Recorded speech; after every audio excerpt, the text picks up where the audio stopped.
there was some stuff said about the chips and signs. No, I said the cat. Oh, sorry. Here. All right.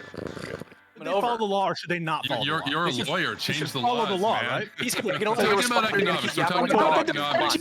So like, I when love you how intend to change the law, liberals always do this. You're going back to Kevin because you're afraid of me, bro. Can a tariff be done strategically enough to avoid counter tariffs from other countries? Probably not. No, Most of the but time that when doesn't tariffs matter get because you enacted, should okay, go expect for it, Kevin. that they're going to counter tariff you, and that's actually a good thing because that's accelerating the process, right? That'd be insane too. Hey, The best Dylan, part of this I is tell you watching what, Dylan's face. you want me to tap out? I'll moderate. I gotta be the unbiased moderator. I'm not He's gonna right there in tap the in center, just Dylan. Of course I have opinions, but you know I have opinions on many things.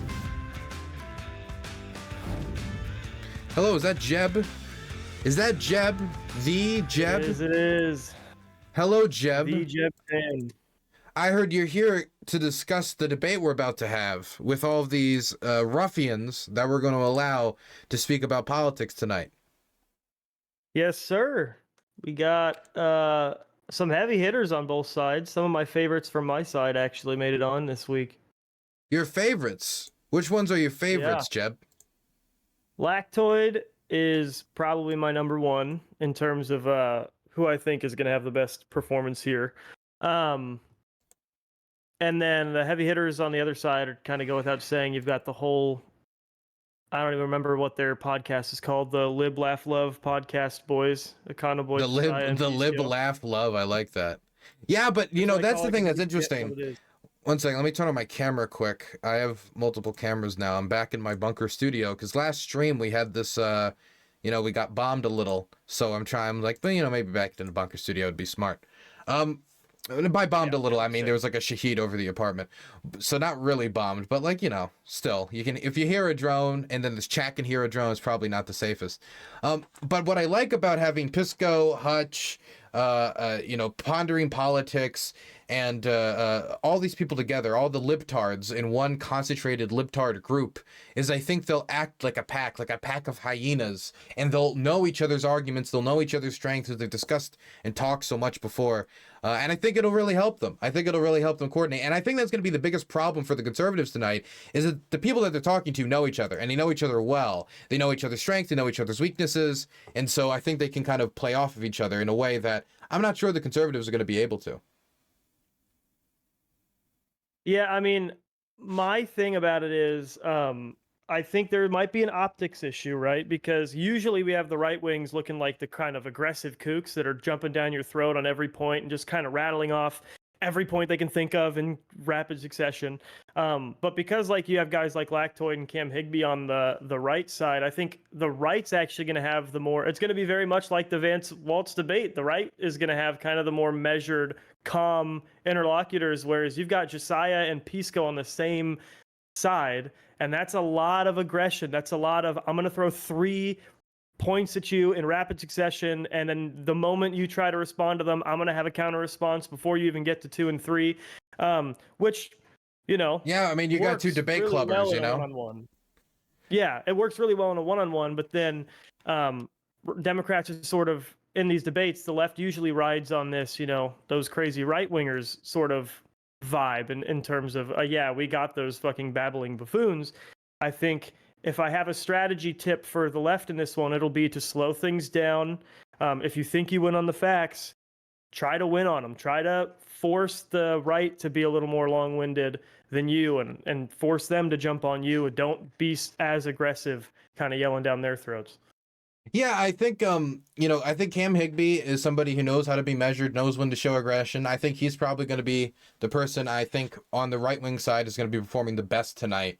He's also somebody that I think has gone through the media ringer a few times before, in a way that a few of us in the Twitch politics space, while we, you know, this is a different environment, those skills I think still are helpful, even if it's a different environment. But Cam Higbee's been here before, so he knows what this is like.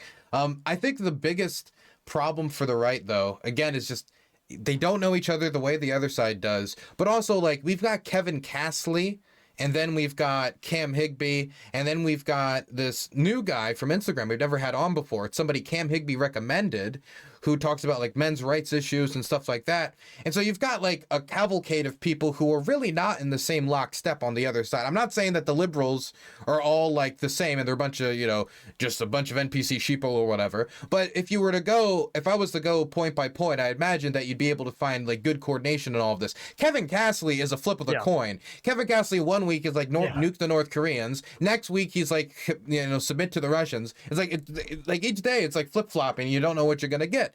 And he's somebody who was calling for a Trump-Biden ticket to unite the country. So, it's going to be more of an unknown quality. Yeah, that's the thing, right? The right has that struggle on these panels, especially. There's just a lot more diversity of opinion, honestly, in terms of the online right. There's like really they're just more free thinkers, honestly. Right. They're just too smart for us. Yeah, there's a wider diversity of captors for ideological captured speakers on the internet and the right. So it's like, but no, the right is definitely going to have more internal disagreement, not because the left doesn't have any in general, but the particular group we have. I mean, we have 3 guys who choose to do a show together every week. And then we have Hutch, who I think is really getting more involved with like Josiah and Peacekill and Destiny and that camp. He's been on their show, I believe. Yeah, they're going to be more ideologically aligned, but again, that lends even more credence. Be a little less aggressive, guys. You have 4 people on your side willing to say the same thing. You're going to waste a lot less time infighting, but it'll be very easy for you guys to come off as really aggressive and sort of repeating the same points over and over again if you're not careful, whereas the other side is probably going to seem a little more willing to concede. They're going to seem a little more willing to sort of say, well, I understand this bad thing about my side, but we got to think about this. You guys be willing to play that game too, because you're not going to be forced to, because you're with 3 other people that agree with you, whereas the guys on the right, they're going to be forced to say, yeah, the right does have this problem, and I don't like what you just said, but we need to focus on this. That's going to come off as really reasonable and conciliatory on behalf of the right. So the left-winger guys here have to be willing to do that, in my opinion. Okay, let's go through the topics quickly that we're going to be discussing tonight before we finally get to the show. The first topic is going to be JD Vance versus Tim Walz. Then, the news passes very quick in this country. One week you're talking about a presidential assassination, next week's talking about a hurricane. The news changes very quickly right now. It's very fast. But we just had, not that long ago, the Tim Walz JD Vance debate.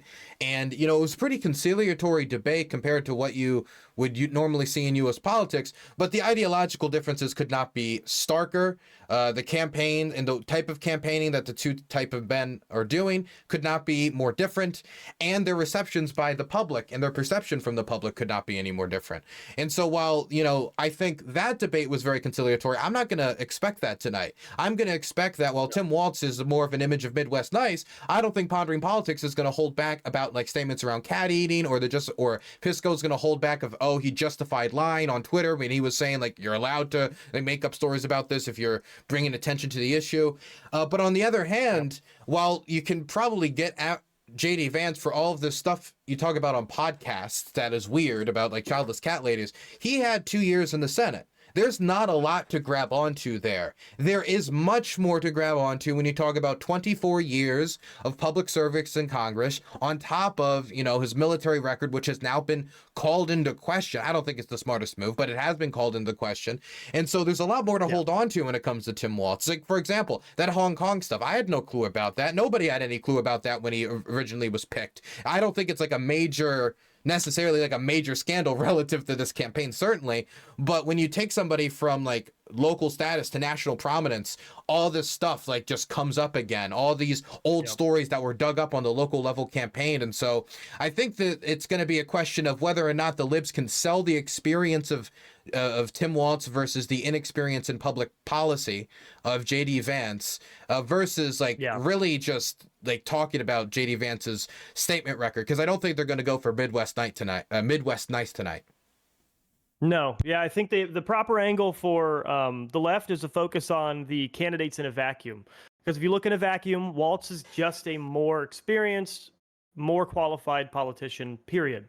What the right's going to want to focus on is what do they bring to the campaign. So Vance brings a lot of non-Trump looks to the Trump campaign, whereas there's not a really strong argument that Walz brings a lot of non-Kamala looks to her campaign, unless you're absorbed by just the fact that he is white and a man.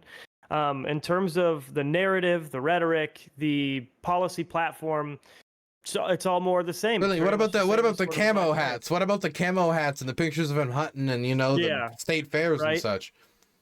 Yeah, and I'm sure aesthetically, I guess he sort of provides a more human face because Kamala does have. He pulls the best out of anybody on either ticket, like on favorability wise. But my thing about it is, I don't think when you're talking about, is there someone on the Harris ticket that will mitigate the things I'm worried about with Harris policy wise? I just don't think there's any evidence that that's Walz.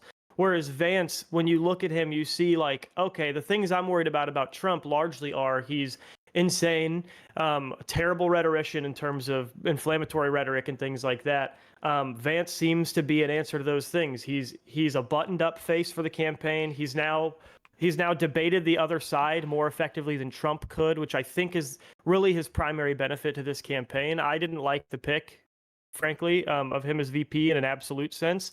But I mean, he just showed you the one reason why they did pick him, which is engaging with the other side and giving that buttoned up look. But the left is going to have really good arguments loaded up in terms of what he said before Trump was president about Trump. And the right's going to have to find a way to attack those. Are they going to go with the angle that I think is right, which is, he saw what Trump did as president, had his mind changed? I mean, when you're trying to not look shifty, when you are shifting your policies so quickly from one side to the other, on top of being a venture capital, it's just like the worst combination of looks aesthetically. Yeah, and so it's tough. So you gotta. I think the best angle for the right in this argument is, hey, Vance provides more different looks for Trump that Trump desperately needs for his campaign, because there's really just a couple things that voters are really worried about, and it's mainly his inflammatory rhetoric and his seeming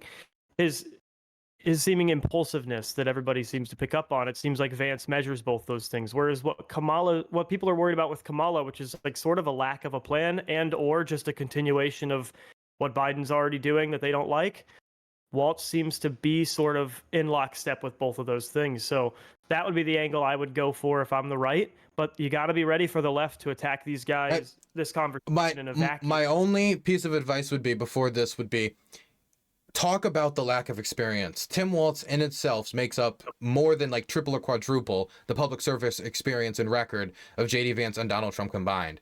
And when you talk about him getting the legislation he got passed in his home state, most of which is very popular if you were to poll the country, for example, like the free school lunches and stuff like that. So it's very hard to argue from, certainly argue from a populist angle, which the Trump campaign tends to like. I think that is something that they could lean into, talking about inexperience of a bunch of businessmen trying to run to the country as a business versus the experience of a public school teacher who's inspired to get into public, something along those lines, if you wanted to sell a narrative, quote unquote. Anyway, thank you so much, Jeb, for coming on and giving some pre-debate commentary. I've been told that the people are ready and we want to get the show on the road. Any last words? No, I hope it's a fun debate, and I'm obviously rooting for the right wing in it, so hope they do well. Thank you very much. Look out for Lactoid. He's my sleeper pick. Lactoid's my sleeper.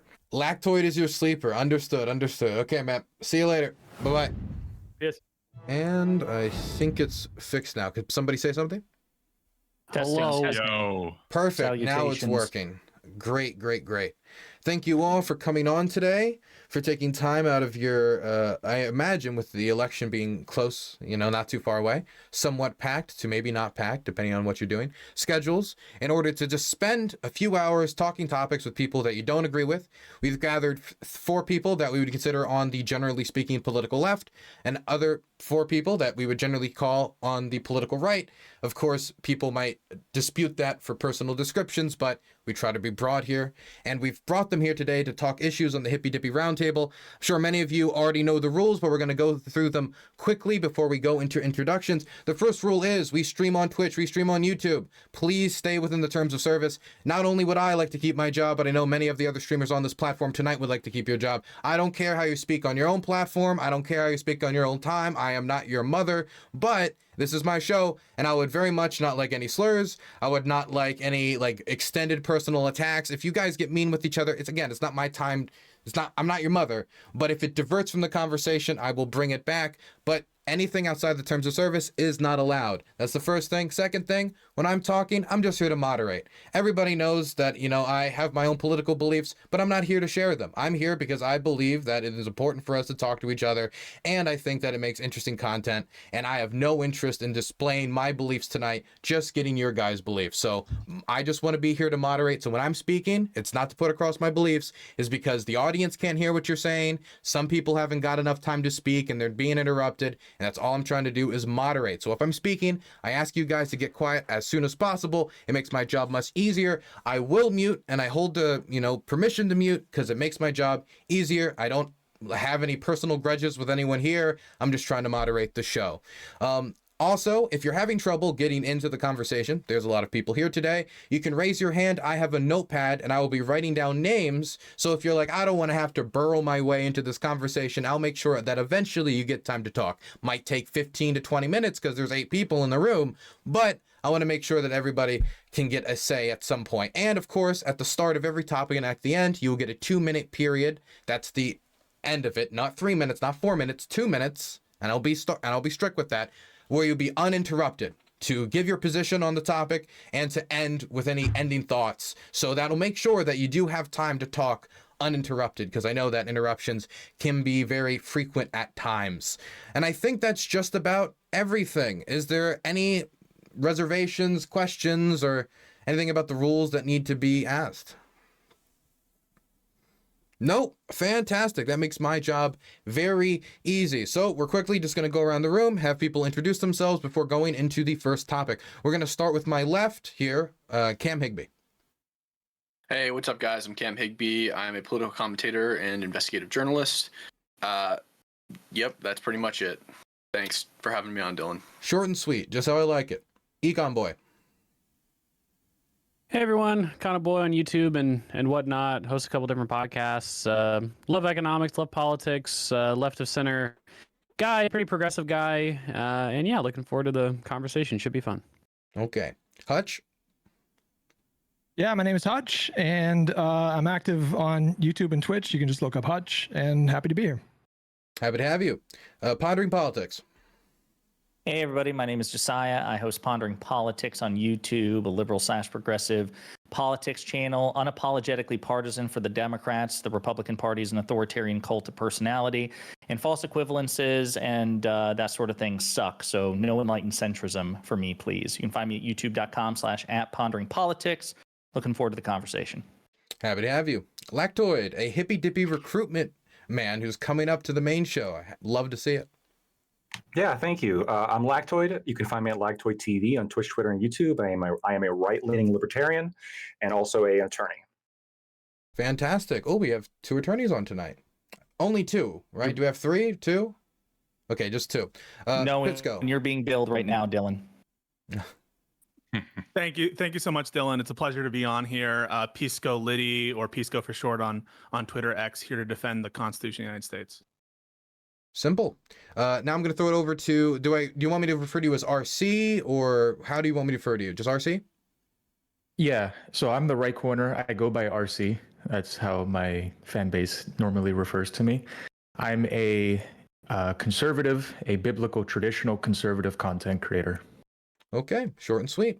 And Superpower Broadcasting, also known as Kevin Castley.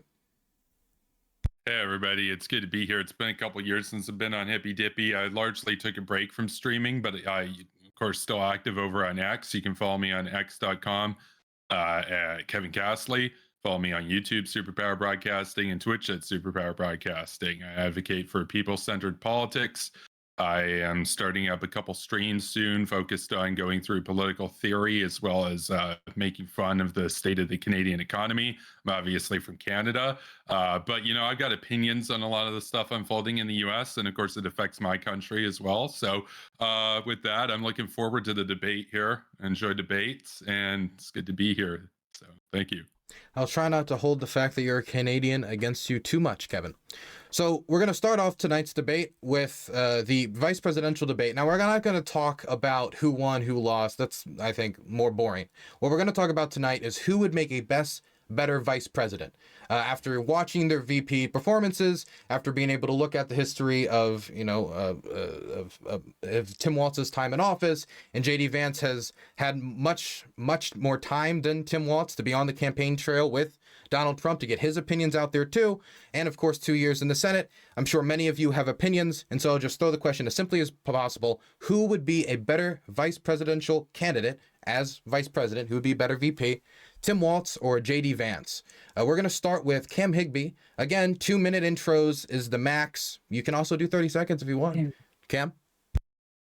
Yeah, so I think that generally the vice president role is going to be casting tie-breaking votes, being the last person in the room that the president hears before they do things.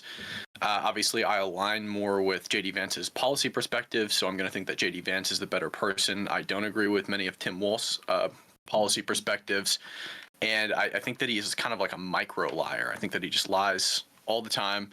In addition to that, I think that JD Vance is incredibly smart. He has a good head on his shoulders, and he actually answers questions when asked. So, yeah, that's going to be my intro. Okay, Econ Boy. Hey everyone, yeah, my opinion is largely the same as Cam's, except the other side of the coin. Obviously, I find Tim Walz's general policy inclination to be better. I tend personally, my priorities tend to be poverty and inequality when it comes to how I cast my vote.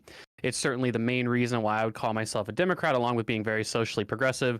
Looking at some of the things that Tim Walz did as governor, some of the things, and I'm sure some of the advice that he would be giving as part of the administration, kind of the main role of the VP to give advice to the president.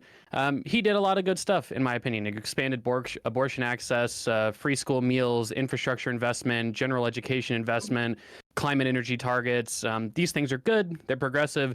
They're good for people, and they're the right thing to do. So I think that Tim Walz would be a good voice in the upcoming administration, certainly better than JD Vance, who can't even answer whether or not he thought that Trump had won or lost the last election. We're going to throw it over to Hutch. Yeah, so I echo some of the same sentiments. Obviously, if you have specific policy preferences, one candidate is going to be better than the other. Of course, we can speak to experience. JD Vance's experience so far is he's been a senator for 2 years. Before that, he was friends with like VC super rich people, and he was an author.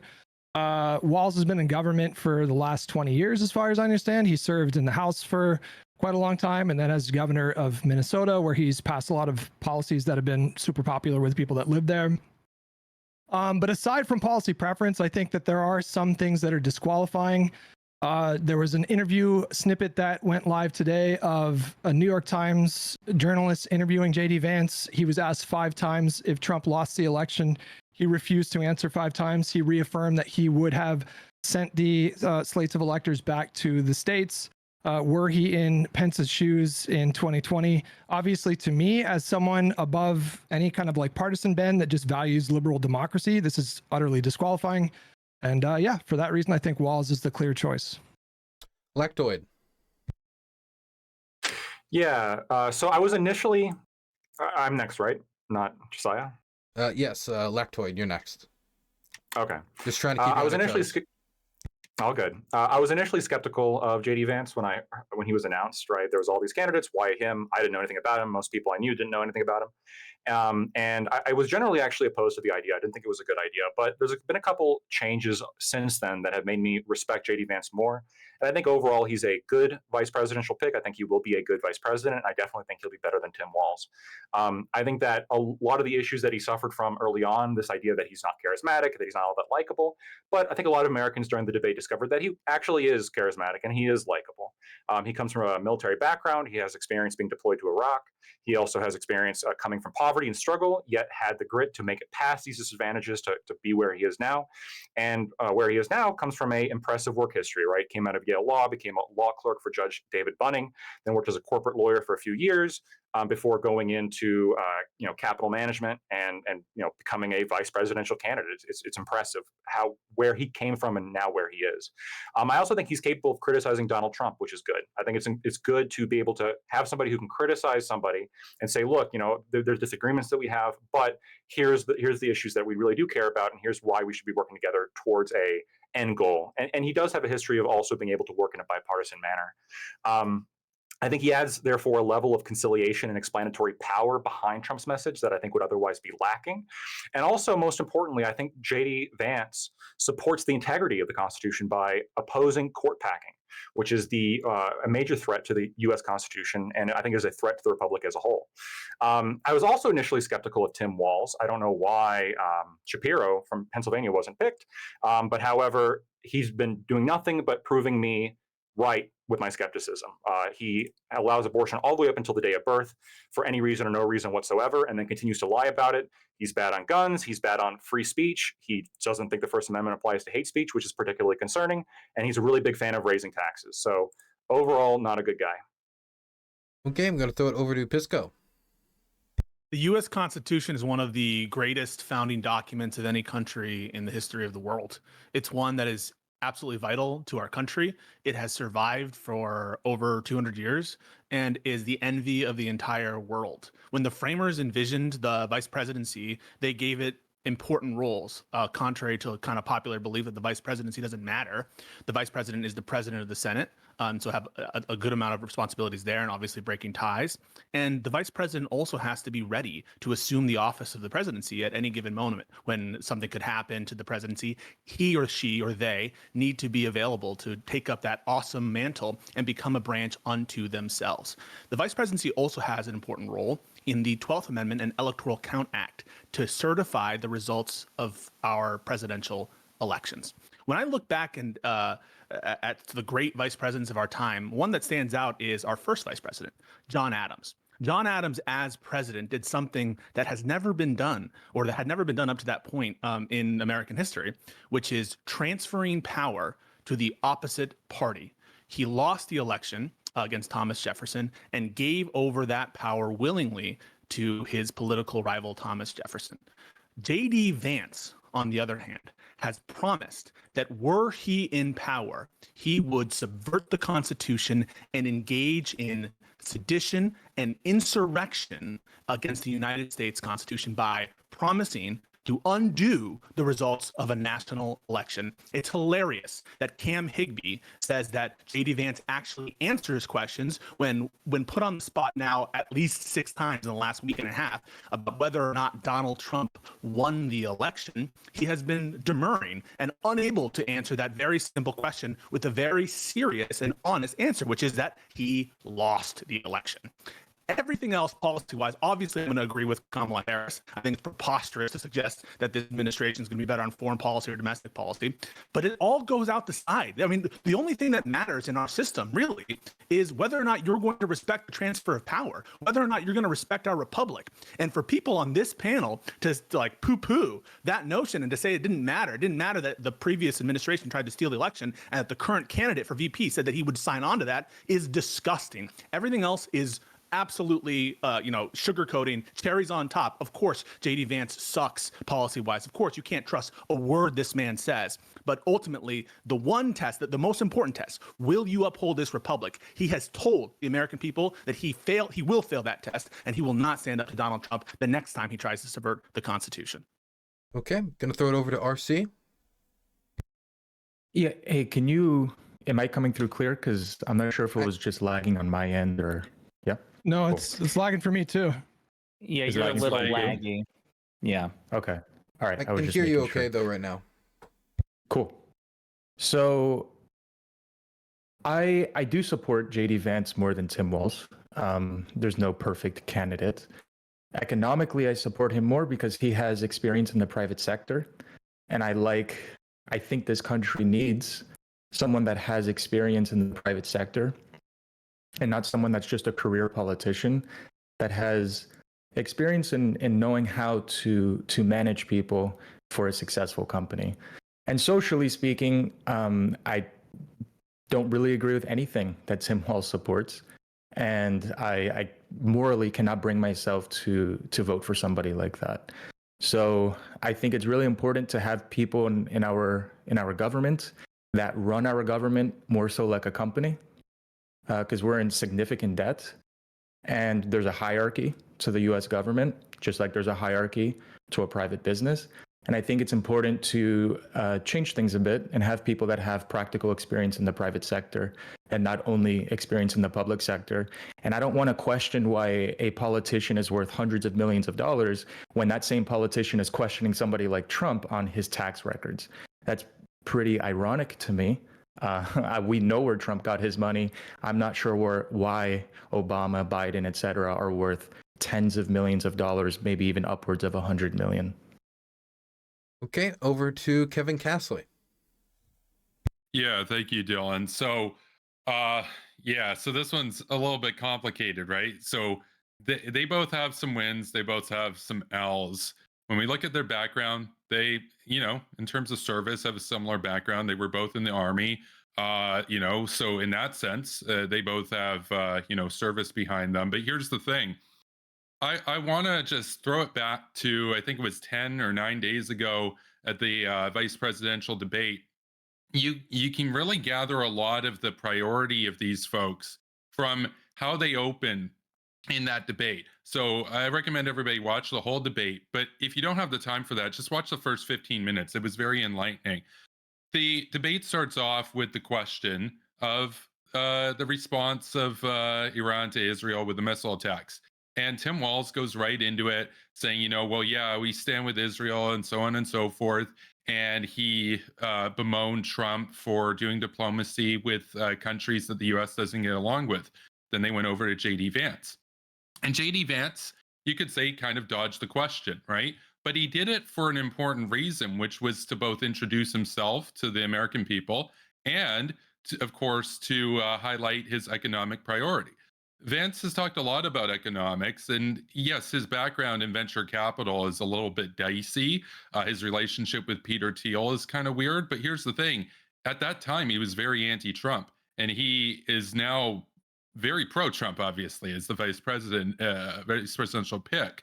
And so he's somebody who's capable of having a political evolution as new data is brought before him. Obviously, Trump's got a lot of problems, but I look at Vance and I say, okay, here's somebody who's capable of changing his mind when he thinks he's wrong about something. And I respect that about him.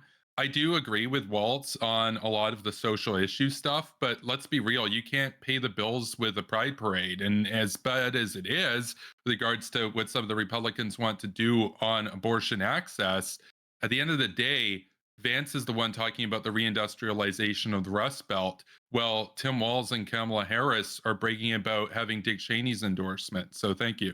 Okay. Just a little bit over 2 minutes. I think we all stayed within that area, and I appreciate it. So who wants to take this off? Who wants to, is there anything that's been said that anyone wants to respond to? Did I not get an opener, sir? That's why I was confused, yeah. No, I just don't like Pondering. Oh, you ignored. Sorry, Pondering, I forgot. I went around you in a circle. I don't know why. Pondering. Whoops. In Lactoid, my frenemy stood up for me. Wow, Shane. Yeah, okay. I went out of my way to bully you. I'm very sorry. I see how it is, Dylan. Unbelievable. Actually, some of the structure I want to echo of what Kim Higbee said. So, the Constitution doesn't afford the vice president many crucial powers, but one of them is certifying the results of an election. And based on comments that J.D. Vance has said over the years, we have no reason to believe that, he would faithfully uphold that singular constitutional purpose. That's a big one. I would say that his lack of legislative and executive experience are also, a downer, a reason that we can't, meaningfully believe that he would be a valuable ally and advisor to Donald Trump if he were to win the White House. Some have said that, he could push back on Trump, but we have no reason to believe that because he's actually answering questions in such a way as to avoid pissing Trump off, number one. And number two, Trump's made it clear that if J.D. Vance says something that Trump doesn't like, Trump has said explicitly that the vice president doesn't matter all that much the few times that they've been misaligned. So I don't think Vance has the character for it. He doesn't have the experience executively or legislatively, I think, to be a value add the way that President Biden was to Barack Obama. And when it comes to presiding over free and fair elections, his one constitutional duty, he indicates that he'd be singularly atrocious at it. In a way that even Mike Pence was not. So I think for all these reasons and others, J.D. Vance is a weak vice presidential candidate, but it makes sense because he's also serving a particularly weak presidential candidate as well. Okay. Now, is there anybody who wants to take us off? Anything that wants to be responded to? Since Pisco grabbed it first, he gets it. Yeah, I want to hear from all the people who are supporting Vance. Did Trump lose the 2020 election? Did he try to install himself in office? And has Vance said that he would have followed along with Trump's plan?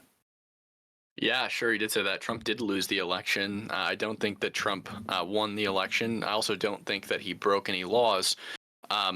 In addition to what you said, Pisco, earlier when you were addressing me directly about Vance not answering questions, you said that he refuses to answer the question about Trump losing the election. That's fair. He does fail to answer that question every single time it's asked to him. Isn't that sure, disqualifying? I mean, well, Pisco, I was not finished, so I'm going to continue now. So Tim Walz dances around every single question that is asked to him. When he was asked about Tiananmen Square, he went on about, rambled about his time as a teacher, his time in the military, and then was a deer in headlights when the journalist actually came back around and asked him the question a second time. He lied about the Tiananmen Square thing. He lied about allowing abortion at 9 months. He lied about overturning protections for failed abortion babies. He lied about his son witnessing a shooting. He lied about serving in war. He lied about Trump building less than 2% of the wall, which wasn't even astronomically close. He lied about shootings in I'll fight you on all those. The list goes on and on and on. Yeah, I'll fight you on all those. I'll fight you on all those. Listening, man. I'm not trying to go into them right now, but I'm happy to. I'll fight you on all of those points, but let's grant. Yeah. Isn't it fucking disqualifying to say, yeah, you say your own words, Trump lost the election, and Vance is saying he wouldn't have certified it? How can you fucking support this guy? Wait, yeah. So I have a difference of opinion. I have plenty of differences of opinions with Trump as well, right? I don't agree with burning of the American flag. I don't agree with banning bump stocks. There are tons of things that I disagree with Trump on. You began the endorsement of J.D. Vance by appealing to his constitutional duties. Why do you have any faith that he would preside over the certification of an election that he would lose? Yeah, I think the question would be more so, do I have faith that he's not going to break the law? And I think that I have just a much fair faith in J.D. Vance not breaking the law as anybody else. Yeah. Assume it's legal, right? Assume that it's completely legal to do what Trump did. Put legality to the side here. Should you support someone who is going to take the methods that he said to not certify the election and to certify instead the person who lost the election? Even I mean, look, you opened up your thing talking about Jefferson. Jefferson won the election of 1800 in the exact same way that Trump tried to win the election, nearly the exact same way. Yes, John Eastman wanted to divert it to a vote in the House, in the chambers of Congress. And they would vote state by state. That's exactly what Eastman wanted to do. So the poverty of your thought is apparent because you understand the Electoral Count Act wasn't in place until the 1870s after the Hayes election. Of course it wasn't. And you understand, of course, that the 12th Amendment wasn't in place at the time of the Jefferson election. So how can you say, and you're going to answer this question, how can you say that Jefferson did the exact same thing if the constitutional amendment giving the vice president the power, the ceremonial power, and the legislation at issue wasn't even even enforced? What I meant by that was the legal. Yeah, sure. I'm happy to. If you okay. So the route that Eastman wanted Trump to go through was both chambers of the chambers of Congress individually voting by state through their representatives in count for count to elect the president rather than using electors. But you're comparing an apples and oranges. And you are comparing an apples and oranges situation because the presence of the Electoral Count Act precludes that very route. The theory that Eastman wanted.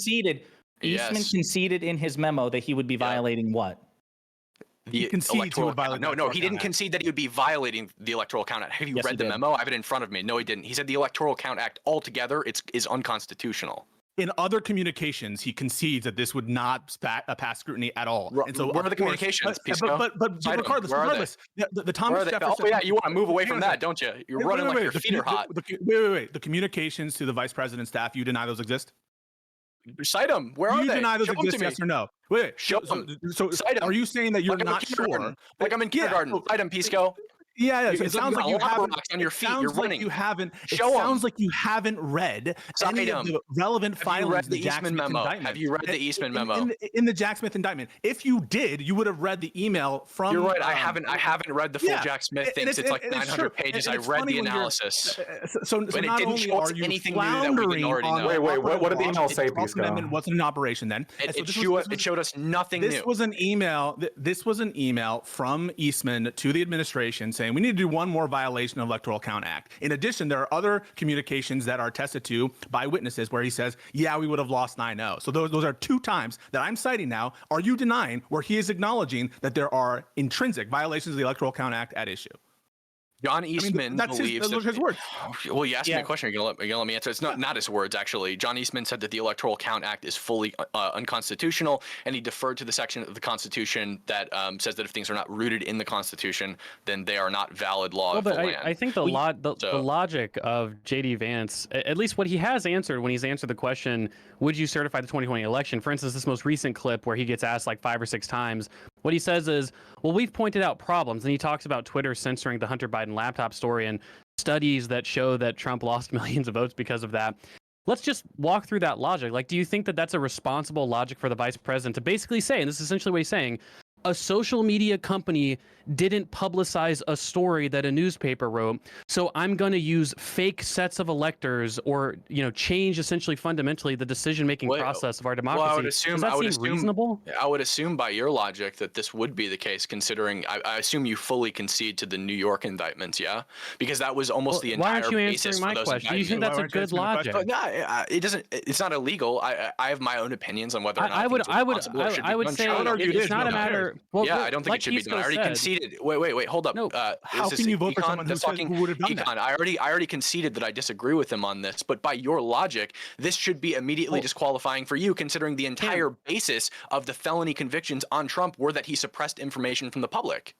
But Cam, listen. We're not talking about really quick. Are they in the garbage? We're not talking. We're not talking about business we're not fraud talking here, about Trump that. committed. When I hold you to your own logic, we don't. Well, no, but I got it. Okay, there's 1 second. There's 4 people talking at the same time, so it's getting to a point where I can't hear it. I just want to quickly give Pondering a moment to chime in, because I do want to. I will stay on this topic for a little bit, maybe give it 10, 15 minutes, but I do want to make sure that this whole question is not just we're talking about the 2020 election, 2020 election results. We're going to talk about that because I saw that clip earlier today. I understand that's really passionate for the liberals on this podcast. Pondering? Yeah, so I was going to say, so Cam did ask a question, and I wanted to make sure I cited my sources. So it's an email, and I'll send you the link, Cam. Sure. It was an email dated on January 6, 2021. It was an email from John Eastman to Greg Jacobs, who I think was like counsel to Vice President Pence. And the quote is, so now that the president has been set that the Electoral Count Act is not quite so sacrosanct as was previously claimed, I implore you to consider one more relatively minor violation and adjourn for 10 days. So yes, he was conceding that what he proposed would violate the Electoral Count Act. Now you can say that it's not constitutional or not. That's neither here nor there. He is proposing a violation. I'm not saying that. Well, I'm not saying that. I'm saying that's what Eastman believed. So Eastman believed that the Electoral Count Act was unconstitutional because it directly contradicts the 12th Amendment. And then in addition to that, Article 6, Section 2 of the Constitution says that if things you said they lost. Wait, but you, regardless of whether it's legal or not. Was I finished, or are you like rambling on while I'm talking? Let's let Cam finish quickly, and then we'll have Pondering and Pisco respond. Yeah, so John Eastman's position was that the Electoral Count Act of 1887 is unconstitutional because it directly contradicts the 12th Amendment of the United States Constitution. His legal theory was that because Article 6, Section 2 of the Constitution disqualifies anything from being federal law that is not rooted in the Constitution or that directly contradicts the Constitution, that the Electoral Count Act is not valid. Now, I don't know if I agree with this or not. I'm not a legal scholar, but John Eastman did cite legal scholars from Harvard that agree with him. Vigorously agree with him. Respectfully, the fact that he believes that the ECA is unconstitutional is relevant. It's not decided as unconstitutional. It's still binding law. I can agree. I can believe that murder is unconstitutional, but I don't have carte blanche to go commit murder. So at the end of the day, it is a fact that what he is proposing, by his own words, is a violation of the ECA. And if you deny that, you are wrong. It doesn't even matter, right? Like Cam, suppose that it were technically legal for the president to order the armed forces to go and hold the Senate at gunpoint and to get him to gavel in the joint session of Congress to gavel in president. Suppose that were technically legal for whatever reason, and someone said, "Yeah, I would support the president if he tried to do that." Could you ever imagine supporting that person? Can you explain your support for for someone who lost an election to take methods, even if they're legal, to change the results? Sure. So I'm glad that we're conceding now that it was legal. I'm not. Wait. Now, I have to stop. That's dishonest as fuck, bro. That's so dishonest. That's dishonest. I have to stop you. I am absolutely not conceding that is. Well, you've moved away from it. No. He said, Because let's you're not grant you equipped. the You're not premise. equipped to have the legal discussion. I don't want to bog down Right. this panel on a conversation that you're ill-equipped for when you cited the 12th Amendment of the Electoral Count Act at a period of time 70 years before it was passed. Right. And so, no, you are not equipped for a legal discussion. Right. I'm not equipped. I am for this purpose of our argument saying suppose it were legal, but I am not conceding that. So shut the fuck Pisco. up. Well, I'm glad No, you it's admit that true. you're not equipped Okay. to have that Okay, conversation. Pisco. So go ahead, Pisco. Right. Yeah. Pisco? Well, no, You mean Cam? No. I was saying, I was using your own words against you. I'm saying I'm glad you're conceding that you're not equipped to have that conversation with All right. Pisco. No, Okay, I'm not let's- conceding that. Let's I'm not give. conceding you that. said It's a it. little bit of You a. said it. It's a little bit of a I didn't 2-on-1 say right that. now, and one of them's a lawyer, so I do want to make sure that we give Cam Higby some time to respond here before going to other people because it's kind of the panel's kind of tilted one way right now. So Cam, one last response before we go around the room. Yeah, so I can disagree. I agree with you that just because something is legal does not make it okay, i.e. slavery. But I can disagree with those actions to varying degrees, right? I think that using a legal loophole to try to maintain power is bad, and I disagree with it. I think that holding members of Congress at gunpoint is much worse than that. So yeah, I think overall, Trump tried to use an esoteric legal theory deployed by John Eastman. I disagree with the use of that legal theory. Even if it were legal, I think that we shouldn't do it just because it kind of breaks tradition. But with that being said, I still think that Trump is overall the better candidate. Because he lost. Wait, I want to throw it over to Hutch. Wait, I'm sorry. We got to throw it over to Hutch because he's been waiting patiently, and I want to have this brought back to JD Vance. Hutch, what do you think about JD Vance not answering in these interviews whether or not Donald Trump lost the 2020 election? Well, to me, it's utterly disqualifying. I did want to ask a question, though. I wanted to pose it. I wanted to pose a hypothetical. Because obviously Kamala is going to be the one that's presiding over the Senate or over the Congress when they certify the results in 2025. If she were to pursue some esoteric, as you say, legal theory, and if she was ultimately successful in certifying the election in her favor, in the case that Trump actually won, would you be sitting here saying, "Hey, fair play," or would you call that disqualifying? Yeah, if she didn't break any laws, I wouldn't be trying to lock her up. But what I would do is I would call her out on hypocrisy due to her current rhetoric related to the situation. That's probably about as far as I go with it. Yeah, So that to me seems like sorry. Real quick. That to me seems like the wrong thing to be focusing on. You would be more upset about that than the fact that she disenfranchised probably tens of millions of voters. She stole an election. Like that seems to be the main problem here. You guys keep using steal. If it's done through a legal means, it's not stealing the election. It's just pursuing an alternate route to count the votes. You do it through electoral or through like representation in Congress. Making it so the winner of the election loses. Is that better? The winner of the popular vote loses almost every single year. Sorry. No. First of all, that's exactly. not true. I don't know why the fuck you would say that. That's happened like 4 or 5 times out of 40 elections. That's not true. And we're not doing the popular vote. No, the subversion here wasn't of the popular vote. It was of the electoral vote. It was an analogy. Okay? Pisco, do you know how that works? Yeah, so an analogy. Oh my God, you're misrepresenting. You're misrepresenting of what happened. We're not upset because the popular vote was subverted in a way that's allowed by the Constitution. What we're upset about is subverting the Constitution. Yeah, so the popular vote is often subverted. So I don't see much difference in subverting the popular vote and subverting the Electoral College if it's done through a means that was installed in the Constitution. One of them is meaningless in the outcome of the election, and the other is the one that it's meaningless because we've made it meaningless, Hutch. It's meaningless as a matter of law. We're talking about changing the vote that is meaningful, the Electoral College vote, and flipping it artificially for the losing candidate. It would be a congressional vote for the president, which has happened in the past. Okay. It's not like these are just voting for the president. These are all people who've been voted into Congress to represent the people in their respective districts. It would just be them voting for the president rather than electors voting for the president. And you actually have no way of like ensuring that the person that a state or district votes for, that the elector is actually going to vote for that person anyway. We have faithless electors. Wait, you actually do. No, we actually don't. Faithless laws. Wait, so you don't even know the case. And you know what? Those laws don't mean anything because it's just a fine and maybe a misdemeanor if you faithlessly vote against state law. It doesn't do anything. No, every state that has laws against faithless electors, it's just a fine.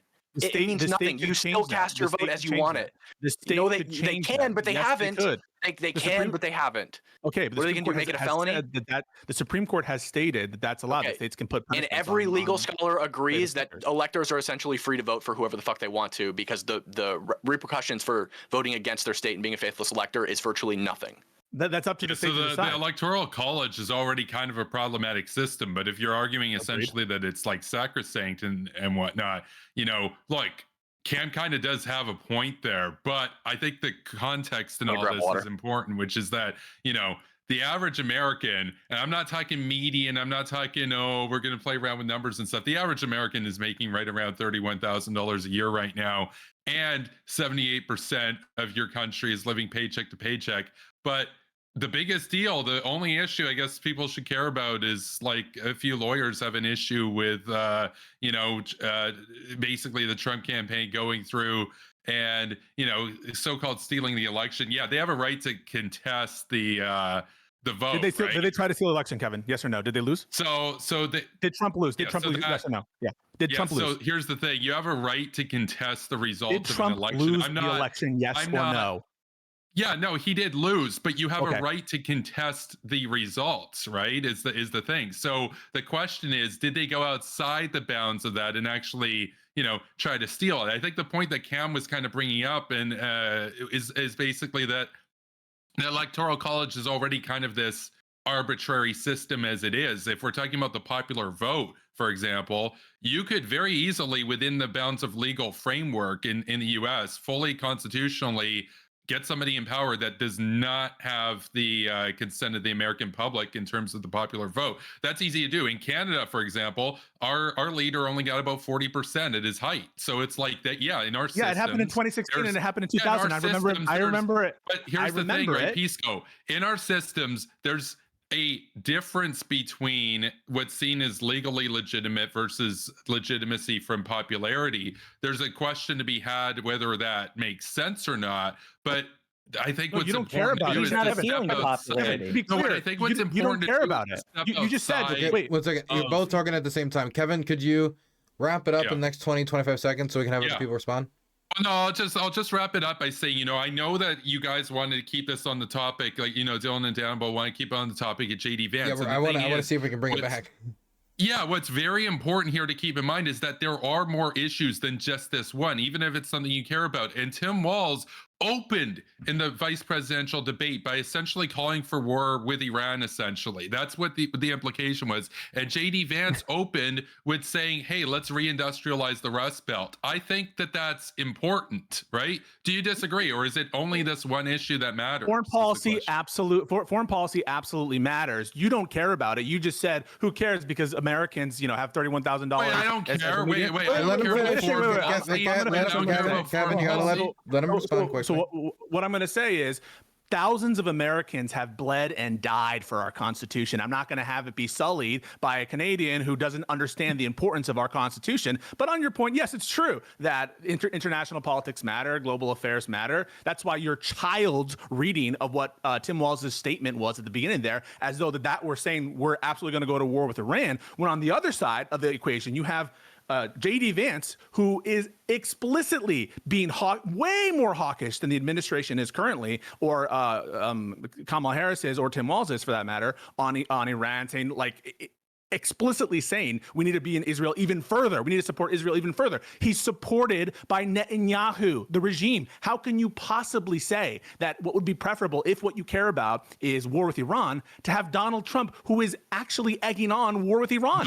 No, I didn't say that Trump would be preferable. I was just providing context there. The reality is Israel supports both sides. They're just that Trump is, yes, you're right, more on their side. Here's the thing about Trump, though. Here's the one thing about Trump. I'm not saying that he's going to do this, but he is a known wild card. That's why they don't like him. That's why the Pentagon, the establishment, the ruling class don't really like him too much, because yes, he's on the record. We're going to, support Israel even more than Kamala wants to. But he does have a proven track record of sometimes doing the opposite and actually doing diplomacy. I mean, he did do the Abraham Accords.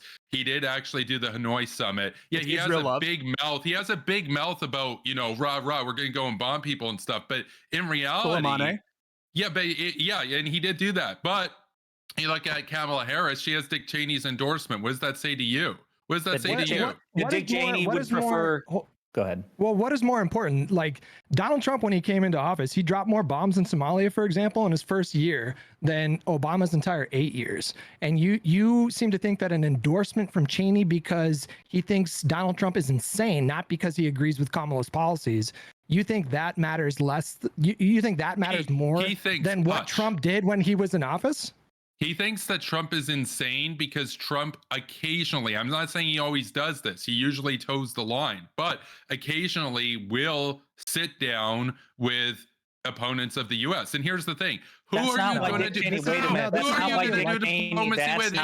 That is not why Dick Cheney thinks. That's not why Dick Cheney thinks Trump is insane. What's up? I hear you. I hear you. Josiah, here's the thing.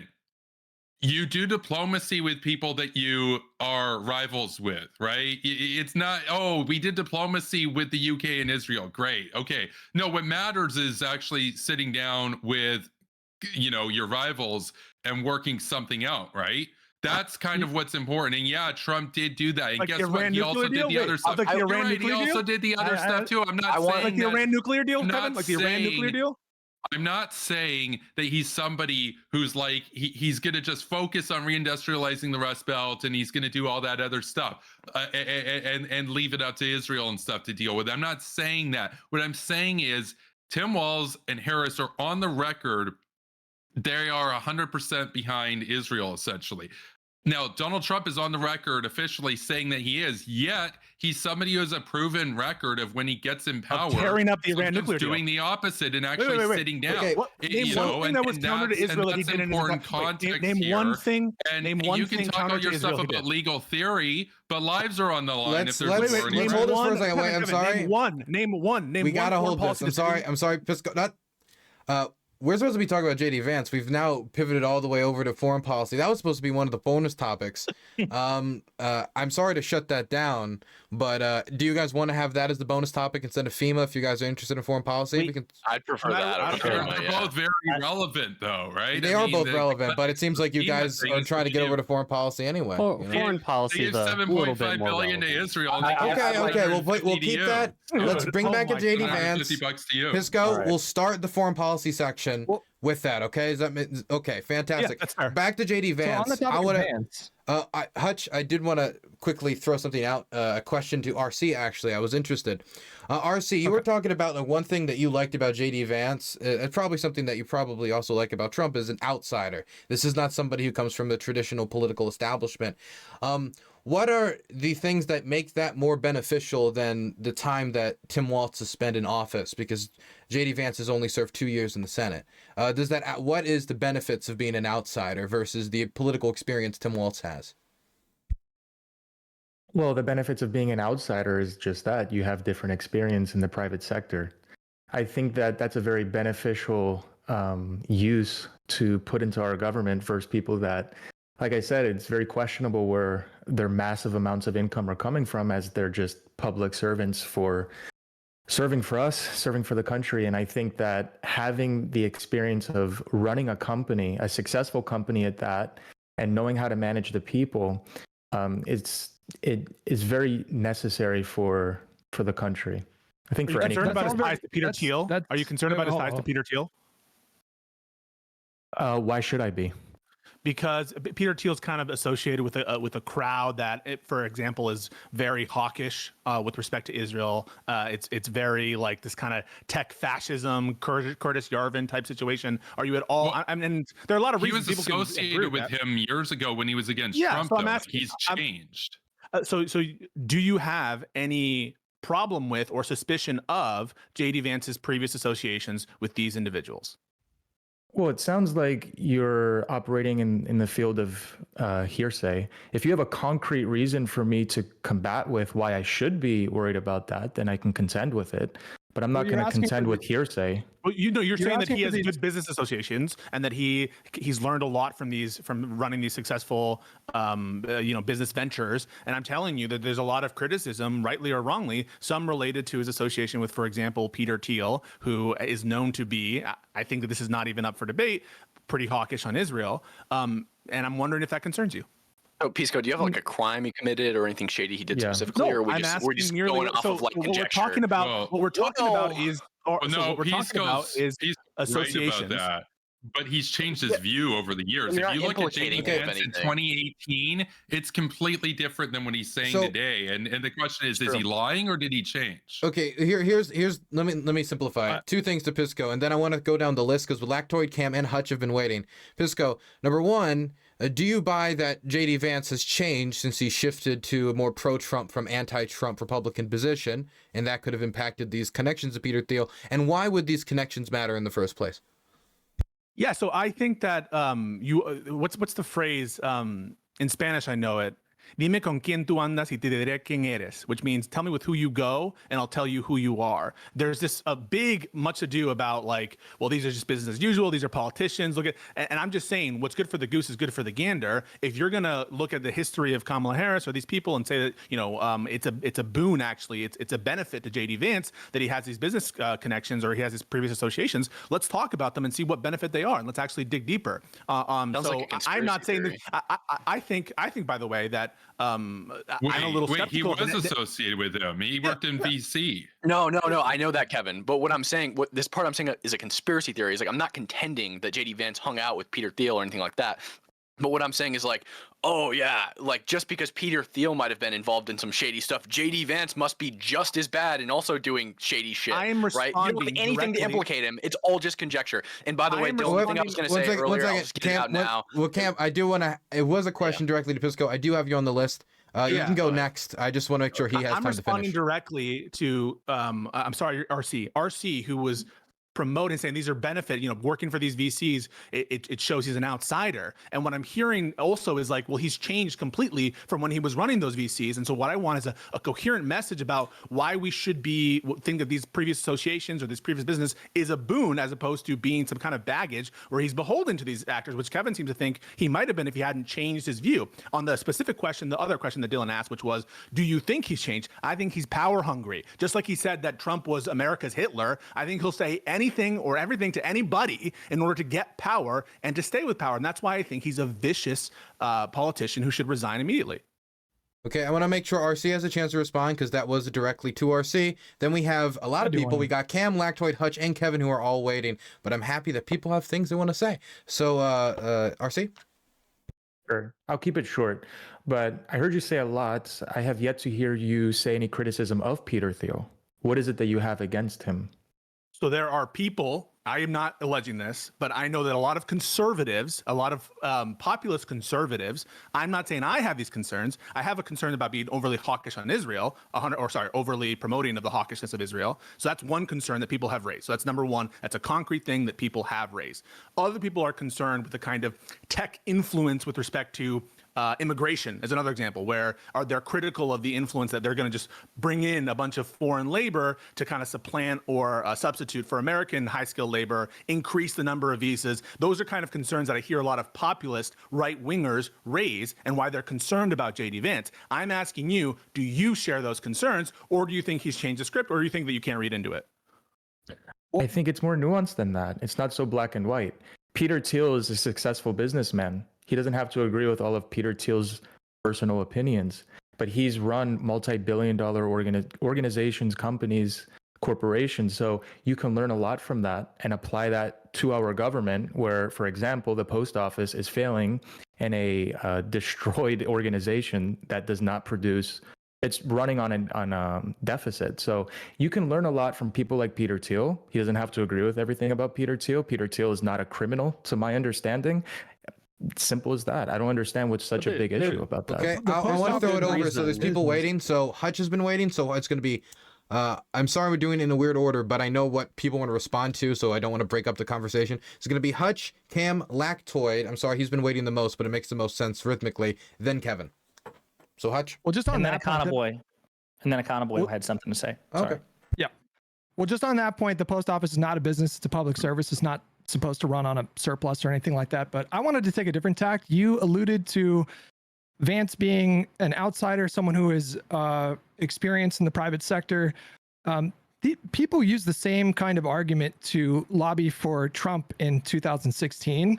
there's this pervasive notion in, it seems like in right-wing circles right now, and it's not just in right-wing circles, but that outsiders can come in with no experience in government and efficiently get things done in ways that people who have been a part of the system for years or decades maybe can't. This was just not, this just did not happen. So I would just appeal to Trump's track record. He ended up having a pretty abysmal first term in terms of his legislative agenda. The very first thing he tried to do was repeal the ACA. He failed. The only major piece of legislation that he got done was tax cuts that Republicans had been itching to do for decades. They didn't really even need him for that. I'm not sure if he played any role in actually crafting that legislation. He presided over the longest government shutdown in history, as far as I'm aware. And he was the first one-term president since 1992. So I guess my question to you is, like, where do you get this confidence that Vance, by virtue of the fact that he is an outsider, that this necessarily means that he can get in there and get stuff done? So you're asking me, right? Or Yeah. Because I know that there's like set people in turn. Okay. So I would ask you, what are like two of the main things you can learn from working in politics that Vance lacks? Well, one thing that you need if you want to be an efficient lawmaker is how to actually like build coalitions and work with other politicians. So collaboration and communication, you learn that in That's business. huge. Yeah, you learn that in business. So how does he not have that skill? He's been in Congress for 2 years and hasn't done anything. But I'm responding to Yeah, him. I would like to hear his answer. How does he not have that skill? You're talking about private sector negotiations versus DC negotiations. There's still human beings on both sides. Right. If this logic were true, though, like, how does that apply to Trump? Do you think he lived up to that promise of him being this outsider that's going to be able to get in there and like force things to get done? Yes, and I think he proved it. In what way? How the economy was doing, how our country was doing, how foreign nations were respecting us. I mean, he applied the same strategies that he did in the private sector as the president. And I know that we were going to potentially go into foreign countries or, foreign issues later on. But what I'm saying is that you're claiming as an outsider, they lack the experience that politicians have. But what are this experience that politicians have that private sector doesn't learn in business? Apparently, they learn you just communication. They learn negotiation. How is that? There's a difference between running the government and running a private corporation. Focuses on short, medium-term profits in the interests of shareholders. Okay, a government is supposed to ideally think a little bit longer term and think about social investment. So when we're talking about J.D. Vance versus Tim Walz, where did Tim Walz put government investment when he was the governor of Minnesota? He invested in infrastructure. He invested in climate change. He invested in children. These are good long-term investments for the country. But if you're talking about like the guy who's the CEO of Walmart, he's not just going to give away a bunch of money to random children at daycares because that's not in his short-term profit interest. It just doesn't make sense to say we should run the government like a corporation, or someone who runs a corporation can run the government. By the way, JD, as far as I understand, JD Vance's record in the private sector is not particularly extensive, and most of his money that he got before he was a senator came from writing a book about growing up as a hillbilly. Not exactly very extensive private sector experience, at least if we're comparing JD Vance to Tim Walz, who chose a public sector route. It seems like a completely ridiculous, basically standard to say, oh, he has some private VC experience, so therefore he's better than the guy who's made what we would hopefully agree are some pretty good investments with public dollars. And years as a corporate lawyer, to be clear. We're gonna have Lactoy quickly respond, then we're going to Cam, then we're going to Kevin, and then Econ. The only reason I'm throwing Lactoy is because he wanted to say something to that specifically. Well, yeah, he has years of experience as a corporate lawyer as well, right? So you have someone with a background of corporate lawyer and doing VC work. It's selling a book, right? There's more than just, well, he was at a VC firm for a little while. I mean, that is business experience. You can't deny that. And corporate law is essentially the study of how businesses function. Being a corporate lawyer is not running a business, and neither is writing a book, right? I'm just saying RC's point is it's litigating how they're run. No, RC's point, now that made your point. That wasn't RC's point. RC's point was J.D. Vance has extensive experience running a business. That's not true. That's just not the case. Okay, sure. This seems like hyper-specific. Maybe that's the case. That's how he's basing his vote. I think no. I mean, it would make sense to base your vote on correct things and not incorrect things. I think what he's basing his vote on is like experience with business, right? And being a corporate attorney for several years and understanding how businesses work and litigating business issues absolutely is understanding how business works. So if we're being good faith here, you've made a lot more sense than he has. Well, yeah, sure. Well, you made a lot more sense than he has, but you still haven't. You guys have been jumping over each other the whole fucking time. Just give me a second. I've barely spoken during this section. To be fair. Okay, then your three allies have been jumping over each other the whole time. I think it's fair for me to jump in and build upon a point that one of my allies is making, right? I think it's absolutely the case. To run government, I think it absolutely. Hold on. So when RC is saying that, like, for him having like financial literacy, understanding like how businesses are run, and wanting to run government more like a business, experience in that kind of field matters. And when you're saying, well, he just had some VC experience. First of all, VC experience is good, right? But also he had years of experience as a corporate lawyer, which is again litigating over business issues and understanding in a very minute detail how businesses are run from a legal perspective, which is again relevant to the government work, right? If you're in the government, understanding how businesses work in a legal perspective is obviously relevant if you're going to be making laws or involved in the creation of laws. I think that's absolutely fair to say. And again, dude comes with a Yale law degree, which is like particularly more impressive than whatever Tim Walz has. The biggest proposal coming out of the JD Vance Trump ticket is something that pretty much every business leader, every economist has said would be disastrous for the economy, which is raising a bunch of tariffs all over the place. If you want to talk about a pro-business candidate, it certainly isn't the guy who wants universal tariffs, who wants mass deportation. And so if we want to have a policy discussion, who would be better at running the government, having the levers of power of government? Okay, we're switching. Probably not those guys. We are switching around, and I do want to take the opportunity of the switch to throw it over. I want to.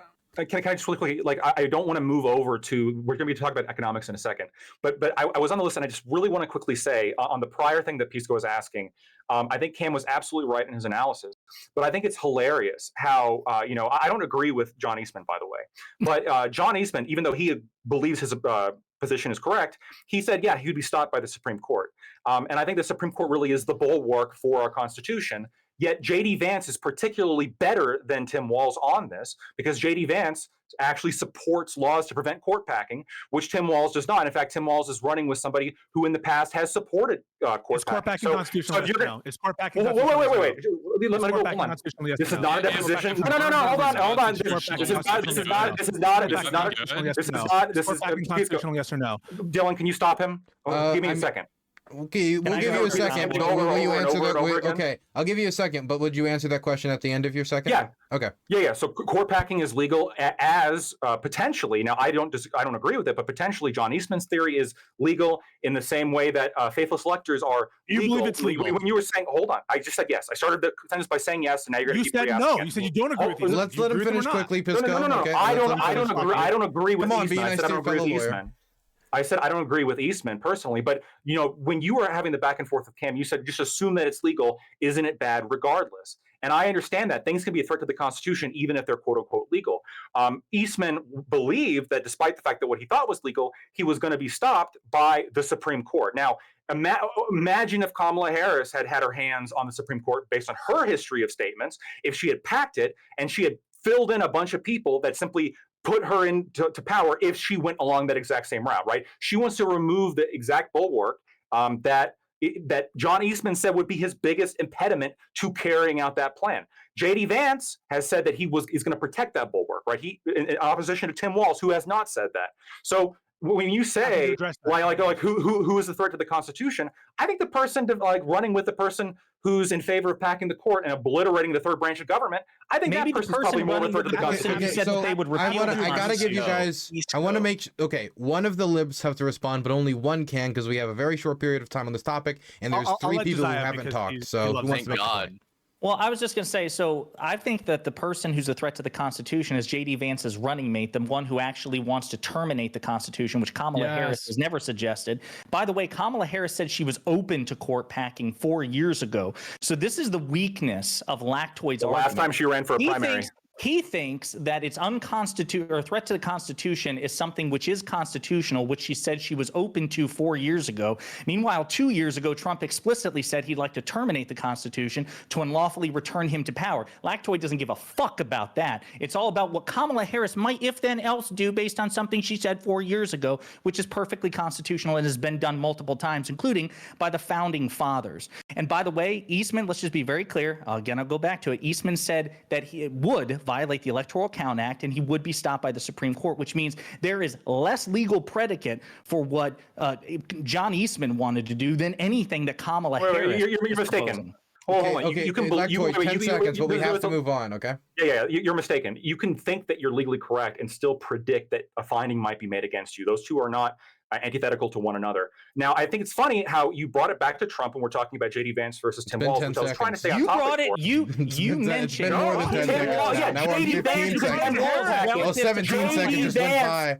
Now 18, 19, 20, 21, 22, 23, 24, 25, 26, 27, 28. That was the longest 10 seconds I've ever seen. Okay, look, wait. Stop. Okay, you all know, you're all civilized. Well, stop. You're all civilized people, and you all know at the end you get 2 minutes uninterrupted. If you're thinking they're lying, then just call them a liar at the end. I'm sure you can all act like adults for another 5 seconds. We got a few people to go through so we can wrap this up. Also, if people want to ask questions to any of the participants, we are taking them. If you donate at the website, dylanburns.tv, we got to grift a little bit here, and you ask a question, and it's not like, here's a slur and a half, then we might actually read it. And we might pose it to the guests. So dylanburns.tv, that's the website. You donate, and all of the funds go towards freelance war journalism in Ukraine, and we appreciate that here at Dylan Burns TV. Now we're going to throw it over to Cam Higbee, who's been waiting extremely patiently. Yeah, Pisco should take notes. What I was going to say earlier when I raised my hand initially was just that I don't think, being the very honest and good faith person that I am, I don't think that we should say that just because Cheney endorsed Kamala Harris that means that she's a war hawk or anything like that. I think that Dick endorsed Kamala Harris because his daughter has personal beef with Donald Trump, and it's nothing more than that. I don't think that Kamala Harris aligns with Dick Cheney's beliefs or anything like that. I think it's all personal. So in addition to that, Pisco, I think it's hilarious how you're jumping all over RC trying to get him to prove a negative. You're like, well, prove to me that JD's business dealings are actually a good thing and not a bad thing. The burden of proof's on you, bro. If you're saying that his business dealings are shady or bad or whatever, he's a war hawk for Israel, blah blah blah, whatever. That's on you, bro. You got to prove that, not RC. That's not on him. So next, Hutch, you said that Trump had an abysmal first term. I think that Trump had a great first term. He doubled child tax credit from $1,000 to $2,000. He passed the Tax Cuts and Jobs Act, caused middle classers to receive massive tax breaks, 16 to 26% for people making 15 to 50,000, 50,000 to 100,000, 15%. Among lots of other things, the Save Our Seas Act, the Families First Coronavirus Response Act, the VA Accountability Act, et cetera. You said that you don't know that if he even helped craft the Tax Cuts and Jobs Act legislation, who the hell cares? You don't have evidence that Joe Biden or Kamala Harris helped craft any of the legislation that they've passed at all. None of us know that information, so we just assume that the administration did it. Wait, what do you mean? As a whole, Hutch, so I wasn't finished. Okay, all right. Put it down. Respond after. Tariffs bad. I heard that coming from Hutch as well. Joe Biden and Kamala Harris both support tariffs. Joe Biden continued Trump-era tariffs, and he's instituted new tariffs. Kamala Harris, you said Kamala Harris was open to court packing years ago. And I think that was kind of an admission of guilt there. We all know that Kamala Harris flip-flops on her positions like she changes her underwear.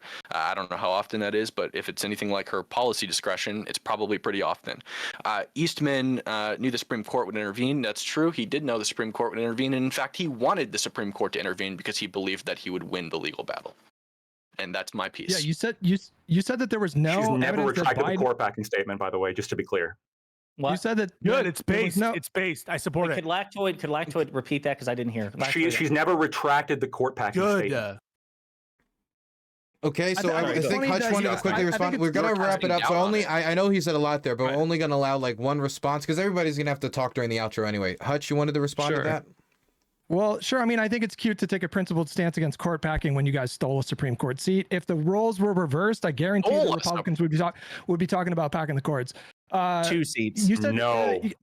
You said that there's no evidence that Biden directly negotiated in legislation. I don't know what you're talking about there. He was obviously directly involved with the immigration negotiation. Langford is on the record saying as much. Sinema's on the record saying as much. He was directly involved in crafting legislation that ended up being the ARP. That ended up being an inter-party fight about like what goes in, what goes out. He was deeply involved in Build Back Better, which got split into 2 different bills. Manchin talked about negotiate. So I don't know what you're talking about there.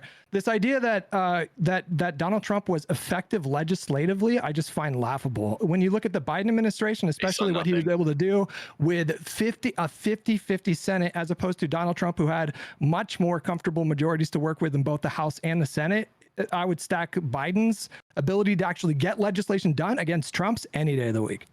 Yeah, it's no secret that Republicans have dissident. Would it be possible that you could wait till the outro? Because again, we're just for you, Dylan. We're late. Thank you very much. We have Kevin and Econ Boy as the 2 people on the list left before outro. So either of you have anything left to say?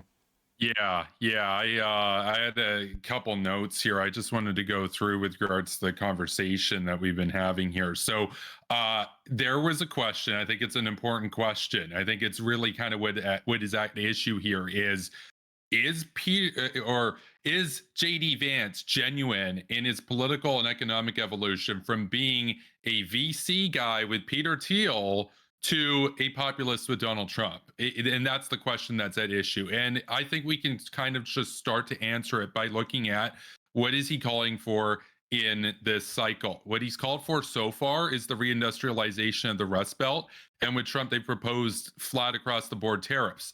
To me, that strikes me as that he has distanced himself from his VC background. I disagree with RC there on his VC background as being advantageous. I disagree with Octoid about that as well. It's actually a problem. The VCs, they are vultures, basically. You know, they're vultures, and they're a drain on the American worker. And at the end of the day, with JD Vance, in terms of his political evolution, whether you buy it or not, at least his rhetoric tends towards a shift. And I would say as well, on the point about the post office that was brought up too, if you guys on the right here had it your way, a lot of your compatriots, especially a lot of your working class compatriots that live outside of the big cities, which I thought you guys don't really like the big cities too much. You like the rural folks, right? The trad life. They wouldn't be able to get post. The trads in the countryside wouldn't be able to get posts because it wouldn't be profitable. So, like, if you want to stand up for the trads, you've got to have some socialist sort of policies, right?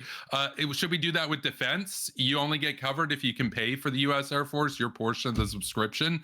As well, I would say, I'm going to wrap it up here.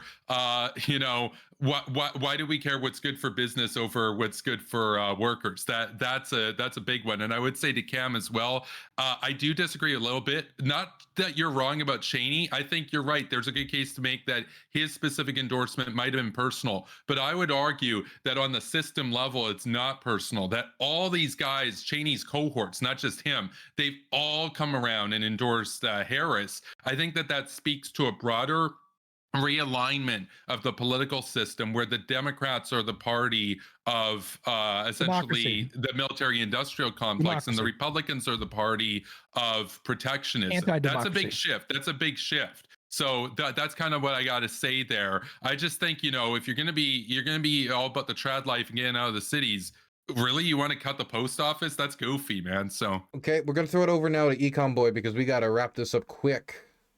Econo Boy. I guess just real quickly, I mean, on the reindustrialization of America, Biden's done much more to do that than Trump ever did. There's many more people working in manufacturing today than there ever was under Trump.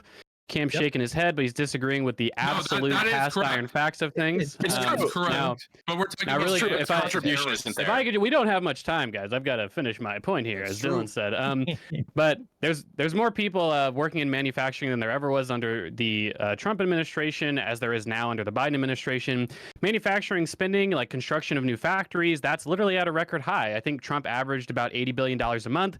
It's literally $250 billion a month. Now, why is that? You see the spike up right after what? You guessed it, the CHIPS Act and the IRA getting passed. Those were both smart pieces of industrial policy that the Biden administration passed with thinner margins than Trump did. So, I mean, to bring it back, I guess I'll save it for my closing statement, but we've never really addressed that fundamental point that I keep making. Tim Walz has an actual record of running a government. Who did he invest in? He invested in people with infrastructure. He invested in children. He invested in education. These are all things that return a lot more tax money to the government than things like tariffs, right? Those are smart policies. Those invest in the American people. That's what Biden's done. That's what I imagine Kamala and Tim will do if they actually end up winning this election. Okay, the next topic is the economy, so I think we're going to have an extensive conversation about tariffs, I expect. So let's wrap up this with ending statements. If there's anything you want to respond to, if there's anything you want to say on this, we're not going to talk about it next topic. Citing stuff from the last conversation, unless you can somehow twist it into legitimately being important. We don't want to trudge that out. We want to move on. So this is the last time to say anything. If you start bringing up like, hey, I want to say something from last thing and the next thing, I'll shut you down. So get it out now. We have 2 minutes for everybody. That's the rule. But do keep in mind that we are running late, so try to be quick about it. We're going to start with, we'll start with Pisco. Yeah, thanks. I think that this wasn't even... Sorry, I was paid to do that. Yeah. Yeah, of course. So I think that it's not even a close call on this. You know, the vice president, one of their key responsibilities is the transfer of power, and you don't even hear any good argument on the other side about why it would ever make sense not to certify this election.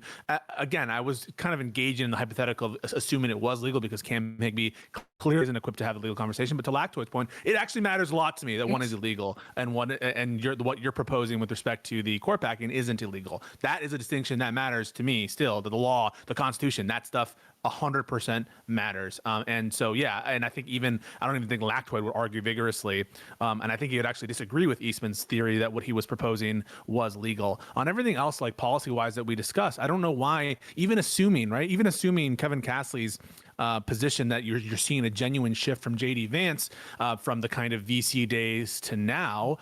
One, I don't know why we would assume that. I mean, as far as I understood, he's still asking for money from Peter Thiel. Like as recently as a month ago, he's still getting all, the Trump surrogates. They're all like raising money from all these VCs and tech billionaires and stuff. And so I have no idea why you'd be confident. But even just assume that this is like, I don't know, a genuine come to Jesus moment, and he's being more populist. Like, he's changing his complete outlook on political philosophy and I guess industrialization and domestic production in 2 years, where we have Kamala Harris. Okay, you have some change in position with respect to like fracking and stuff like that, but it's nothing like the kind of change in outlook that you're describing between JD Vance's VC days and what he is now. I think it's much more substantial, much more significant, and I don't think that the evidence is there to support it. Yeah, he talks a good talk, but he's still going to money within the same places, and he still has the same exact friends. Okay, I'm now going to throw it over to RC. Yeah, to kind of just spin off what he had said. Yeah, he could have the same friends. You still haven't pointed out anything wrong with his friends. So, and this criticism that Tim Walz has more political experience than JD Vance. And, the question that I'm asking is then centrally, what is different between political experience and private sector experience when it comes to communication, negotiation, and competition? All of that is very applicable to the government. So I don't understand how you're going to say, well, this guy doesn't have political experience, as though that really matters because he has private sector experience. I would just leave it at that. Okay, now we're going to throw it over to Kevin Cassley. Yeah, thanks, Dylan. So I'll try to keep it quick here. So, with regards to the earlier part of the conversation, let's be real. There's more than one issue. The legalese stuff that, some of the folks here were fighting over, it's not relevant to 78% of American workers that are living paycheck to paycheck. What matters is economic solutions. And the reality is on that, it's a mixed bag. Vance has had really good rhetoric on reindustrialization. But here's the problem with the whole Trump thing, right? Sometimes they do the wild card stuff, and sometimes they shock everybody and they do something that's like pretty amazing. And then most of the time they toe the line of capital and Wall Street and whatnot. The Democrats, in contrast, yeah, they tend to be more for orienting spending around, social services, that sort of stuff. But then you look at their record on, say, the border and this mass importation of cheap labor, which undermines workers, their wages, while driving up rents. And it betrays that claim to represent the workers. I mean, look at Biden himself. He is a big union guy. Yet you look at his record, and he did bring in a lot of cheap labor. So it's a mixed bag. It's really a mixed bag. I would say don't have one issue be your only issue. You've got to look at this on the level of material reality, and on that, it really comes down to who do you trust? Do you trust Vance in his evolution, and do you trust Harris when she's out there talking about how she's going to make housing more affordable for you? Or do you trust her when she's bragging to donors about how Dick Cheney and other neocons support her? That's the question that's up for debate. And, that's up for you to decide. Thank you. And follow me, Kevin Castley, on X. Thanks. Lactoid? Yeah, so I think I probably disagree with Kevin on most things, despite the fact that he's my ally in this discussion. But I'm going to disagree with him when he says that, well, the legal stuff, the constitutional stuff, that doesn't matter. I think it does matter. And I think that there's something particularly disgusting occurring, and has been occurring for a long time now, when Democrats are painting their candidates as like these staunch defenders of the Constitution, and these Republicans as these evil revolutionary bunch that are trying to overthrow it. And you thought here today, despite the fact this was a conversation about J.D. Vance's merits, we had a Trump tweet brought up that, by the way, I've already condemned. So when you say that I don't give a fuck, that's obviously not true. But I think that when we're talking about threat to the Constitution, it's hilarious to me when people say, hey, look, here's the guy who said, don't court pack. In fact, we should have a constitutional amendment to prevent court packing because this is a critical branch for our institutions in our republic. And then he's the threat to democracy, and he's the threat to the republic, and he's the threat to the Constitution. And then you have the guy saying, well, First Amendment doesn't cover hate speech. He's supposedly this bulwark against tyranny and evil. I think it's absolutely absurd. I think the fact that multiple people on this panel have endorsed court packing, which would, I think, have a very real risk of obliterating our republic, is concerning. I think that is more disqualifying than anything J.D. Vance has said on the 2020 election. And overall, again, going through just all my points, I think J.D. Vance really surprised people at the debate. I think people were just writing him off, making lies about him fucking the couch or whatever. And then he came back and he's like, no, actually, he's principled. He's in support of the Constitution. He's actually supportive of an enduring republic. And Democrats just can't deal with that, right? They have to make up shit. They have to lie. Tim Walz lies like no other. But of course, he's got to be the truth guy because of just the narrative that Democrats have built over time. It's disgusting. If you want to defend the Constitution, you can't let court packing happen. Tim Walz should come out tomorrow and say that he promises and he disagrees with Kamala Harris. If he does that, maybe we can actually have a conversation about who's better, Tim Walz or J.D. Vance. But until that time happens, J.D. Vance is obviously better. Pondering? Man, I don't know where to begin. So the reason the Trump tweet was brought up was because Lactoid brought up Kamala Harris's position from 4 years ago where she said she was open to court packing. Tim Walz, to my knowledge, has not said he's pro court packing. So there's a relationship Lactoid is trying to establish vis-a-vis Kamala Harris's position. By that point, Trump is fair game, and you will always lose on the Trump point because court packing is #1 constitutional. It was exercised by the founding fathers themselves. And what Donald Trump is proposing was the termination of a constitution to restore him to a second unlawful term. Trump is objectively far worse in all ways. The only reason that you would care more about potentially court packing, which again is not Walz, it's the person that Walz is backing might be open to it, is because you care more about preserving a right-wing supermajority on the Supreme Court than actually preserving the Constitution itself. That's really what Lactoid is upset about. In terms of lying, J.D. Vance has been caught in verifiable lies time and time again, going from obviously the 2020 election situation. He knows that Donald Trump lost the election. He won't concede to it because it's politically inconvenient. He's lied about migrants in Springfield, Ohio, and on and so forth. In terms of the two candidates themselves, sorry, I'm trying to keep it under the 2 minutes. In terms of the two candidates themselves, Governor Walz actually has executive and legislative experience that J.D. Vance doesn't. J.D. Vance has been in Congress for 2 years. He's gotten nothing done. He wouldn't even vote for the enhanced child tax credit he claims to support because he cares more about politics than he does about policy. He is objectively inferior, again, in all ways. And then the last thing I'll say is that the Constitution demands that a vice president preside over the certification of the Electoral College. J.D. Vance is the only one of the two candidates who has called into question whether or not he would faithfully do so. Again, he is morally and ethically and constitutionally inferior in all ways, objectively so, as is Donald Trump. You lose. Hutch. Yeah, I mean, Look, as far as court packing goes, the Republicans have won one popular vote in the last 30 years, and yet there's 6 Republicans sitting on the Supreme Court.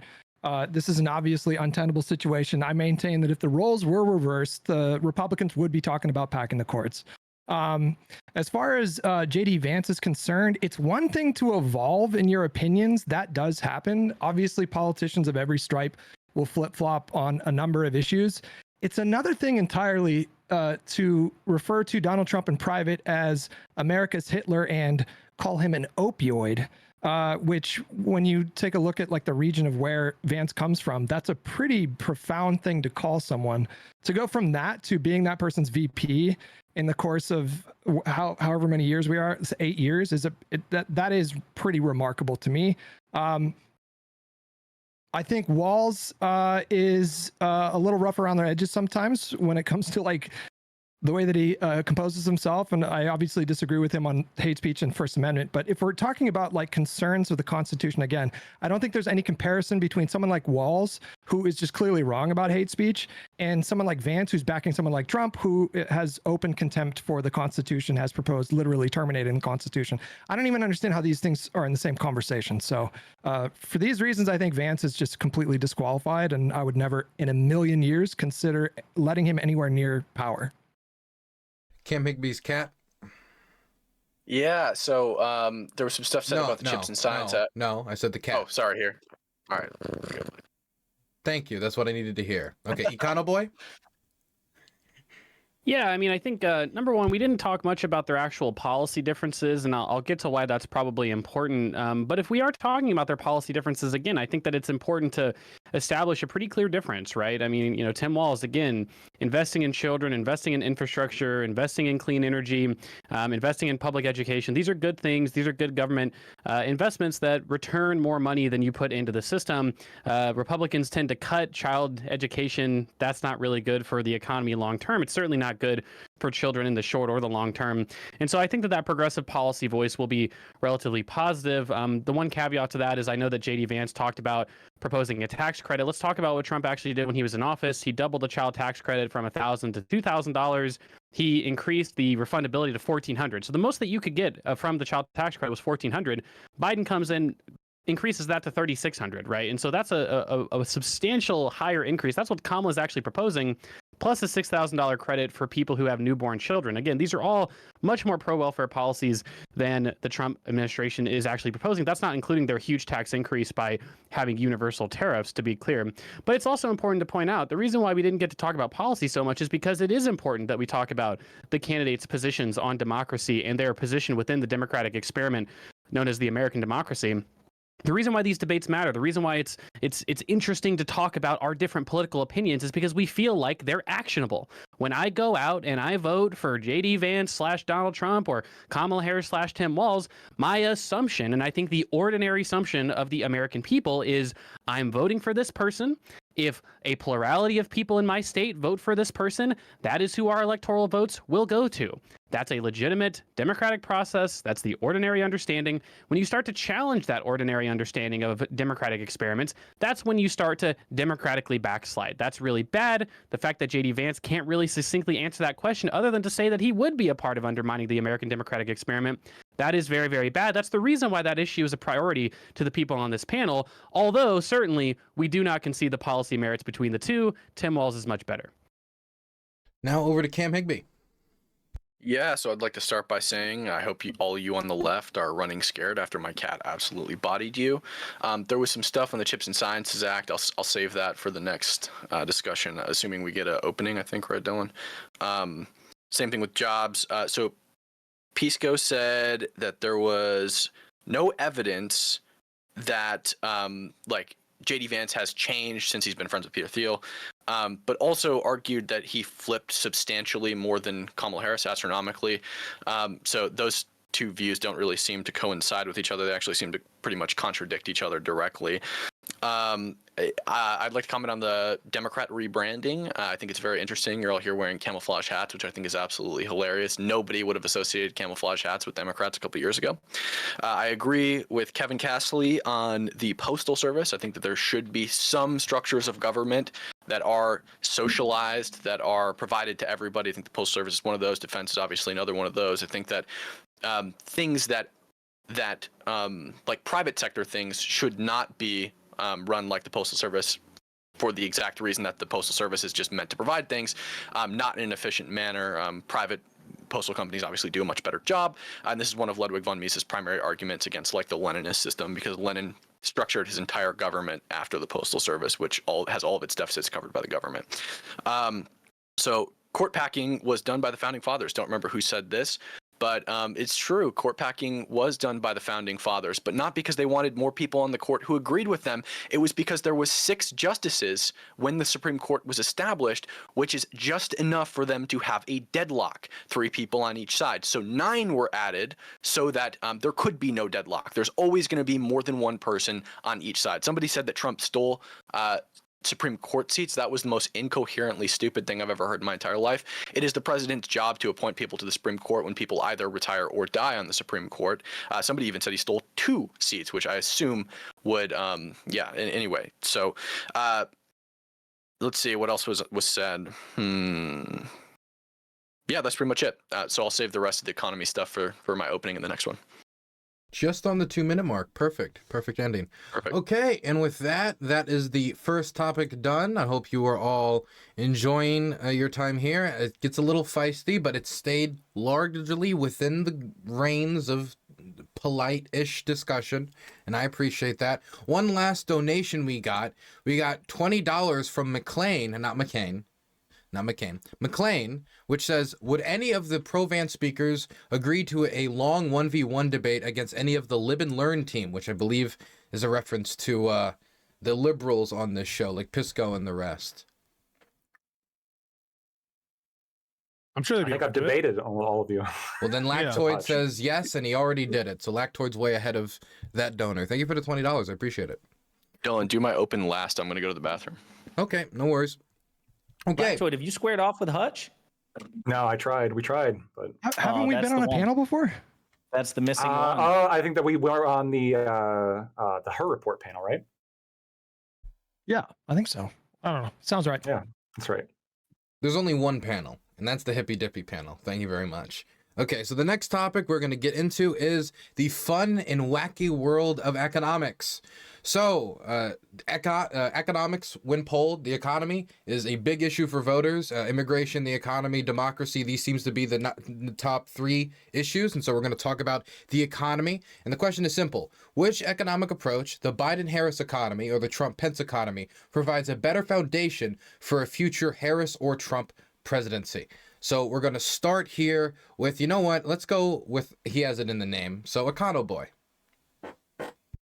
Sure, yeah. I mean, I certainly think that the Biden-Harris approach, although not optimal, look, I'm a very progressive person. If I had the reins of the economy, we would do significantly more progressive economic measures than the Kamala or Biden administration, but they've taken a good first step. Call it a down payment if you want, but the IRA, the Chips and Manufacturing and Sciences Act, or whatever the long sort of extended name is, the CHIPS Act as people call it, that's all really, really good, smart industrial policy. I think in general their tax policy has been pretty good as well. Investing in children, that's a really good thing to do. That returns a lot of money. Of course, we've seen the experiment, right? When this exact proposal was enacted temporarily, that's what they could get passed under the Democratic caucus currently. We saw childhood poverty basically get cut in half. Guess what?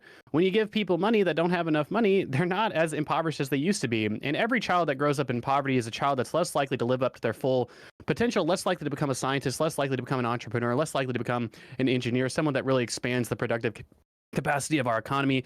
Kamala's also proposed expanding the EITC, which is also something that Biden did as a part of his recovery, but also making that permanent. And again, that's a big anti-poverty measure as well. So if you care about people not living in poverty, if you care about investing in good manufacturing, middle-class growing jobs that don't require a huge amount of education, a lot of people can get these jobs right off the street, then certainly it sounds like you would favor a Biden and Kamala approach, not the approach of Donald Trump. He's doubled down on all of his bad economic policies from his first term, and he hasn't seemed to keep a lot of the good ones. So I would say recommend Kamala and Biden on this issue. Okay, that was a minute 30. We're now going to throw it over to Lectoid. Yeah, I think that when we're talking about like what is good in an economy, I think there's like it's two separate questions, right? Because there's the first question, which is what makes the most sense, what's the most efficient in terms of just like if you're trying to do something, what accomplishes what you're trying to do best. And then the other question is who is it, like it's good for who, right? Because the actual goal matters, and economics is a not only a practice of efficacy, but it's also a practice of morality. Because this is some libertarian shit I'm about to come out with. But when you expropriate people's resources from them, this is stealing from them. You are essentially removing things that they've worked for, and this absolutely has moral implication. Now, if we're looking at both of these candidates here, or I guess we're looking at Trump compared to Biden, I'm not going to lie, I don't particularly like either of them. But I'm going to phrase this in the sense of who is less bad, right? I don't like the economic populism that's coming out of Trump, and I don't like the typical shit that's coming out of Biden. And the proposals from both candidates going forward are also, I have disagreements with them for equal reasons or for similar reasons. But I think that the Trump-Pence presidency in terms of the economic outlook was better. I think that just is better than Biden's at least. I think that Biden, has a lot of issues. We have incredibly high inflation under Biden. We have Trump being historically very good on regulation. He's very good in terms of not raising taxes and some tax cuts as well. And then you have Biden doing such shit as, student loan forgiveness, which is handouts to people with relatively high income, mass spending. In terms of his jobs, they were constantly being revised down. Joe Biden's going to claim that he added so many jobs, but in reality, you look at a percentage of the jobs full-time compared to part-time. A lot of the jobs that Biden is claiming credit for now are disproportionately going to be part-time as opposed to a full-time compared to the Trump presidency. The actual, and I think Trump's prior policies plays into some of the good shit that's going forward for him. Now, obviously, the deficit's not good, but the biggest deficit items on his policy are tax cuts and no tax on tips and no tax on overtime, which is all great. We shouldn't be taxing people for going out and doing honest day's work. Lowering taxes for domestic manufacturers. Okay, we're over 2 minutes, so try to wrap it up. Yeah, and I guess just to wrap up, Biden sucks on all of that. He's going to raise taxes and shit, and Kamala's going to do the same. Okay. Pondering? Sorry. So basically everything Econo Boy said, I wrote his intro and I gave it to him. The other thing I'll just say is that JD Vance has no economic record of which to speak. So it's hard for us to really compare. Governor Walz is a mixed bag when it comes to Minnesota. Some good things, some things not so good. The Biden-Harris administration, I would say that especially when you consider the hand that they were dealt, their economic success has been overall staggering. When Donald Trump came into office, of course, he was riding President Obama's coattails. A lot of Republicans and Trump supporters like to pretend that basically the universe was created anew. Donald Trump single-handedly, with just his two very tiny orange hands, created the U.S. economy. But for the most part, most of the good parts of the Trump economy for at least the first 3 years were macroeconomic trends that were continuing from the Obama administration, and Trump did continue them for the first 3 years. I think the stock market then increased fairly sharply under Trump, so I will give him that to the extent that we can give a president any credit for the stock market. And then, of course, the whole thing collapsed in his fourth year. So, and of course, Trump supporters say you can't hold COVID against Trump, even though obviously if the shoe was on the other foot, they absolutely would hold COVID against a Democrat. But even by that logic, that means that you should also grade President Biden on a curve, given that he had to deal with the pandemic recovery. So for that and all the other reasons that Econo Boy laid out, I'm backing the Harris-Walz Economic Foundation. Hutch? Yeah, I got to give credit to Republicans on messaging because they have truly convinced a lot of median voters that they're better on the economy, despite the fact that every modern Democrat has left the economy in a better position than it was when they took office, and every Republican left the economy in a worse position than it was when they took office. We can look at GDP growth, deficit spending, unemployment, job creation, any metric you want to look at. And I was watching, it was a Hodge Twins video today, and they were talking about how They were frustrated that people that were affected by these disasters weren't getting more money to sort of help them get through the worst of it. They were talking about like homeless veterans. They were talking about how there were Americans that were struggling. And I couldn't help but think that they seem to be making the case for the Democratic Party. I don't see the Republicans proposing a lot of like robust economic policy to directly impact Americans in this country that are struggling. I do want to make a point. Kevin has mentioned a couple times that 75% of the country lives paycheck to paycheck. I just want to get a fact check from Econoboy when we start. I don't believe that's true. I think the median family has like $180,000 in wealth and like $8,000 in liquid assets. But yeah, I look forward to having this conversation. Yeah, thank you. Okay, and with that, you know what? I'll throw it over to Kevin Castley next. Just makes sense. Yeah, sure. So for my opener, I've already got this prepared. I'm not going to respond to that. We can talk about that in the main segment. So yeah, so I have a degree in economics that's relevant to this. But here's the thing. Neither of them are technically good. They're a mixed bag. Here's the thing. Freedom cities, which Trump has very sparingly talked about, is like brilliant. So he's one of the only Western leaders to talk about planned cities. Look, it's same in Canada as in the US. We're sick of living in old, congested cities with bad infrastructure and high rents. Let's build some new cities with big housing and big infrastructure, and let's learn from the victories of China in this area. I want to say as well, the CHIPS Act that Biden Harris did is good. That is good, absolutely. But here's the thing. So are tariffs. Again, it's a mixed bag. So Trump's tariffs have the potential to gear the American economy. If they're done on the board, as he said, as Vance has said as well, the 20%, if they're done, strategically on the whole, they can gear the economy towards self-reliance, which is a national security issue, right? I know a lot of Republicans and conservatives talk about national security and stuff, yet they're fine with subordinating their economy to multinationals that have no allegiance to their country. Consider Taiwan, where that dependency could actually force a war. America's dependent on Taiwan for advanced semiconductors. But if it wasn't, it might be less likely to be forced into a war if anything happens there, giving you strategic flexibility to not necessarily get into a nuclear war, right? So that's good. America is one of only a few countries that could be fully self-reliant. So is Canada, but we're not because our political system and economy is subordinated to foreign capital. Trump's rhetoric is populist, but it's undermined by corporate tax cuts that he did in his term. And Harris' rhetoric is populist, but it's undermined by the mass migration that Biden presided over in his term. So at the end of the day, they are a mixed bag of pros and cons. I support labor. And at the end of the day, it's a mixed bag because both parties serve capital instead of workers. So if you're working out there, doesn't matter if that number is technically true, depending on how you bend it, you're getting screwed over bigly, basically, right now. So thank you. Bigly. Throwing it now over to, I'll throw it over to RC. So I'll try to keep it short and concise. I think that the Trump administration will incentivize business owners. They already have in 4 years, and they will again.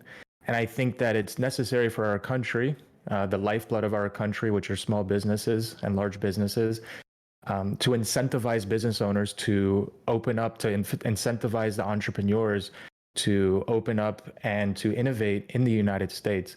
When you have companies that like Walmart, Apple, Amazon, that employ millions of jobs, employ millions of Americans in the United States, we want to incentivize these people. We don't want the smartest and the brightest of our country to open up their company in a foreign market. We don't want the Elon Musks to leave the state of California and go to Texas. We see what Democrat-run governors do, and they de-incentivize the Elon Musks of our country. And the last thing I would say is Kamala Harris has been quoted claiming that she wants to snatch patents and take them over, meaning the government to take over patents. What worse thing can you say to de-incentivize business owners, potential business owners, and current business owners in the United States? Throwing it now over to Pisco. Yeah, I think one of the big problems you have with the Republicans or the right wingers or the pro-Trumpers on this panel is a little thing called post hoc ergo propter hoc. Just because something happens close in time to something else doesn't mean that it happens because of that. And as was explained by Josiah earlier, the people who are citing the cost of living crisis that occurred under Joe Biden, just like Kevin cited the immigration crisis that has persisted under Joe Biden, doesn't mean that it happened because of any concrete Joe Biden policies. We know that the economy was, or the cost of living crisis is a global problem that was affected primarily by, or started primarily by, COVID, the virus, and the restrictions that were made sort of as a result of COVID. And in response to that crisis, the Biden-Harris administration has performed exceptionally. We've had a soft landing. We have growth, very good growth. We have great unemployment numbers. Real wages are finally going up. We've had unprecedented investments in energy, in green energy, unprecedented investments in the manufacturing. And not even Kevin will deny the fact that we have increased manufacturing employment. And yes, we're continuing to have kind of problems in specific sectors, but those are problems that Biden and Harris have solutions for. For example, with respect to the cost of living crisis, with respect to housing prices, Kamala Harris has a plan with building homes. There's a supply issue. If you're Kevin Castle and you trust Donald Trump to build futuristic planned cities, don't count on it. This guy cannot fulfill his promises. He cannot follow through on his legislation. Kamala Harris has a plan that, by comparison, I think is a lot more doable, and I have a lot more trust in her vision as opposed to Donald Trump's. And then finally, on the issue of immigration, that's another sort of discrete area where the administration has proposed a solution, the bipartisan Immigration Act, which would have vastly increased the number of border agents, which you need to resolve a lot of these cases and to push back some of the tide of illegal immigration, which others cite as an economic problem. And then finally, what are the good aspects of the Trump-Pence economic vision? That's what the question's about. The major signature piece of legislation is the tax cuts for billionaires. And it can't be the case that we think that furtherance of that policies or business as usual with the MAGA Republicans is going to be in the best interest of real Americans and working class people. Okay, now we're going to throw it over to Cam Higbee to end our opening statements. Perfect. I'll set the stage pretty hard here. So I'll address some of these things in reverse order. So the Tax Cuts and Jobs Act did not primarily provide tax cuts for billionaires. Billionaires, or people making over $1 million in general, received a tax cut of less than 4%, where people making $15,000 to $50,000 received a tax cut of 16 to 26%. People making $50,000 to $100,000 received a tax cut on average of 16%. In addition to that, you said Kamala Harris, Pisco, has a plan to build homes, and you pretty much summed it up perfectly because that's all she says, I'm going to build homes. She didn't say anything else. Her policy proposal on this, on her website, is a grand total, by the way, of 3 pages with absolutely no more substantiation other than I'm going to reduce house prices by giving you $25,000 in a grant to help you buy your first home, which is not a policy proposal at all, actually. It's just I'm going to give you some money. It's a grant. It doesn't reduce the prices of homes. It just helps mitigate the current high prices. So not a policy proposal. You said that just because it happens close in time doesn't mean it was their fault. I find that especially ironic because you prescribed that to all my compatriots here on the panel. But despite that fact, your friends here continue to say that Trump left the economy in a worse place than he entered office. Well, why was that? It wasn't because of his policies. We saw that if the pandemic never happened, Trump would have left the economy in the best place it had ever been in. It was the pandemic that caused the leaving of the economy in the worst place it had ever been, not Trump's actual actions. So burn. Okay. In addition to that, tariffs, I think something interesting to think about with tariffs is that we are also massively using slavery and child slavery or labor that's effectively equivalent to slavery in foreign countries. Tariffs works to eliminate that. It de-incentivizes the use of foreign labor, especially in places where they are paid almost nothing, and brings it back home where we're legally obligated to pay people wages that are acceptable. On top of that, it eliminates the problem of us being completely dependent on countries that are either our literal enemies or countries that will soon be absorbed by our enemies, i.e. Taiwan. Trump already addressed that. Yep. You said that Trump or Biden has more manufacturing jobs than Trump ever did. That's true. There are more manufacturing jobs now than there was under Trump, but the proportional increase is like nothing compared to what Trump did. Trump in his first 2 years had over 400,000 manufacturing jobs added to the economy. Biden his entire term have 175,000. The rest were all returning jobs. The sharpest increase in returning jobs is while Trump was still in office. Okay, and with that, we have finished the intro section. Is there anybody that wants to start us off? Kevin grabbed it first, so Kevin gets it. Yeah, I know. I was listening to Pisco while I was away, and he had said that, well, you put a lot of trust into Trump about the freedom cities, but what if he doesn't do it? I want to be clear right here, just on the record. There's like a 98% chance he doesn't even get started on it. But I do think the rhetoric is important because it gets people to start asking questions. Hey, why does China have an excess 1 billion units in housing, but we're paying $800 extra a month more than we were a few years ago to some bummy landlord that's does nothing, that's just cushioning it basically with our cash, and so no, I don't trust that he's going to do it. It's just he's one of the only people I've even seen talking about it. That's to clarify how many people my here position. I want to ask, how many people on this panel even knew that this was a policy going into this debate? Probably nobody. I mean, we're all very attuned people. We're all very the freedom cities. Yeah, freedom cities. Yeah, I've heard about that and the federal land. Are we talking about Okay. freedom cities or economic opportunity zones? No, we're cities. talking about specifically the cities that. Yeah, I have no idea what that is. I'm not convinced, and it's even possible that the conservatives here know about the policy, but I'm not convinced that the rhetoric on freedom cities has reached critical mass such that we can talk about any. We were talking about like the lack of specifics on the building of homes. How many people are being affected by this rhetoric? How much commitment is there on the MAGA base for him to follow through? Pisco, I agree with you, but he is at least talked about it. Now, he hasn't done it as much as I would like, not anywhere near. But the question is, if he started talking about it and your criticism is, well, people don't know about it, that's not really a valid criticism because talking about it changes that. It gets people to talk about it, right? So I care about policies that are going to improve the lives of real people. I think that building new cities will. I think that proposing solutions that have no chance of success is not going to help Americans. I know that's not true. That's not true. They've built hundreds in China, and it's been working, and people have cheaper housing now. I'm talking about this country and what I know about this country. Why can't people have nice things, Pisco? Yeah, so people have nice things here? Pisco. In this country, as you are, right? You said 90. Are you a landlord, Pisco? Pisco, are you a landlord? You're not a landlord. It's not relevant. I'm not a landlord. No, but it is relevant because landlords oppose the construction of new cities. It's completely irrelevant about whether I am a landlord or not. I'm a tenant. I am not a landlord, but even if I was, so then it's in your financial interest to have more housing stock available. So I agree that more housing stock is important. That's why I support, and I hope that you would too. Do you or do you not support Kamala Harris's proposal to spend money on 3 million new homes? Would you support that? Yeah, I've looked into it. I think it's good. The problem is plan at all. No, but the problem is I also agree with Cam. I don't think she's going to do it, and I agree with you. I don't think Trump's going to do it. That's the problem, is that both of these guys at the end of the day serve capital, not labor. So in this country, I'm sorry to say, and that's one of the reasons why I think you're going to have a problem here with some of the libs.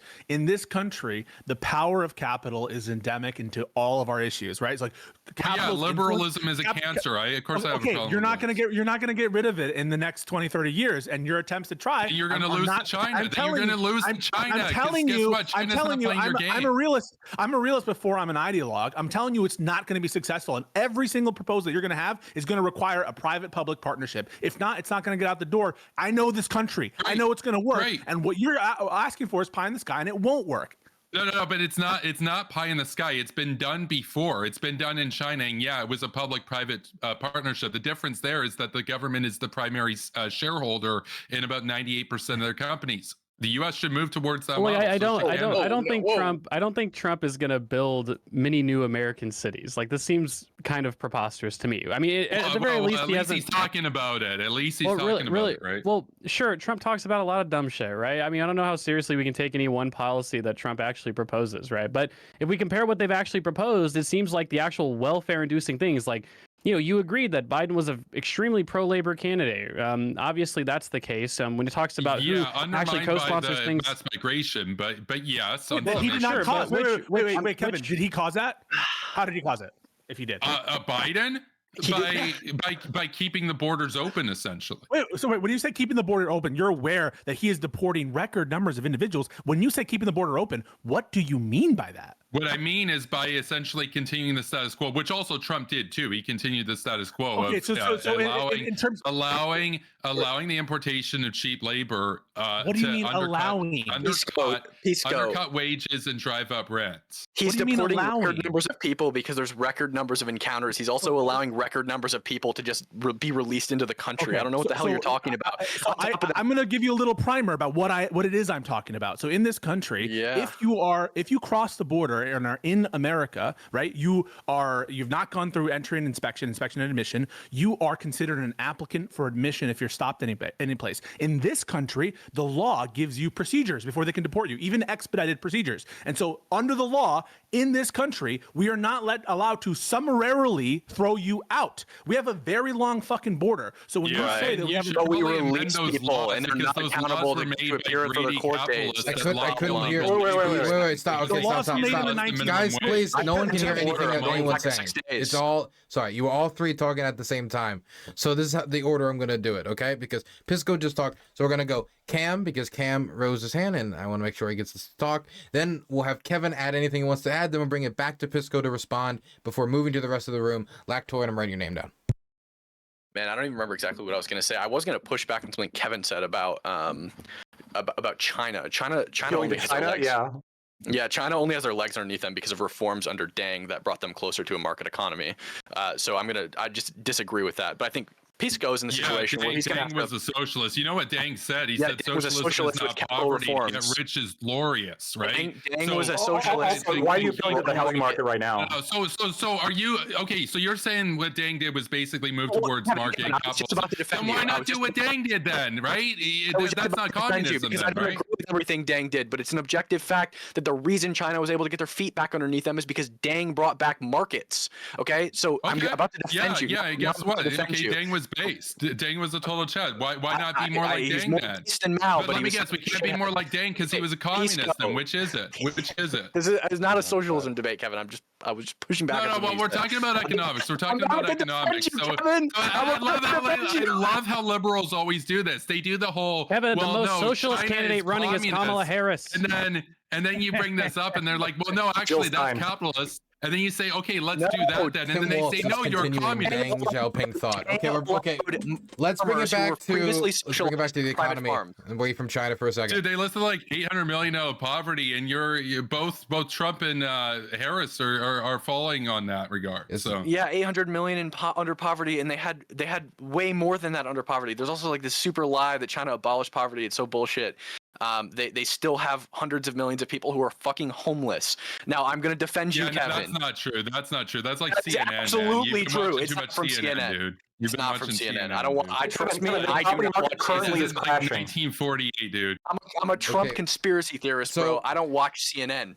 Now that we've drawn the lines in the sand over China, I think so. We had Cam, we had Kevin. Or wait, Cam, did you finish responding to Pisco? Cam was about to own me. Yeah. Please own. Well, not Pisco, really, please. but all right, Pisco, get ready, prepare. Yeah. I was just gonna say that I think that Pisco was kind of in a position where he had to articulate a fundamental difference between America and China that would result in the policy Kevin was proposing, working in China and not working in America, which I don't think was fully done. That's not necessarily me coming for your balls, Pisco, but I think that wasn't articulated. I don't remember. I was going to respond to something else Pisco said, but I didn't write it down, so I forgot immigration stuff. I talked about immigration stuff. Oh yeah. There's more. Yeah, there's more encounters now, so obviously more people are being deported. I think the biggest problem right now with the immigration issue is that when we catch people, we release them. We don't hold them accountable to appear in their court dates. Wait. Yeah, I wish it were otherwise. That's catching. So as a function of the limited number of beds that exist, and there are certain things that make one inadmissible that is supposed to require, quote, mandatory detention under the law. And as a function of just not having enough space and not having enough resources, there are people who are supposed to be, under mandatory detention, according to the law, supposedly, who are let out, right? That's what's and this is something Trump wants to do, is build more facilities. Okay, so Biden and the Biden-Harris administration wanted to massively expand the amount of money given to the immigration system, including for housing, that kind of thing. But every time you want to go here, Pisco?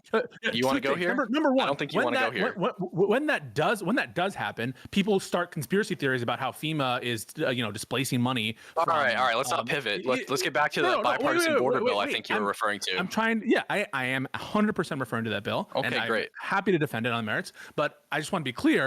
When we start paying for housing, people like Kevin, I have to say, or I don't know, actually, if this is Kevin's position, start yelling about how we're not giving money to American workers and we're giving it to migrants for housing purposes. That's number one. And number two. No, I want to build public housing, dude. Okay. I want to build public housing like they did after World War II to have a baby boom. For illegal immigrants?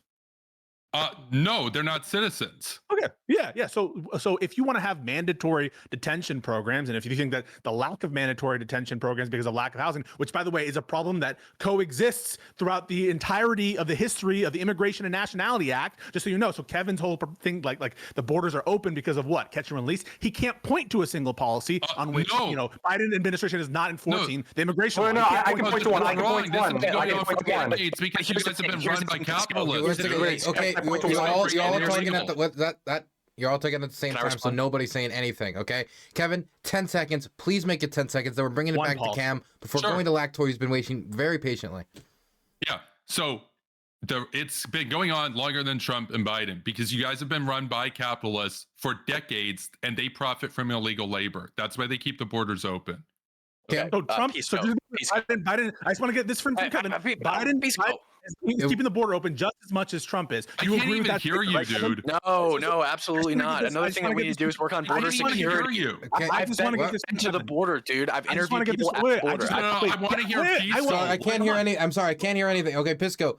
Quickly, I get 10 seconds. I'm sorry. There's other people that have been waiting the whole debate, and it's mostly been like 3 people. So I want to make sure that other people get to talk. So Pisco, you'll get 10, 15 seconds. Then we're going to Cam. Then we're going to the beautiful world of Lactoid. Sure. So this is the last thing I'll ask to Kevin, since Kevin pointed to the open border policy of Joe Biden being one of continuing a regime of capital incentivizing illegal immigration. You would agree, wouldn't you, that the border is open under Biden to the same extent that it was open under Trump? And as you said, it pre-exists both of them. So that's correct. That's correct. Right? Yeah, and that's a problem. And if you're an actual nationalist, that should bother you.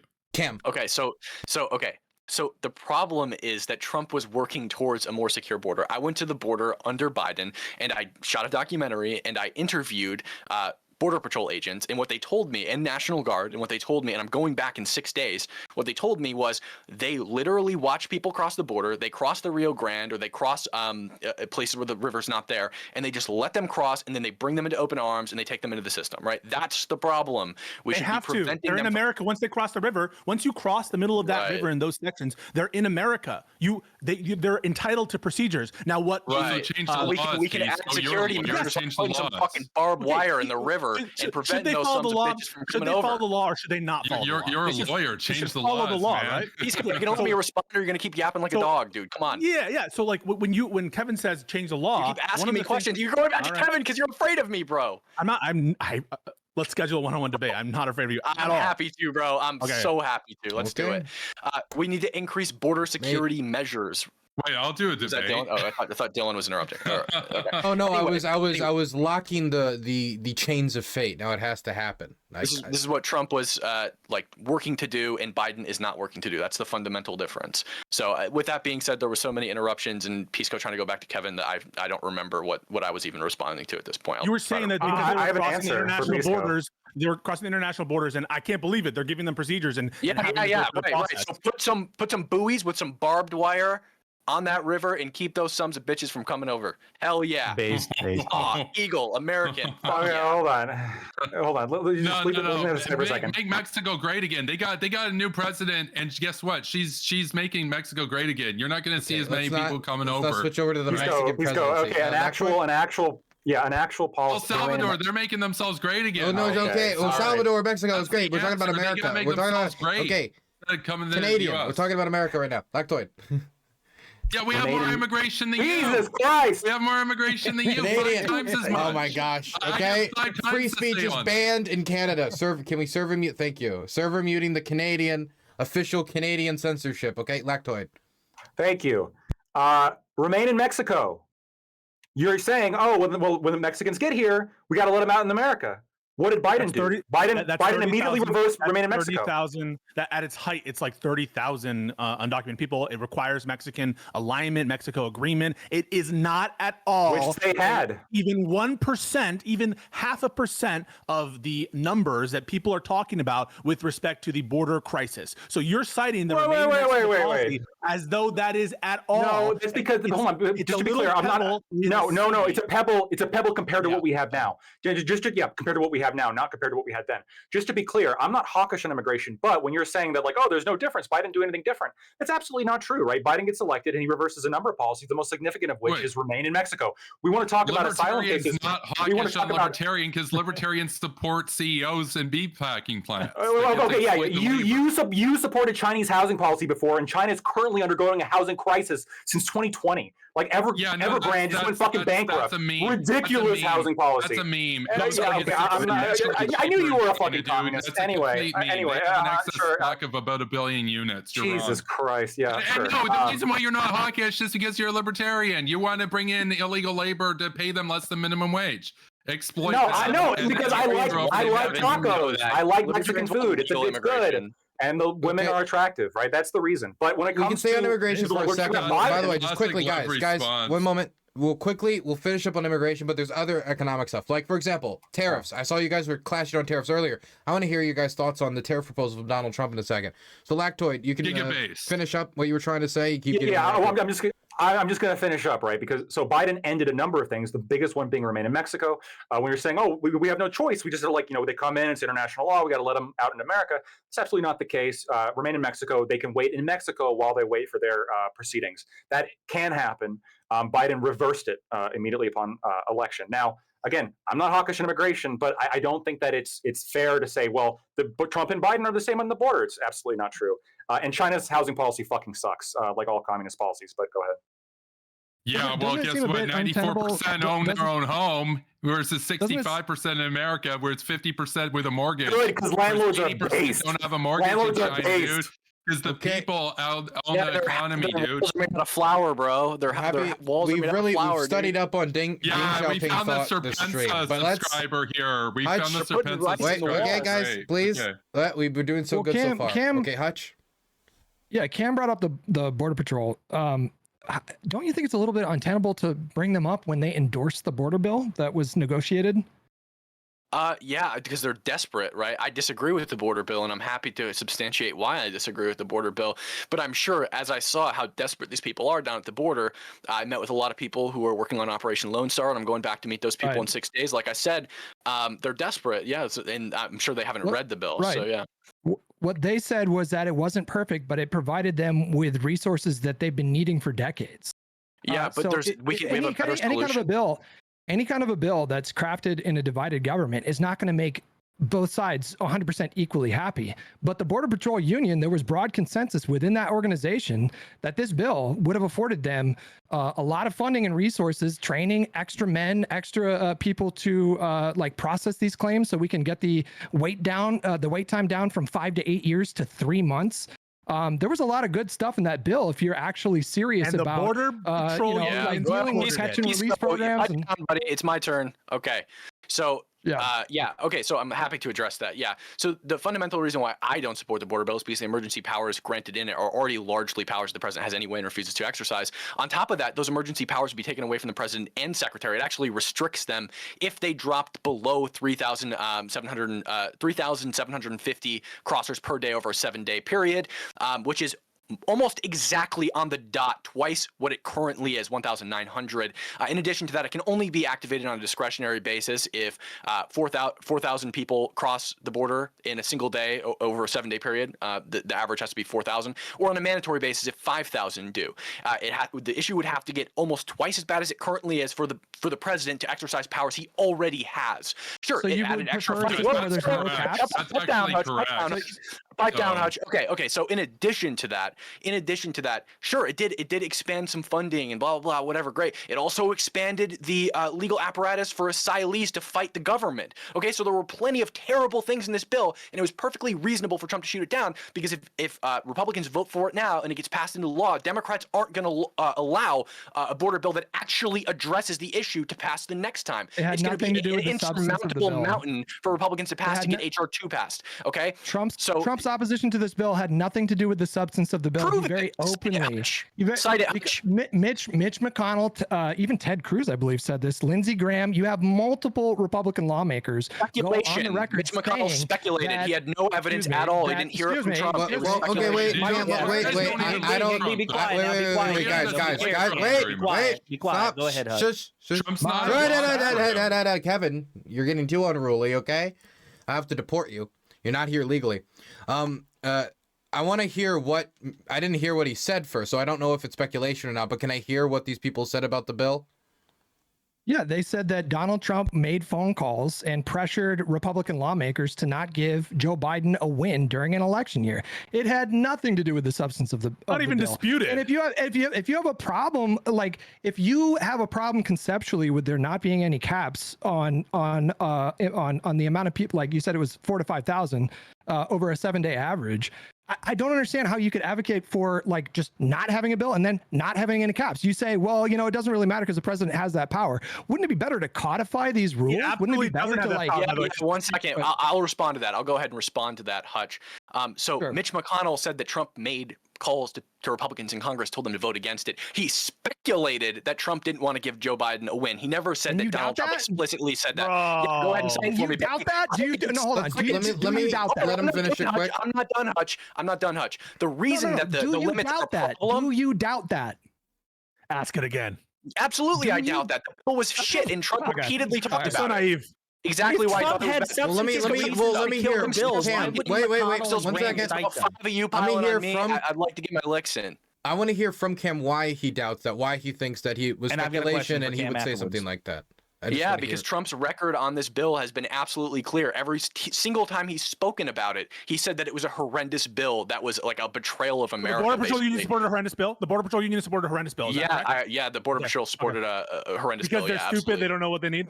No, I didn't say that. They probably hadn't read it. These people work 9 to 5. They didn't read the bill. The Border Patrol did not read the border bill. Yep. Okay. Yep, probably not. Yeah. You're an idiot. Okay, so, yeah, sure. All right. That's real big talk, Pisco. But every time I ask you for a source, you have a low opinion of the union. You have a low opinion of the union. If they think they didn't read the bill. Well, to be fair, they are Trump supporters, the substance now, or are we going to be doing tainting the well left and right here? Do I actually get to respond to what Hutch said about limits? Sure, you can respond. Guys. Perfect. Okay. So Hutch, you said like why would I not want to like codify the limits and the abilities that the president has? Because the president already has these abilities, and the bill just restricts when he can use them to an insane degree. That's a fucking lie. Wait, Pisco. Just one at a time. I'll let you respond after. Okay. I promise. But what happens if the next Democratic president comes in and it's just totally open borders and doesn't want to enforce it? Now you don't have anything codified, and they can just do open borders or whatever, right? I mean, okay, but the bill didn't address the current issue. That's the problem. Okay, and on top of that, you asked me. I'll say this again. I'm like, why Trump, why might Trump not be using this just to get a win? Blah blah whatever. He openly endorses HR2, which is a much better border bill that's currently waiting for approval in the Senate in a presidential signature. If Joe Biden got that bill passed and then signed it, guess what would happen? It'd be a huge win for Joe Biden. Huge border win for Joe Biden. Next time you guys get a trifecta on government, next time you guys get a trifecta on government, you can do that. But you're in a divided government. You have a Democratic president. Why would you expect? You asked me. Why would you expect? I know that Trump wasn't using it for a win, and I answered the question because it doesn't make any sense why he would continue to endorse HR2. Hold on. Why would you expect that a piece of Republican-crafted legislation should just be passed under a Democratic president? If you guys want to do that, get control of the government. Because it's bipartisan. Both sides seem to believe support solving the border crisis. Joe Biden says he supports solving the border crisis. That's why we support the bipartisan border bill and have it be a win. It'd be a a fucking slam dunk for Joe Biden. That's why we support the bipartisan bill. And you accuse the Border Patrol Union. It was never actually bipartisan. You accused the Border Patrol. You accused the Border Patrol. Langford helped with it, but nobody else did. You accused the Border Patrol Union of not reading the bill. I think Cam Higbee hasn't read the Border Patrol bill, or I've read it. Immigration. I've read it, bro. I think you haven't read it. I've got it in front of me right now. Or the Immigration and Nationality Act, which specifically states that applicants for admission within a certain parameter of the border bill, within a certain time period of when they're captured, are entitled to expedited removal procedures. These caps relate to a power to summarily throw people out of the country. That is not a power that the president currently has. Under the Immigration and Nationality Act, the president has the authority to suspend and make inadmissible certain categories of non-citizens. But the reason why we give people like procedures before you throw out people out of the country is because banishment is an incredibly potent ability. We want to make sure that the people that we are banishing from the country are A, not entitled to be here, or B, not even citizens. That's the reason why we have procedures before we throw people out of the country. And what these cutoffs So, Pisco, are you going to address my argument, or are you going to pivot? Because everything you're saying is a pivot. Limit and tailor the authority of the president in these specific circumstances to summarily throw people out of the country, which the president under current law cannot do, right? The president cannot just throw out any alien in the Immigration Nationality Act's definitions just because he wants to. That is not an authority the president currently has. If you don't know that, you're ignorant. You don't know anything about immigration law, bro, because you are good as fuck at running, dude. You should be an Olympic athlete. Yeah. So you stated the president does have that authority. Over here, bro. You stated that the president does have the authority. He has the authorities given in the border bill, the Emergency Powers Act. That's what I said. He does not have the power. So I'm going to cite one power that he does not have. Nobody has exercised them through executive action already. So they could remain in Mexico, right, Pisco? So it's not precisely the same. And also, I believe that is an illegal act by Joe Biden. I believe that that's one of the things I most criticize Joe Biden for, is something that I believe to be illegal and not authorized. Why? It's not a criminal act to violate the law, just so you know. Criminal and unlawful. So you're an idiot, an impeachable offense, breaking the law? I'm once again going to school you on basics. All you have is name calling because you don't know what you're talking about. I'm once again going to school you on basics. Just because something is unlawful doesn't mean it's criminal. There's a difference between those two things. Okay, but it's still an impeachable offense. Is it? If it's illegal, if he commits an illegal act in office, is it impeachable? I don't think necessarily that illegal acts are so illegal actions are not impeachable. I don't think that illegal actions Trump, then, I guess. I don't believe that illegal actions by themselves are sufficient for impeachment. No, I do not believe that to be the case. Every single president in the history of the United States has had some, well, at least in the modern history of the United States, has had some policy that they've done deemed unlawful by the Supreme Court. So that's a ridiculous statement that you just made. Once again, if you give me enough time, I will dismantle everything you're saying. And the specific power that I'm pointing to that you said the president has is the power to summarily throw aliens out of this country. Yeah, you brought that up. You know what? He does not have that authority under the Immigration Nationality Act. You're running like a track star. I love the Cam Higbee Pisco show as much as the next guy, but you guys already agreed to a debate in the future. So if you want to hash it out individually, you can be on the undercard of the next Hippy Dippy, and we can continue the show for everybody that wants to see it. But I want to give an opportunity because I did want to touch on the tariff stuff because it was talked about earlier, and I said we could maybe reshift to it here. But also I want to make sure that I'm not taking up too much of your time, because if we talk about tariffs and this goes on for a bit, we might not have enough time for the bonus topic on foreign policy. So I just wanted to check with you guys. Did you want to talk about the tariffs or just go straight on to foreign policy? Because I want to make sure that we have enough time. I'm happy either way. I think foreign policy is really important. I think I vote foreign policy. I think they're both related, actually. No, God, like please, seriously, look at chips. It's going to be a horrible discussion. Oh, I'd love to talk about chips and science act, right? So most of you are saying foreign you get policy. Domestic manufacturing, you're not forced to defend so Taiwan. So it seems like most of you guys want to talk about. You have more flexibility. Okay, Kevin, I got your opinion. I think most of you guys want to talk about foreign policy. I think a few of you don't want to, but it seems most of you do. So if you want to talk about the tariffs thing, we can talk about it as the outro to this topic, which of course you get 2 minutes. And so if you wanted to talk about the 20% universal tariff, you can. We're going to start with, we'll start with Kevin Cassie for outros. And also for everybody at home, donations for this topic, you only got like a few more minutes because I'm going to read through the list soon. So if you want to ask questions or anything about any of this topic, donate now, dylanburns.tv. Okay, Kevin? Okay, yeah, thanks, Dylan. So, yeah, no, tariffs, as far as operating within the economy as it exists right now, tariffs are one of the few things that you can get away with in like a liberal system that are actually advantageous towards your workers in terms of undoing the damage of the neoliberal revolution. So, America and Canada used to make a lot of stuff, big factories, car manufacturing, steel manufacturing, right? And then that was all shifted overseas.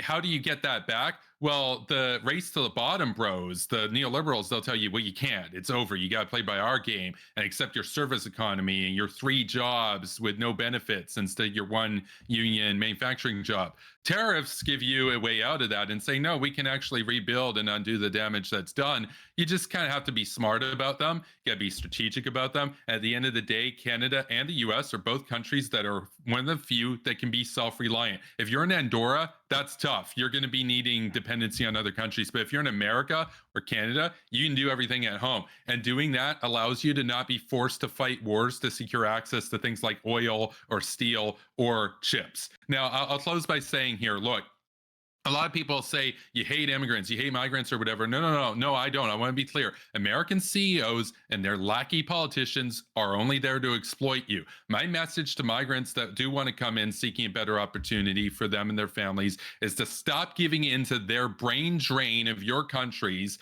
and make your own countries great again, like they're doing in Mexico under Sheinbaum or El Salvador under Bukele. Bukele has reduced murders by 50x in the time that he's been in power. Remarkable. Sheinbaum is actively upholding workers' rights throughout Mexico and making their economy great, where people don't want to leave. Here's the thing: migration is not done to help migrants. It's done to brain drain the developing world and alienate workers in the developed world. It's only done to divide and conquer so capital can prosper and we can lose. Thank you. RC? Which point do you want me to reply to? Oh, you can talk specifically? about anything. You could talk about tariffs. You could talk about anything. It's your section. Say whatever you want. So did we decide to stay on tariffs, or are we going to go to foreign policy? I said that if you want to talk about closing. tariffs, you can talk about it as the outro, but we're going to move on to foreign policy. Understood.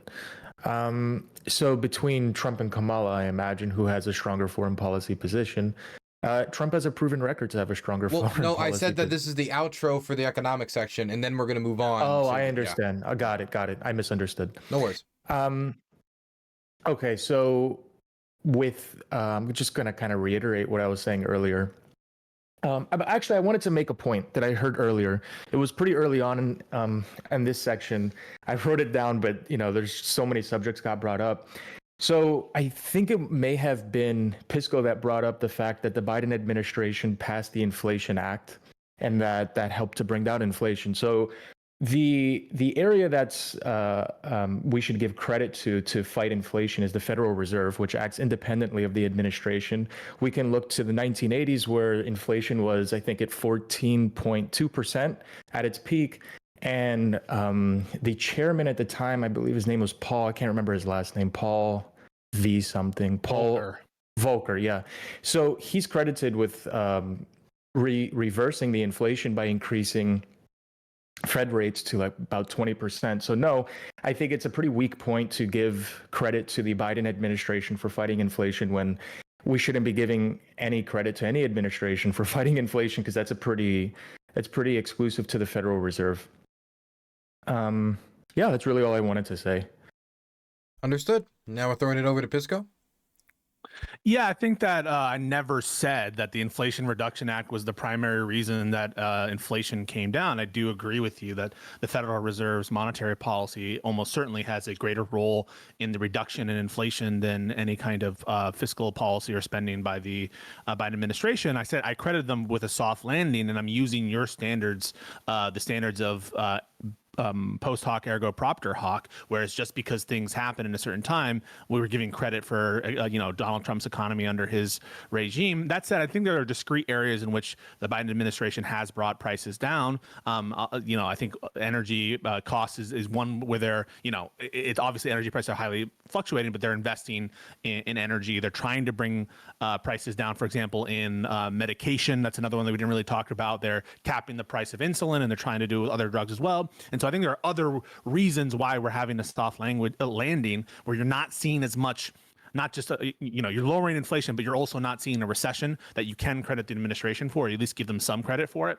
And I think that Boy can speak more about that. In general, I think the economic situation has been, it was a big toughie for a while for factors completely outside of Biden's control, just like the COVID pandemic in some respects out of Trump's control, but they have done and performed exceptionally well. The legislation they have passed has invested in things that have good returns, like the Infrastructure Act or the Chips and Science Act, which I don't think anyone here even disputes. And so in general, I think that the administration has done an excellent job in steering and commanding this economy, and we need to see more of these policies and more ambition. I do agree with Kevin. There's some, in some respects, not on the full China, but I think there's some more ambitious measures that the administration can take, and I think that Kamala Harris has appropriately configured a set of policies that can be ambitious in lowering housing prices, for instance, in the child tax credit, the expansion of that, and other things, and healthcare expenditures as well. And then finally, on the last piece about immigration, I think that in general, the administration has not been the reason for the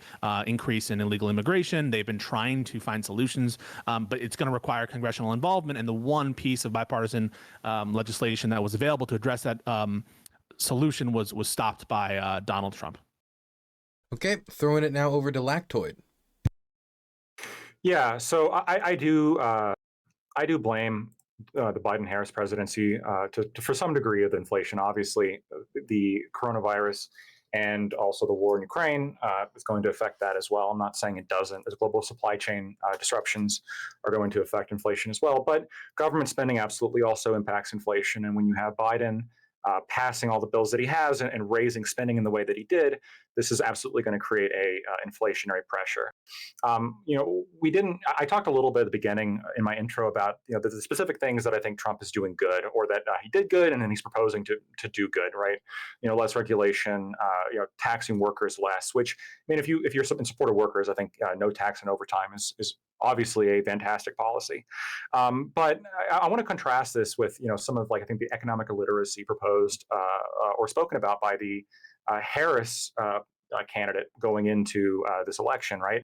I mean, you have statements in favor of what is essentially rent control, price controls in the called anti-price gouging laws. These have been universally panned, or panned by at least by the majority of economists. And then also the taxes on unrealized gains, unrealized capital gains. That's particularly, I think, scary.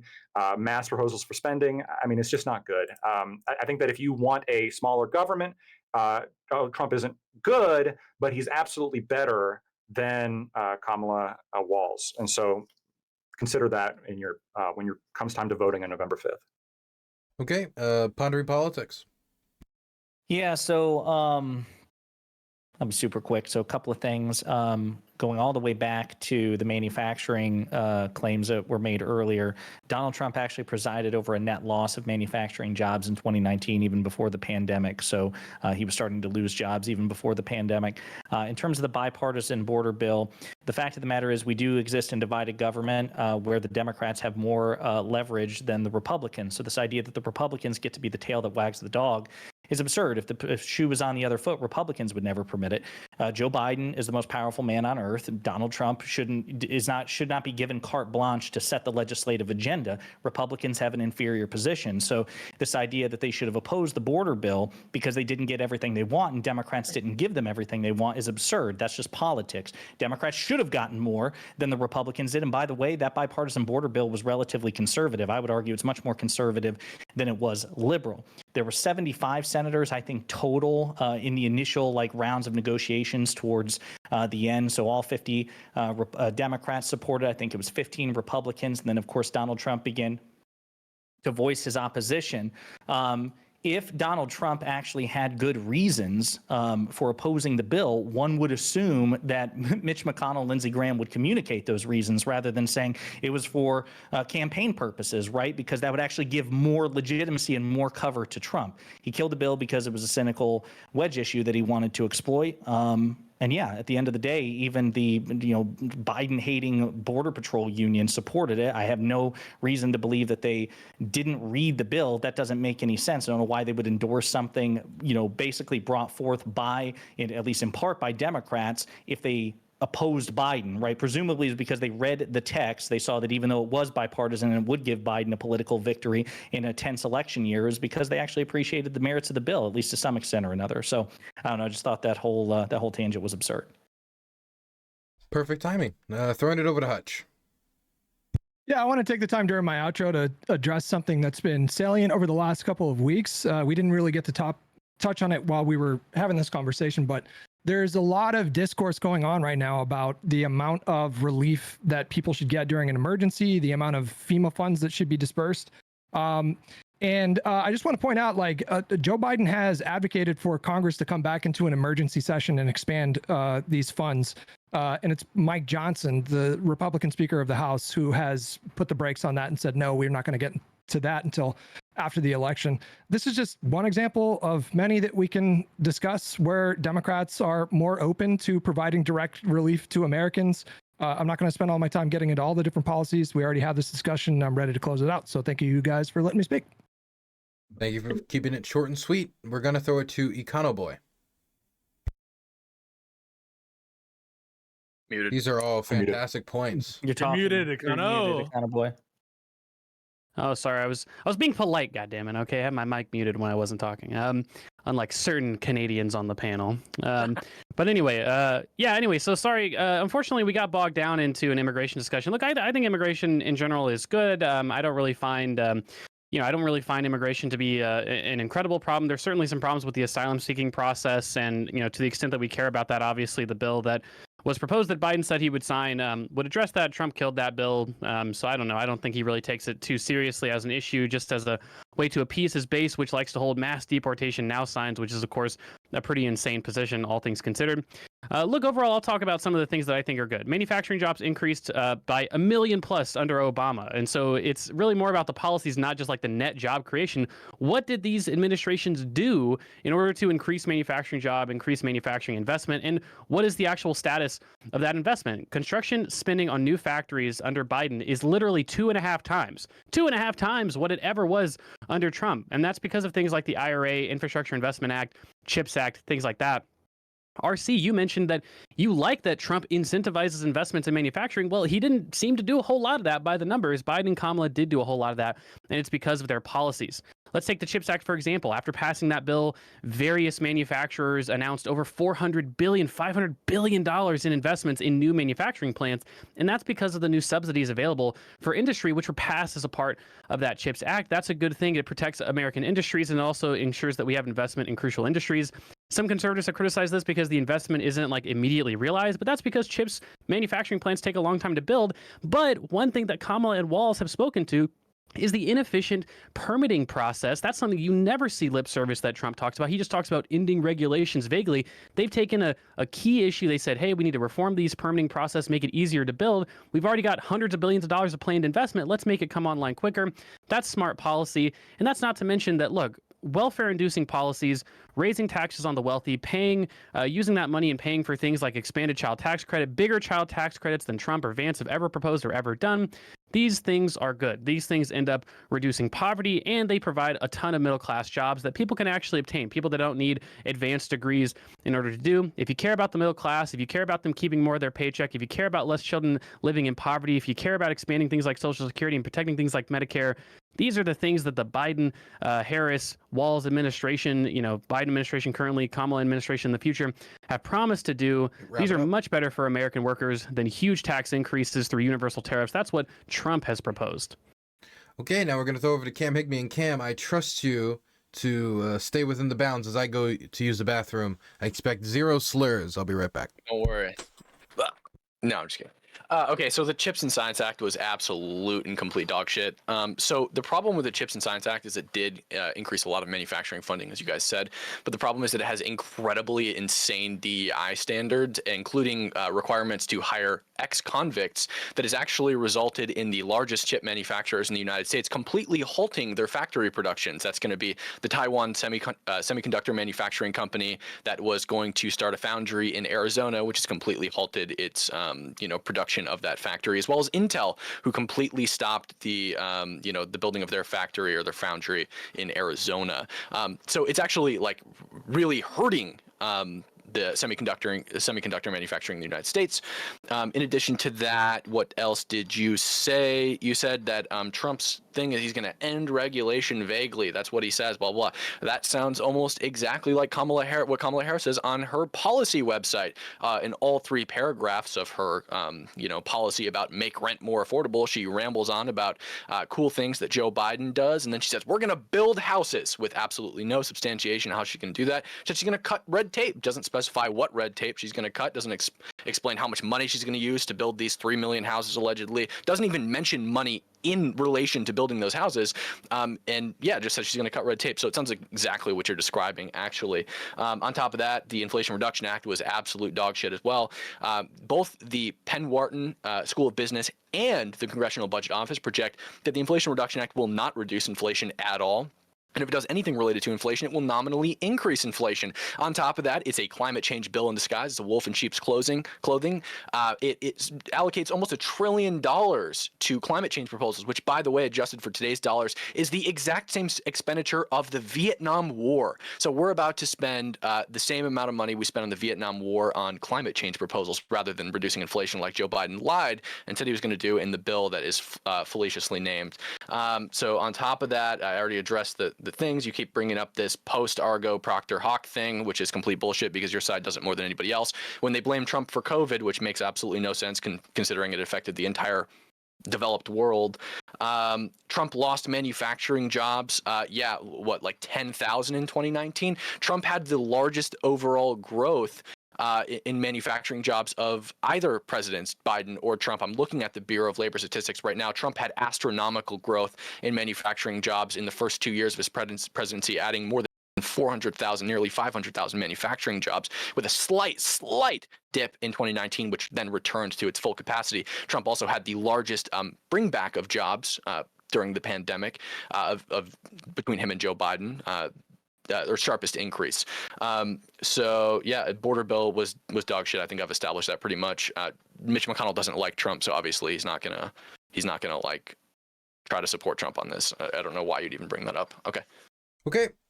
Let me go through some quick donation messages before we move on to the next topic. Let me check them out.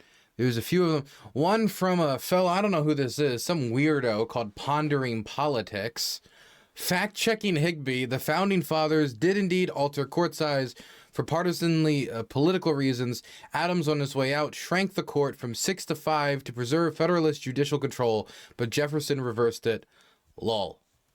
Yeah, Cam Higbee's history sucks. I mean, okay. Well, I mean, okay. That did happen. It was wrong then. It was wrong then, and it'd be wrong if we did it again now. Cam was wrong. First expansion of the. By the way, I'm not saying that I know it's wrong. I'm just reading the $20 donation for pondering. I don't know. It's really funny when you yap like a dog, and every single time I ask you to source something, it says crickets, dude. Nothing. You run like you got fucking hot coals. What did you ask me to source that I couldn't source? Yapping like a little dog. What did you ask me to source? You can no. Let's think on that. What did you ask me to source that I could not source? Yeah, bro. I asked you to source a bunch of stuff about the fake slates of lawyers. I don't remember exactly what you're saying. You kept bringing up a bunch of lawyers. It was an hour and a half ago. Yeah, I asked you about Peter Thiel. Come on, buddy. Do better, buddy. Couldn't substantiate that. So yeah, it was an hour and a half ago. I don't remember exactly what he was referencing. Wait. Didn't substantiate that he has Peter Thiel connections, associations? No, you didn't. You didn't substantiate the fact that like JD Vance must be like Peter Thiel because he used to hang out with him. That's not my claim. That's not my claim. Your claim was okay. This is what you did. You said RC proved that JD Vance's business experience is a good thing, not a bad thing. I was trying to pin this on you to prove that. This is meta. It's a bad thing. You're the one arguing that it's a bad thing. People can look behind the scenes of what I was doing.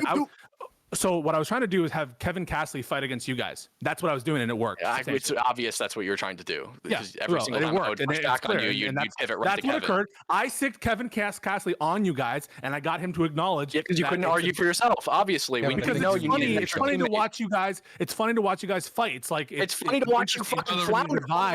Yeah. So I never made a claim that I never made the claim that he must follow Peter Thiel no matter what. That being said, no, that's not what you said. You said you were arguing that his connection with Peter Thiel must mean that his business experience is a net negative, not a net positive. The burden is on you to prove that, not so you don't even remember the chronology. I asked the question of RC. I asked the question of RC. Okay, we got like 10 more donations. You guys can have the one-on-one debate. You guys are going to be on the undercard next show. How much stage time do you two need? I just want to clear the record. I asked the question of RCs, are you troubled by these connections? I didn't make a claim that and I even said in my thing, I'm not making a claim. And so he's just wrong on the chronology. Why would you bring it up then? Why would you bring it up then? To fuck with you guys to have Kevin Castley fight you. Because you can't argue, the bro. reason why I'm winning the debate is because I'm on the side of the people and you guys are on the side of your parties. That's the difference. Okay? He's on the side of the people, everybody. Speaking that's actually a good point. You guys are like uniform lockstep, okay? It's like NPC energy, 100%. From YOLO Swag 42069, how do the panelists feel about Peter Thiel funding JD's first Republican primary to the tune of $15 million in 2022? We already discussed this. In fact, it was just brought up again, but there is a reminder of the type of money Peter Thiel is contributing to the campaign. Define what a tariff is. $5. This isn't like a... What? I don't know who this is for. So I guess it's free for all. Who wants to define what a tariff is? Okay. A tax on imports. A tax on imports. Okay. Surprised. You're surprised? Somebody should tell Trump that. Fronting. From Warlock, $5 to the Trump supporters on the panel. Can you please explain what? Okay, it's another question of what a tariff is. They really wanted you guys to define tariff. A few people have given money for that. Jeez.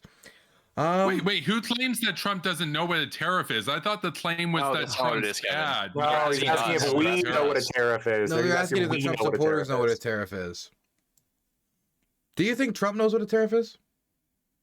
Yeah, I mean, he's done tax on imports. Tariffs, obviously. Let's just move on. It's a pretty easy concept to understand. Yeah, I don't know. Sometimes when I hear him like saying like we're gonna make China pay with the tariffs, does he mean like China or does he mean like America? I don't know what he means. Trump does not understand what tariffs are. For God's, can we just guys to the conservatives on the panel?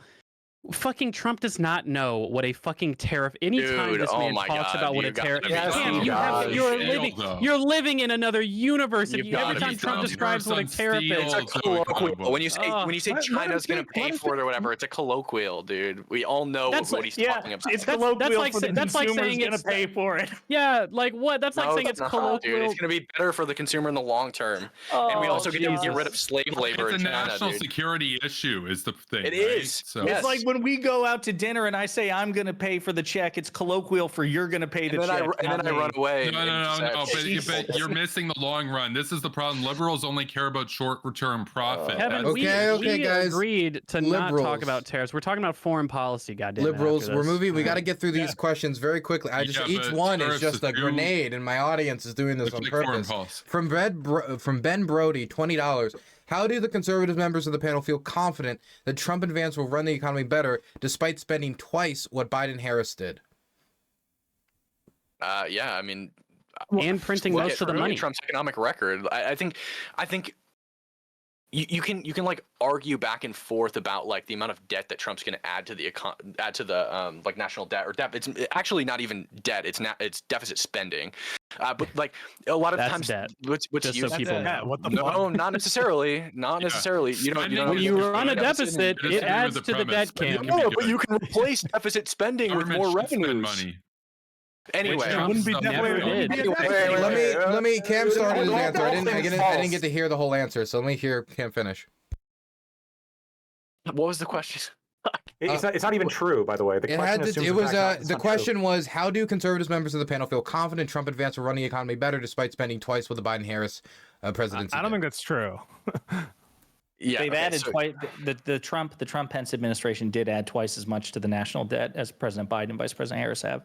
Yeah, and proportionally, Obama added more. He doubled the national debt. We use proportions here. We're talking about the economy. We use proportional growth, right? So Trump added more in a 4-year term than any president. Fair enough. Yes, that's how numbers work. Wait, you lose on fiscal responsibility. I think the question was for me, right? It was for all the conservative members, but you were the one. Yeah, for me or for people on my side, but not for You're constantly worried about like who's let me just answer. He's going. Weak behavior. Okay, just real quick. The question is flawed. Like he didn't spend twice as much. It could be true that like the debt increased twice as much or whatever, or there was twice as much deficit or something along these lines because of the tax cuts. But that's different than spending twice as much. So the question's flawed. Whoa. Okay, that's dishonest. Wait, you're saying that the tax cuts don't really count as deficit spending? Wait, but that's a difference in revenue, though. Right? He lowered the revenue. Tax cuts are different than spending. Yes. No. But consequentially, it's the same because you're not contributing as much to paying off the debt if you cut taxes. Yes, but they're different. Yeah, they are different, but libertarian.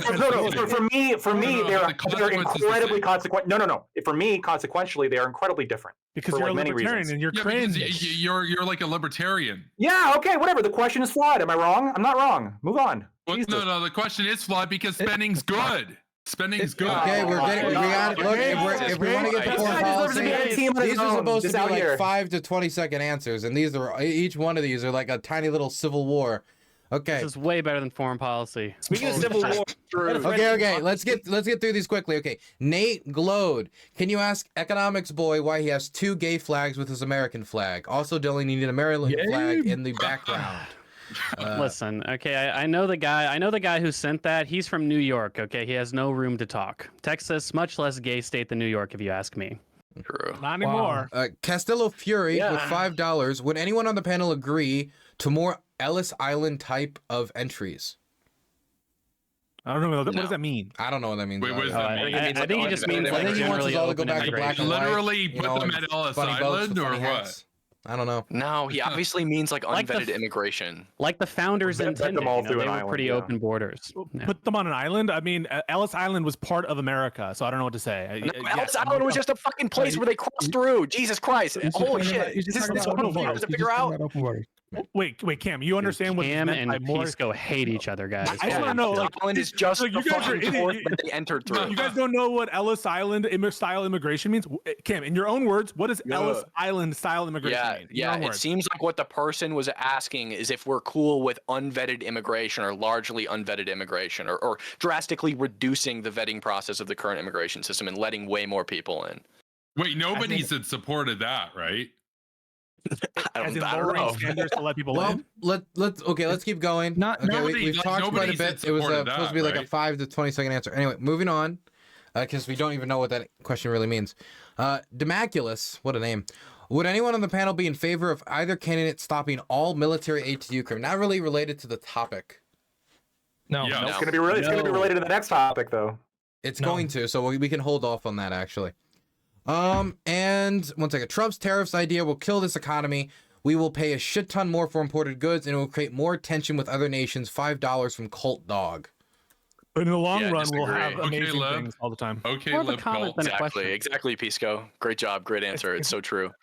It's ironic. I don't agree with Kevin. Yeah. I don't even think you do either, Cam. I don't know why you have such a bone. With what? Why you always targeting I all don't your have answers? Bro, because every time I speak, the first person who starts yapping like a dog is you. That's why I have such a thing for you, bro. You want to kiss? What's the deal here? All right, chill out. Can I answer this? Sure. Okay, perfect. Yeah, I doubt tariffs are not going to destroy the United States economy. They're going to foster in like immense benefit in the long term. And even if they did like temporarily like disadvantage the U.S. economy, I don't think that's an argument for not having them. When we abolished slavery, it absolutely destroyed the Southern economy, but it doesn't mean we shouldn't have abolished slavery. And right now, we're currently using slave labor in other countries, or our producers are. And I think preventing them from doing that is like, regardless of any negative side effect in the economy, in the short run, is worth it.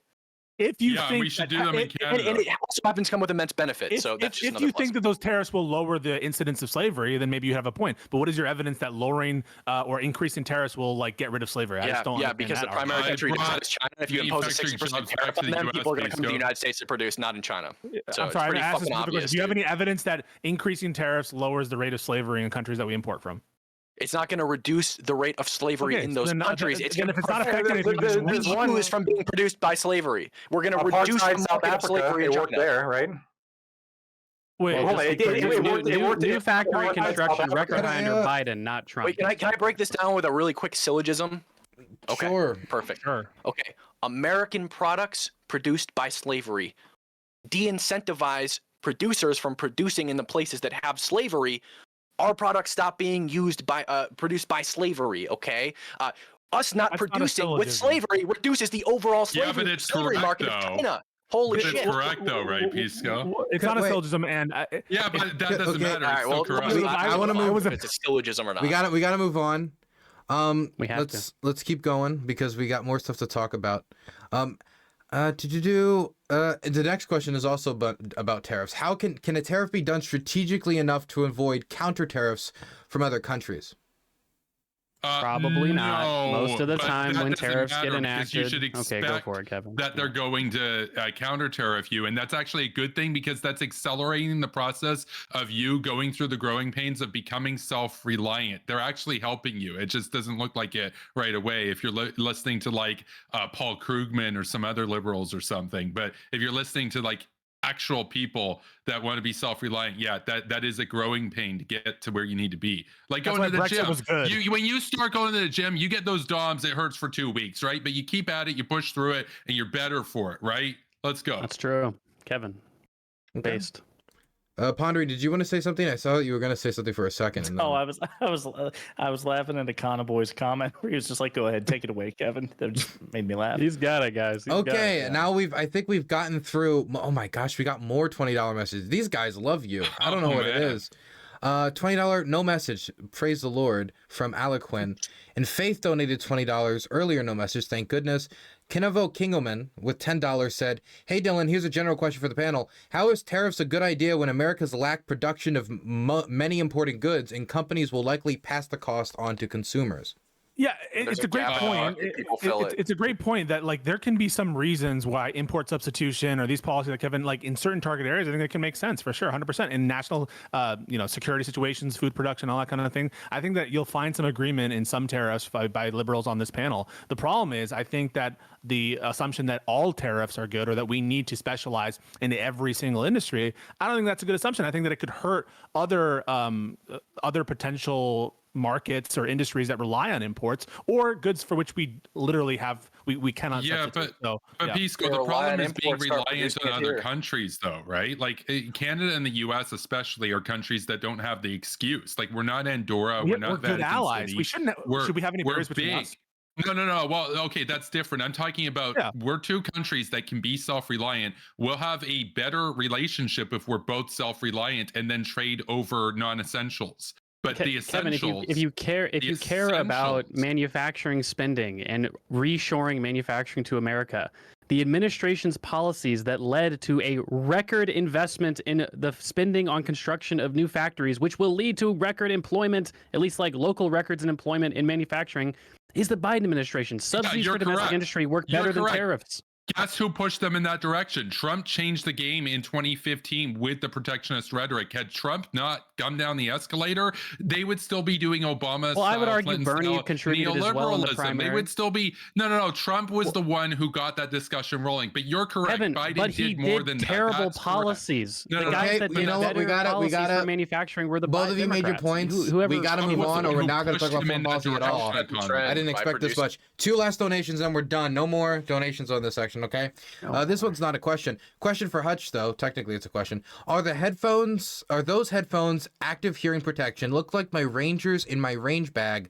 I have a Sennheiser 569s closed back for noise cancellation, but the audio quality is bad. No, these are open back, and they're better for like simulating surround sound. So I like them a lot. Cool. And $10 from Patches. Last one in 30 seconds. This is for Cam specifically, so nobody else. Okay, after this because we got to move on. In 30 seconds, defend Trump's trade war with China It cost a record number of jobs in manufacturing and defense jobs with de facto embargo on Chinese products. Yeah, again, I think that this pretty much is all stuff that we've already said before, Kevin and I. Reducing the reliance on China is good for many different reasons, for the reduction of using products that are produced by slavery, overall reduction of China's slave market. In addition to that, not being completely reliant on our enemies. So like we shouldn't, like what if something happened, like we got dragged into some global conflict with China and they produce 90% of the shit we use, then we're fucked, right? We're not getting anything. So we need to be producing things in America. And on top of that, I think people grossly underestimate how quick people who want money will fill the gaps in the market if we have a lack of certain products, especially commodities. People will be bursting at the seams to fill that gap because they can make more money. You don't want to pay 60% more for your products? Well, I'm going to produce it here in America, and I'm going to produce it better, and I'm going to sell it to you cheaper. That'll happen overnight, starting like whenever. I mean, I'm surprised. I'd be surprised if it's not happening already in preparation of Trump potentially getting elected. People going and starting to produce things.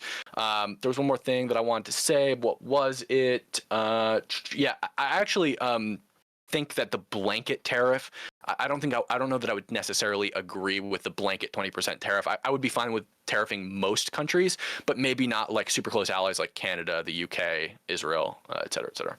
Okay, now we're going to move on to the last topic of the day. Thank you everybody for the donations. I didn't expect so much. So the last topic of the day has to do with foreign policy of the two administrations.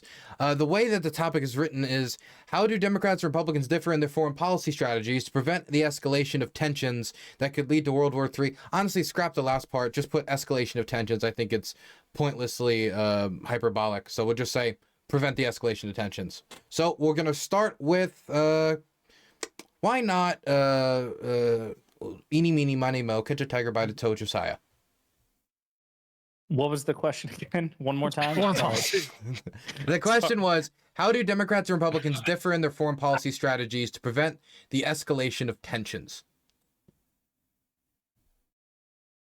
And you can have general foreign policy as well. So this one's tough because like I was thinking about what Trump purportedly wants to do with Russia and Ukraine. It was kind of the context for this. I don't know. Right now, things are really, really tense currently in the world. I think that the Biden administration has opted, just as a general proposition, more for diplomacy than anything else. But the current situation in Ukraine, we're militarily backing them. People are saying that that's going to escalate to nuclear war or World War III. The Trump administration seemed particularly deferential to Putin. I know he talked a big game about, he was tougher on Putin than anybody else. His own national security advisor, John Bolton, said that was preposterous and that the few sanctions against Putin really didn't hit him as hard as they could. They targeted people around Putin. They kind of used a soft approach, and it was actually over Trump's objections more often than not. I'm not sure. It seems to me, again, that there is a risk of tensions any which way. The Biden administration has been pretty supportive of Israel's war in Gaza with very few, I think, meaningful caveats. I think the Trump administration will probably be more permissive to Netanyahu because clearly Netanyahu and Itamar Ben-Gvir want Trump to win the election. So clearly they think that there would be a meaningful difference between the two administrations. But I'm honestly not sure. I think it's a pretty tough call. I'm not sure that I think foreign policy of all these things is the most complicated, and it seems to me that there is a genuine risk of tension no matter who is president of the United States. Lectoid. Yeah, I think it depends entirely on what time period you're looking at. I mean, in the past, especially during the Bush era, Republicans were far more hawkish than Democrats. This is actually one of the reasons why I think Bush was one of the worst presidents of all time. I think George W. Bush is worse than Joe Biden. I think George W. Bush is worse than Donald Trump. Is the level of hawkishness that America engaged in post 9/11 and the invasion of Iraq and Afghanistan. But now it appears as though there's been a little bit of a shift to where Republicans they're still, they're not anti-military by any extent, but there seem to be more focused on prevention and de-escalation and removal from conflict, as opposed to Democrats, which seem to be more in favor of a lax approach and non-prevention, but then doubling down once the conflict actually happens, which I think is it's a bad policy, right? I mean, when you had Obama in the presidency, he refused to arm Ukraine with lethal weapons, but Donald Trump did, with the intention of trying to prevent some kind of escalation from occurring there. However, now that escalation has occurred in Ukraine, you have Trump and Vance being the ones that are actually proposing to broker a peace deal and come to some kind of agreement there, which I think is going to have to involve some kind of withholding of aid from Ukraine as a threat, right? I think the Ukraine is seeing red right now. The official statements from their government are pretty unreasonable in terms of what they're demanding. I would like to see some kind of strong position taken by the next administration, try to end that war as soon as possible. But I do think that Republicans now are generally better at being less hawkish and more pro-peace, and less just war than the Democrats are, which is an interesting flip. Hutch. Yeah, there was an interesting Trump hot mic moment some years ago where he was speaking with a Fox News pundit, and he said something about Kim Jong-un. And he said that Kim Jong-un is very respected. He said that when he speaks, his people sit at attention, and he wanted that from his people. Well, the reason why they sit at attention is because they're afraid that he's literally going to brutally murder them. And I think it gives you insight into Trump's psyche. The differences between Biden and Trump, or even a Harris administration as well, is that the Democrats are running on and have demonstrated propensity to strengthen our international alliances versus treating NATO like a racketeering outfit or just discussing leaving NATO altogether and cozying up to full-on autocrats. Milley just this week came out and said that he used to think that Trump was insane, and now he believes Trump is simply just a fascist to his core, which makes sense when you look at his certain affinity for autocrats like Kim Jong-un and Vladimir Putin. This idea that Trump is more respected on the world stage is absurd to anyone outside of MAGA's base. First of all, when you look at public opinion polling in countries that we're allied with, in Europe, in Asia, you can see that their opinion of us went way up when Obama was elected, went way down when Trump was elected, went way back up when Biden was elected. And lest we forget, Donald Trump was literally openly laughed at the UN General Assembly after claiming in front of the world that his administration was the most successful administration in the history of the United States. He's a very silly person, and I think his foreign policy is dangerous. Okay, now we're going to throw it over to Cam Higbee. Yeah, so I don't think that polling in other countries showing approval for Trump, or showing approval for America going down when Trump gets elected, really tells you anything about how respected we are. Seems like that would probably boil more so down to personal, political, or social opinions about Trump. Many of these countries are far more neoliberal than the United States, so it makes sense that they wouldn't like Trump. No surprise to literally a single human being on the planet. I'm probably the biggest non-Jewish Zionist on the face of this earth, so I support Israel. I think that Biden and Harris have not been clear enough on their support of Israel. I think they try to ride the fence on, pandering to the anti-Israel protesters while also kind of supporting Israel, or, generally supporting Israel, but being sympathetic. I don't think that a ceasefire will work. I don't think that a ceasefire will be effective. I don't think that it will bring long-term peace to the region. Unlike many of my fellow Republicans, support aid to Ukraine. I think that we should continue to sort of pawn off all of our shitty old military equipment to Ukraine so that we can continue killing Russians without sparing a single American, or without ending a single American life. That also frees up spaces in our warehouse to put new and improved technology in them. This is something that I don't know where Trump necessarily stands on this, but if he would want to end all funding to Ukraine, or all aid that we give to Ukraine, then I would just unilaterally disagree with him on that, and that's fine. So yeah, that's pretty much my position. Okay, Econo Boy. Hey guys, not a policy expert on, foreign policy specifically, but certainly I've got some basic instincts. As Hutch said, I think that Trump's reverence for autocrats is certainly very concerning. I think Viktor Orban was invited to speak at CPAC, and he's had a close relationship with him. I think he called him an incredible leader of Europe or something like this. What Viktor Orban is the most autocratic leader in all of the EU currently, and he's obviously a pretty bad guy. And so I think to the extent that we care about relationships like that, we probably wouldn't prefer Donald Trump. And I think that in general, Biden and the Harris administration, they've pivoted a bit more towards Asia and Africa, which I think makes a lot of sense. I don't really find that the investments that we've made in the Middle East and Middle Eastern conflict have really paid off. And that includes investments in the Israel-Palestine region. Like, no matter what you think about that issue, it's just like, there's probably just more productive ways to spend foreign policy dollars than in this region at this point, especially since the U.S. became energy independent. That was under Obama, Trump, and Biden that was the case. So I think a pivot towards Asia makes a lot of sense. I think taking a bit of a more hawkish stance on Asia makes a lot of sense. And I think doing that with smart manufacturing policies, which tries to reshore a lot of that stuff away from China in a much more effective way than Trump has, makes a ton of sense as well. You can look at the AUKUS agreement as well. I think that probably was a pretty good agreement, and I think signals, at least in some regards, a pivot towards that same region that I think would be very, very important for us to do so. So I think all those things combined are a pretty good foreign policy set of priorities for the Biden and Kamala administration. I'd expect that to continue in the next administration. I don't think either administration is going to be particularly pro-war. So I'd be, outside of external things that we can't quite predict, I'd be surprised if there were new wars in the Middle East that got started under either administration. But of course, that could happen. But that's kind of how I feel. I think Biden and Kamala's instincts on foreign policy are a little bit better. So I trust her more than I trust Trump. Okay, I'm going to throw it now over to Kevin. Thanks, Dylan. So, as Lactoid was mentioning earlier in this intro, I would say there's been a realignment as far as the foreign policy orientation goes. So, historically speaking, Republicans were more on the side of, say, the military-industrial complex, and now it's changed. So, neocons are supporting Kamala Harris, and more anti-war people and realists and such are supporting Donald Trump. Does that reflect on the candidates in terms of their foreign policy? That's what's up for debate, essentially. But the support is there. The support battle lines have already been drawn. So Trump is more officially pro-Israel by a long mile than Kamala Harris is. But the thing with Trump, as I said before, is he's kind of a wild card.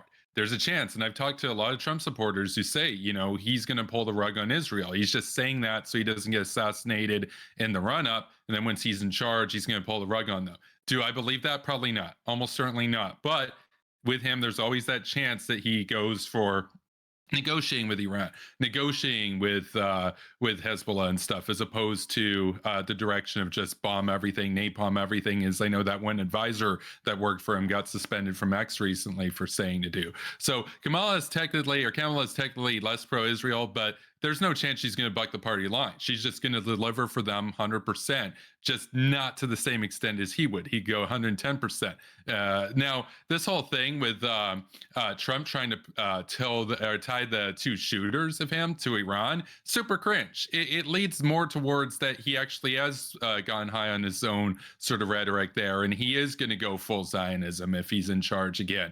I would lean more in that direction, but I do maintain there's always that chance somebody said something he doesn't like, and he's like, oh, well, you know what? Maybe I will sit down with Iran and make a peace deal or something.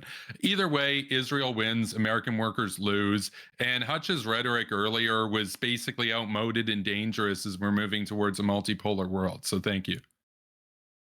RC? Yeah, I think on the subject of international affairs, we should remember the very real threat of China invading Taiwan and the implications that will have not only to our markets, but to the world markets. So I would trust Trump in office more so when having the viewpoint of that issue in sight. Now, I don't hold the view of a lot of Republicans of being a blind loyalist to Zionism. We have faced enough wars, spent enough money, and lost enough American lives in the Middle East. I'm over that. I'm over funding this greatest ally, which really the United States is Israel's greatest ally, but I don't see it the other way around. So I think we should be more isolationist for at least some period of time, not absolutely. But I'm tired of the United States being the big brother of the world, just that after we help, they turn around and crap on the United States and Americans. I'm tired of seeing that. So we need to rebuild this country. We need to actually make America great again, not Ukraine, not Israel, not any other country great again. We need to make America great again. And that's my viewpoint. Okay, gonna throw it over to Pisco. Yeah, just like domestic policy, what we care about on this side of the aisle is democracy and helping our allies and helping our institutions. I care a lot about America's allies, and especially those allies in the West and in Europe, to say nothing of NATO, which I think is a vital ally for America's national security interests. I think that there's a false song of isolationism that will actually imperil America in the coming years if we disengage fully. And that's why I supported the Biden and Harris administration when they, signed AUKUS, when they reinvigorated NATO and gave confidence to the world that they weren't going to disengage from NATO.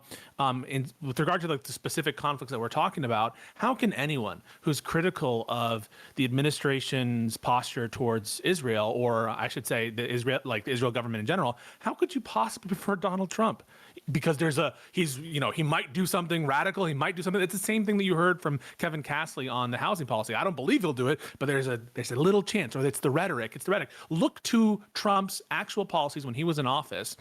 Is there anything that you can point to that was anti-Israel? Everything was pro-Israel. The recognition of Jerusalem, ripping up the Iran nuclear deal. Kevin Castley laughably suggesting that Donald Trump is going to be more accommodating to Iran or more willing to negotiate with Iran when he's out there saying we should bomb the nuclear sites. I'm sure he's not in favor of that. How could you possibly say on the one hand, like, his rhetoric matters, but the rhetoric in this specific instance where he's being hawkish on Iran doesn't matter? And I think he would agree that this is one of the most pivotal areas where there could be an outbreak that could affect a lot of different countries. He also, signed the Abraham Accord. That's one of the reasons cited by Hamas and other organizations that started this whole conflict in the first place. He absolutely is cozying up to donors, if that is any indication, who are extremely pro-Israel. And so on this issue, how could you possibly, if you're taking the stance that you want more guardrails against Israel and more guardrails against a possible war with Iran, it doesn't make any sense whatsoever to support Donald Trump on this issue. Do I agree with everything foreign policy-wise that the administration has done? No, but I'm way more confident in the stability and in the direction of American foreign policy under Joe Biden and Kamala Harris than I would under Donald Trump. Okay, and with that, I believe we've done everybody's intro, so we can open it up for general discussion. Cam raised his hand first, so he grabs it. Yeah, so I heard from, I think it was from a comic boy, that you don't really see like where our investments in Israel paid off, and I think I heard that echoed from pretty much everyone on the panel, including people on my side. So to be clear, in a relative sense, just to be clear. Yeah, no, I'm not. Don't worry, I'm not coming for you. Don't worry. I just want to make my position on this clear. So what we do with Israel is we give them a sort of budget. The money never leaves the United States. We buy them weapons. We ship them to Israel. Okay. Now what happens when they have all these weapons? They need bullets. They need munitions, right? So what ends up happening is Israel spends 10 times what we give them on munitions, and we profit. On top of that, we get to test new weapons. Israel, for example, was the first country in the entire world to use the F-15 in combat, and they used it against Russian MiGs at the height of the Cold War, which was great for us because we saw these F-15s be used in combat against Russian MiGs, and we were like, shit, those things really fucking work, because Israel absolutely blew it out of the park with those F-15s. So we knew that they were good at the height of the Cold War. If Russia ever went to war with the United States, we have these awesome planes that absolutely fuck up Russian MiGs. So that's one important thing. We get to test weapons. On top of that, they're a great strategic ally in the Middle East. And Pisco mentioned that the Abraham Accords were one of the first things that Hamas cited as their sort of reason for retaliating against Israel. And to that I say, oh no, Trump fostered peace between some Middle Eastern countries with Israel, and Hamas, a terrorist organization, rather than established states, didn't like that, so they decided to kill a bunch of people in Israel. Okay, you're holding that against Trump and not Hamas, the terrorist organization that murdered over 1,000 people? I don't see that there. It's a critique. Oh, this is open discussion, right? So this is a critique of Kevin Castley's position that somehow it's more likely that we're going to see an Iran approachment or some kind of Iran deal. So talk to me if it's a critique of me, because here's the deal. I'm explaining to him. You in your intro, No. You in your intro made it very clear that it was basically ridiculous to say, well, he might do this, he might do that. And you talked about the Iran thing that, oh, he might, but you're crazy. When that's literally what happened in North Korea in 2017. He said he's going to nuke them. And then by 2019, he had diplomatic relations with them. So it's literally happened before. So how am I crazy for thinking he could do that again? And I'm not saying he's going to, I'm just saying there's a chance. I don't know what you mean when you say diplomatic relations with North Korea. I don't know what you mean when you say diplomatically consistent. Yeah, and also that. Good. I don't know what you mean by diplomatic relations with North Korea. We didn't get anything out of that. They resumed their missile testing. They're still belligerent against You South avoided Korea. a war that might have seen panelists here killed in conscription. We avoided a war that he almost got us into by tweeting about how he's like a little fat rocket man. Like that was. But no, but what I'm saying is he does this. He does the belligerent rhetoric to amp up tensions, and then he uses that for leverage essentially in negotiations. Now, I'm not saying he's going to do that with Iran. I'm worried he really does think those assassins. I'm worried he does think those assassins are from Iran, because that's what Blackwater's been telling him. What did he negotiate with North Korea? What did he successfully negotiate? He avoided getting you into a nuclear war that might have got your city vaporized, Hutch.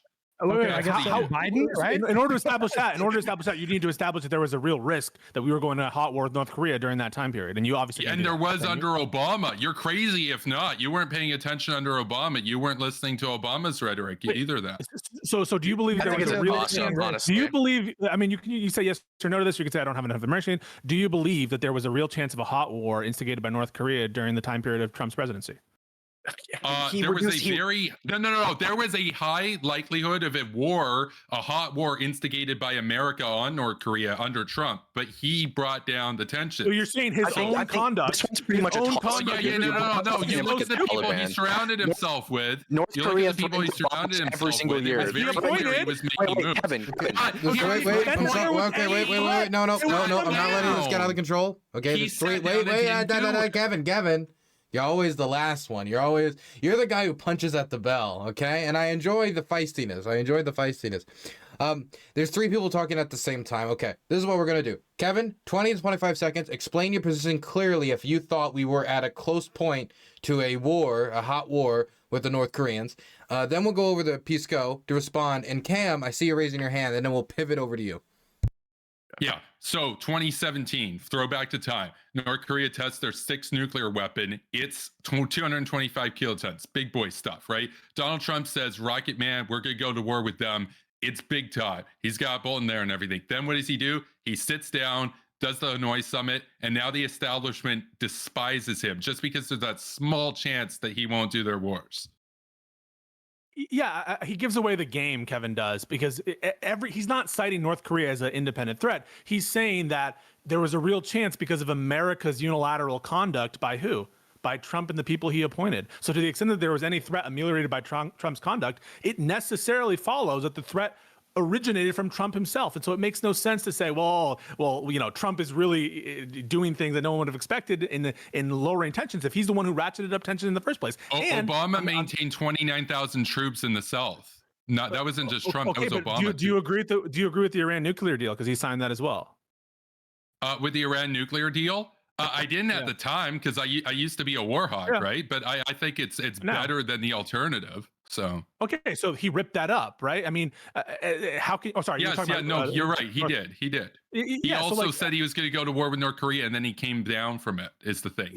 But like to the extent that there's anything there's any ratcheting up, it sounds like what you're pointing to is the unilateral conduct of America under his watch. And I don't think you're really suggesting that there's a threat from North Korea now. I think that you would agree that there's a threat of a general Middle East war with Iran. And on that balance, don't you agree, Kevin, that Trump is way more likely to start the World War III scenario of the Middle East general conflict than Kamala Harris? No, because with Trump, he's more pro-Israel than Harris, but he also has a higher chance of rug pulling. Whereas with Harris, she's less pro-Israel, but she's 100% on their side is the difference. I don't know if that, but when conservatives, I want to wait. Can we throw it to Cam? Cam's been technically he raised his hand, so I want to make sure he speaks. Hutch, I'll write your name now, and you're next. Sure. So first of all, I'm gonna go at Kevin and Pisco here. So first of all, Pisco, Trump didn't initiate the threat. North Korea had been threatening to nuke us for decades. Okay. On top of that, like I tend to agree with part of what Kevin said, where Trump kind of like raises tensions and then uses it as leverage. But I think a way better example is with the Taliban, because again, like North Korea had been threatening to nuke us for decades, but like the threats weren't really credible. Like they threatened to nuke us after we released the fucking Seth Rogen movie on Netflix, The Interview, right? Like they're not gonna bomb us over the movie, right? So if it's not a serious threat, then who cares, right? Yeah, you're right. That's what I'm saying. Yeah, I think there are better. He's saying it's not a serious threat. I think there are better examples to point to. You're right, Pisco. I am in fact defending you. Fuck. What else do I want to say? Yeah, go ahead. I forgot what I was going to say. It's always a bit infuriating to me whenever Republicans or Trump supporters or whatever point to our interactions with North Korea on Trump's watch like it was this big thing. Like, okay, he ratcheted up tensions to create leverage to do what? It seems to me that Kim Jong-un was the one who made out in that exchange. Are you kidding me? Like having propaganda but you avoided photos. a war. Hold on, let me finish. You avoided a war that you instigated by your own logic. Having propaganda photos being legitimized by a United States president, and we again. Yeah, U.S. presidents.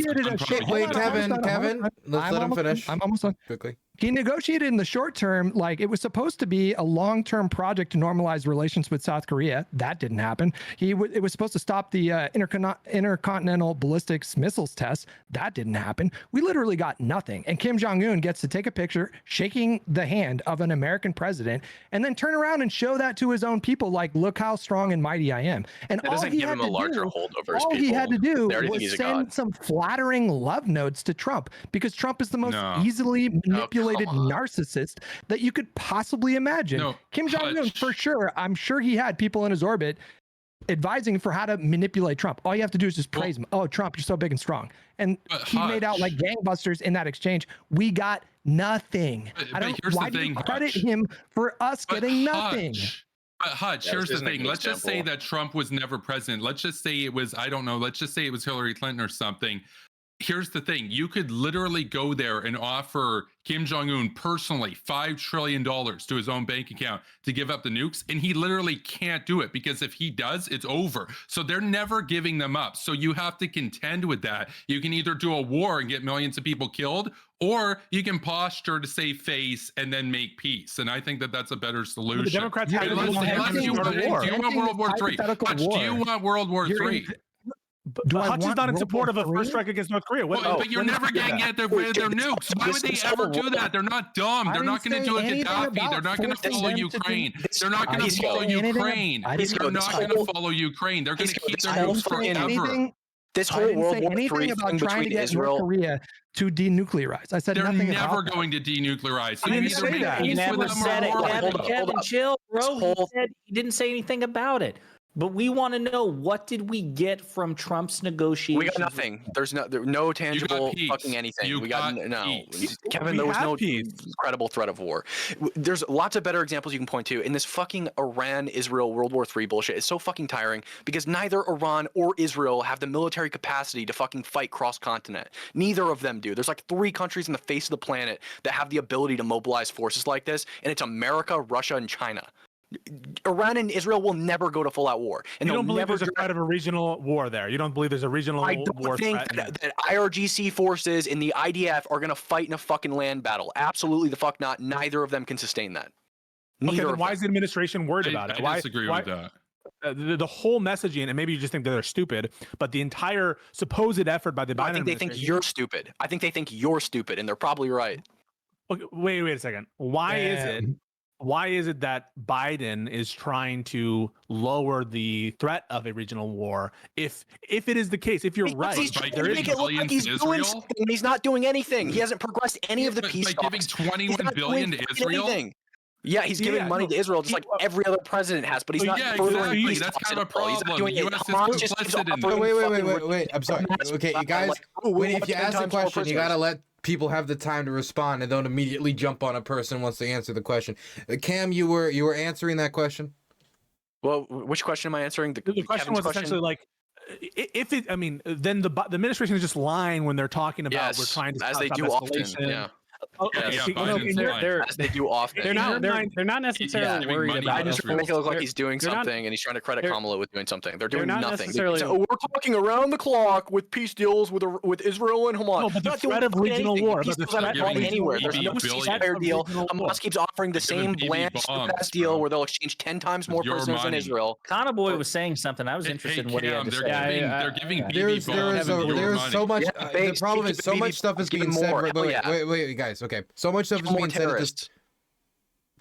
So much stuff is being said at the same time that nobody hears hearing anything, and so no points are getting made. And so what I'm gonna do is, Econoboy hasn't talked in a while, so I'm just gonna have him throw out an arrow at something and try to get us back on track.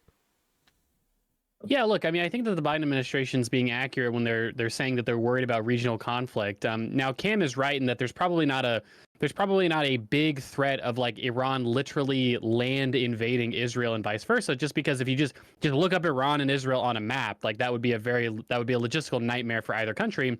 But the prospect of, let's say, a war getting declared between the two countries and airstrikes back and forth, and thousands of civilians dying, something like that seems entirely possible. Happens. Yeah.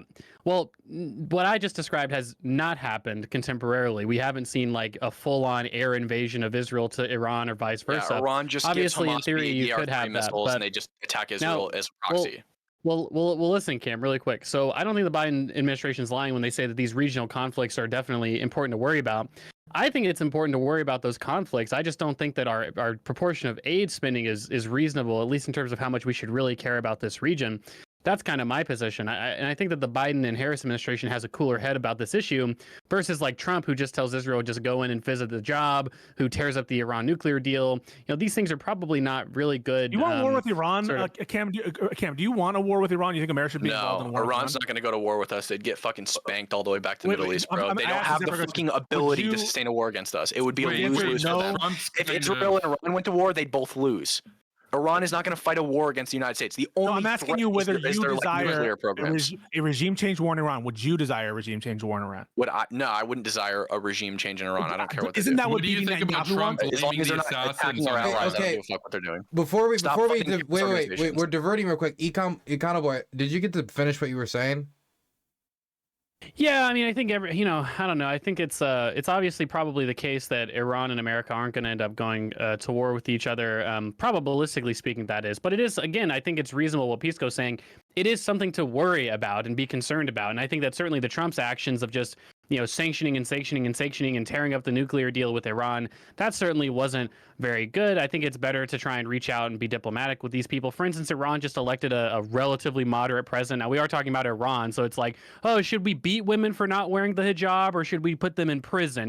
That's kind of the spectrum of Iranian politics right now. But they did elect a relative moderate, and so I think that there's opportunities for more peace deals to come down the pipeline, and that's only possible if you elect somebody that has a reasonable brain in their head like Kamala to office instead of somebody like Trump, who basically just wants to tariff and sanction everybody for everything and not actually build towards a lasting peace in the region, which I don't think Trump's interested in. Yeah, we're not going to get peace with Iran, who, like you said, beats their women and treats them like shit and is we had the first step towards it under the Iran nuclear deal. Everything we believe in. You think the Iran nuclear deal was going to cause like long-lasting peace between the United States and Iran? I think what I said, which was that it was a good first step to America while they have terrorists in their audience that are actively answering the question, which is why I do want to hear Econoboy's response. So I think what I said, which was that I think that it was probably a good first step. As Kevin said earlier, it's a standard quote. You don't make peace with your friends, right? It requires sacrificing political capital. It requires hard decisions to be made. And certainly a lot of the political optics surrounding the Iran nuclear deal were difficult. But certainly I think that they were necessary. And I think that it seemed provably the case that they did prevent Iran from taking steps towards a nuclear weapon. And that was in exchange for easing of sanctions. And I think that's a fair trade-off. I don't want Iran to get a nuclear weapon. I also don't want to go to war with Iran to prevent them from getting a nuclear weapon. A diplomatic solution was possible. It was signed under the Obama administration. It was torn up under the Trump administration. It was, attempted to be renegotiated under the Biden administration. Impossible because they didn't elect a moderate in response to Trump, but they did elect a moderate just now after their president died in that ridiculous helicopter crash. So I think that there's a chance that we could actually get another peace deal with Iran if we elect the right people ourselves.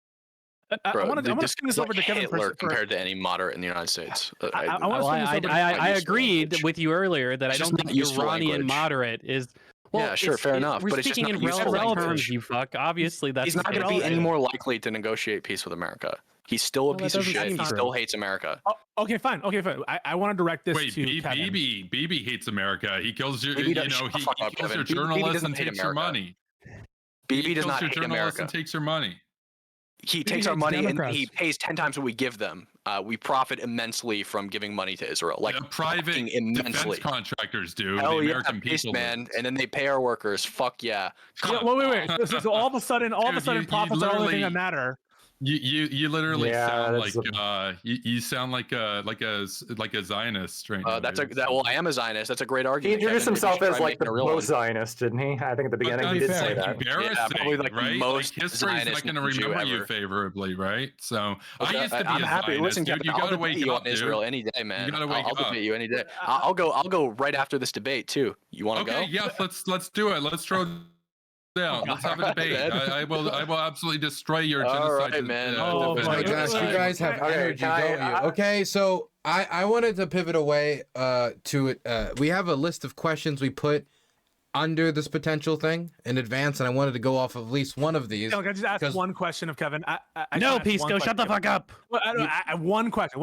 I had points as well, just to be clear. What is it? Yeah. Okay, but please make it quick because I do want to make sure we talk about something outside of the Middle East. It won't be quick. Don't trust Pisco. So Kevin said that he thinks that marginally, because of the kind of Trump X factor, that a Trump administration will be more likely to have peace with Iran than a Harris administration. Is it then your position that Netanyahu, in supporting Trump, is being irrational and they should listen to you and support Harris? No, Netanyahu's being rational by buying Trump's official line. He also, let's be clear, Trump has said some pretty bad things about Netanyahu. So did Obama, by the way. Obama didn't really like Netanyahu too much either. But guess what? Obama gave him everything at the end of the day. Here's the thing. Harris and Walz, they are consistent. They're on the record reassuring people right now, no, we're with Israel. The most that they'll do is say maybe a ceasefire. But a ceasefire upholds the status quo. When I talk to people on the ground over there, like in Lebanon and stuff on X, they're actually in these spaces. They don't want a ceasefire. They want the destruction of the Zionist entity. They're not interested in a ceasefire because they know we'll just be in the same situation 5 years from now. Because guess what? Israel's the problem child of the region. And Harris is 100% supporting Israel. Trump is 110% on the record supporting them, but he also did the whole thing with the Hanoi summit. There's a chance he actually does sit down with Iran and broker some kind of deal. I mean, he brokered a deal with the Gulf states. Why couldn't he broker a deal with the Shiite states? It's possible. Why did he? Can I ask you why he shredded the Iran nuclear deal? If you think that he's going to, because it was anti-Obama. Because he was just do the opposite of what Obama did. It's an answer.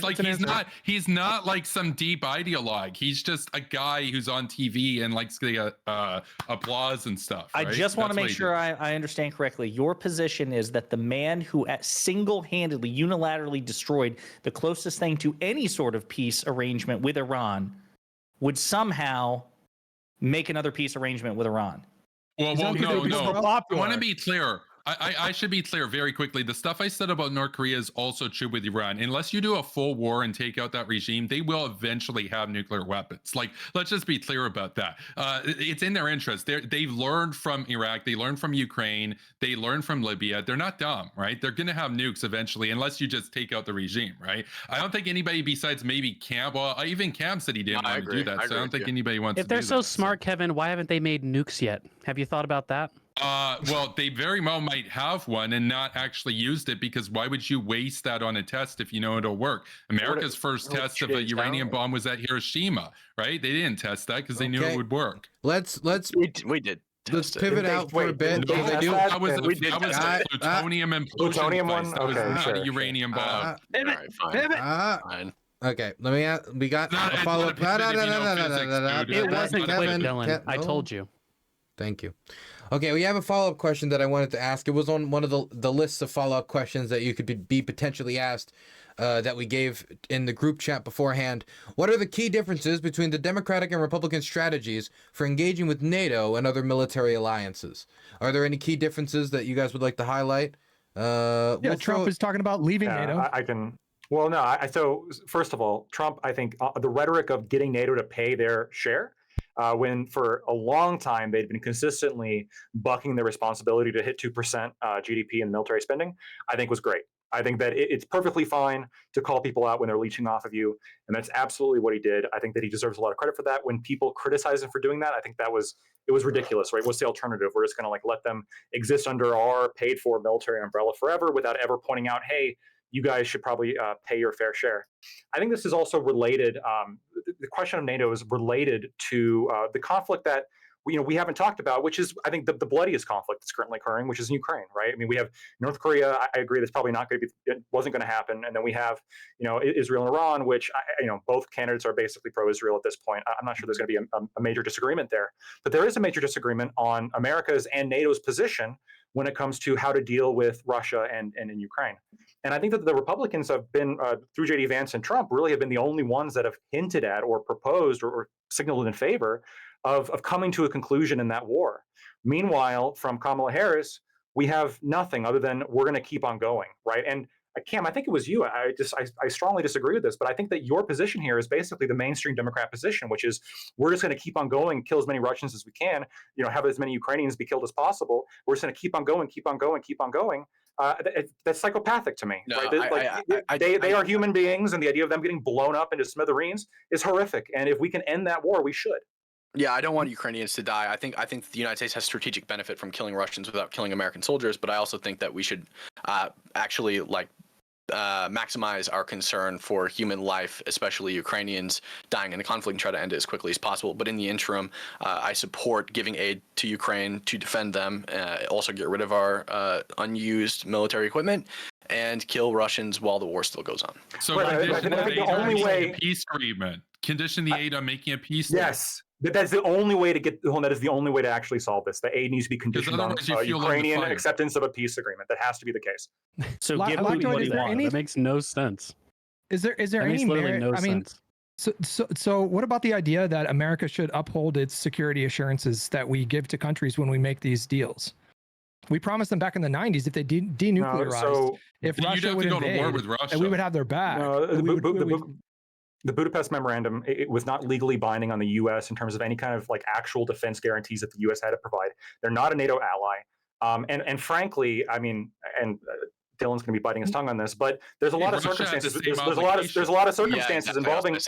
There's a lot of circumstances involving Ukraine. The same obligations. Hold on, Kevin. Right? There's a lot of circumstances. With a lot of circumstances going back in 2014 in Euromaidan, for example, that I think that there was provocation involved, and there were things involved where Ukraine's not innocent, right? There absolutely is involved. Yes, there absolutely is the case. Yes, right? Blowing up civilians in the Donbass, the coup of a democratically, you guys care about democracy. You talk about it all the time. Yanukovych was elected in a democratic election that was audited by the UN, and you guys just don't seem to care about that. Who invaded who? Was it Russia that invaded Ukraine? Or was it Ukraine?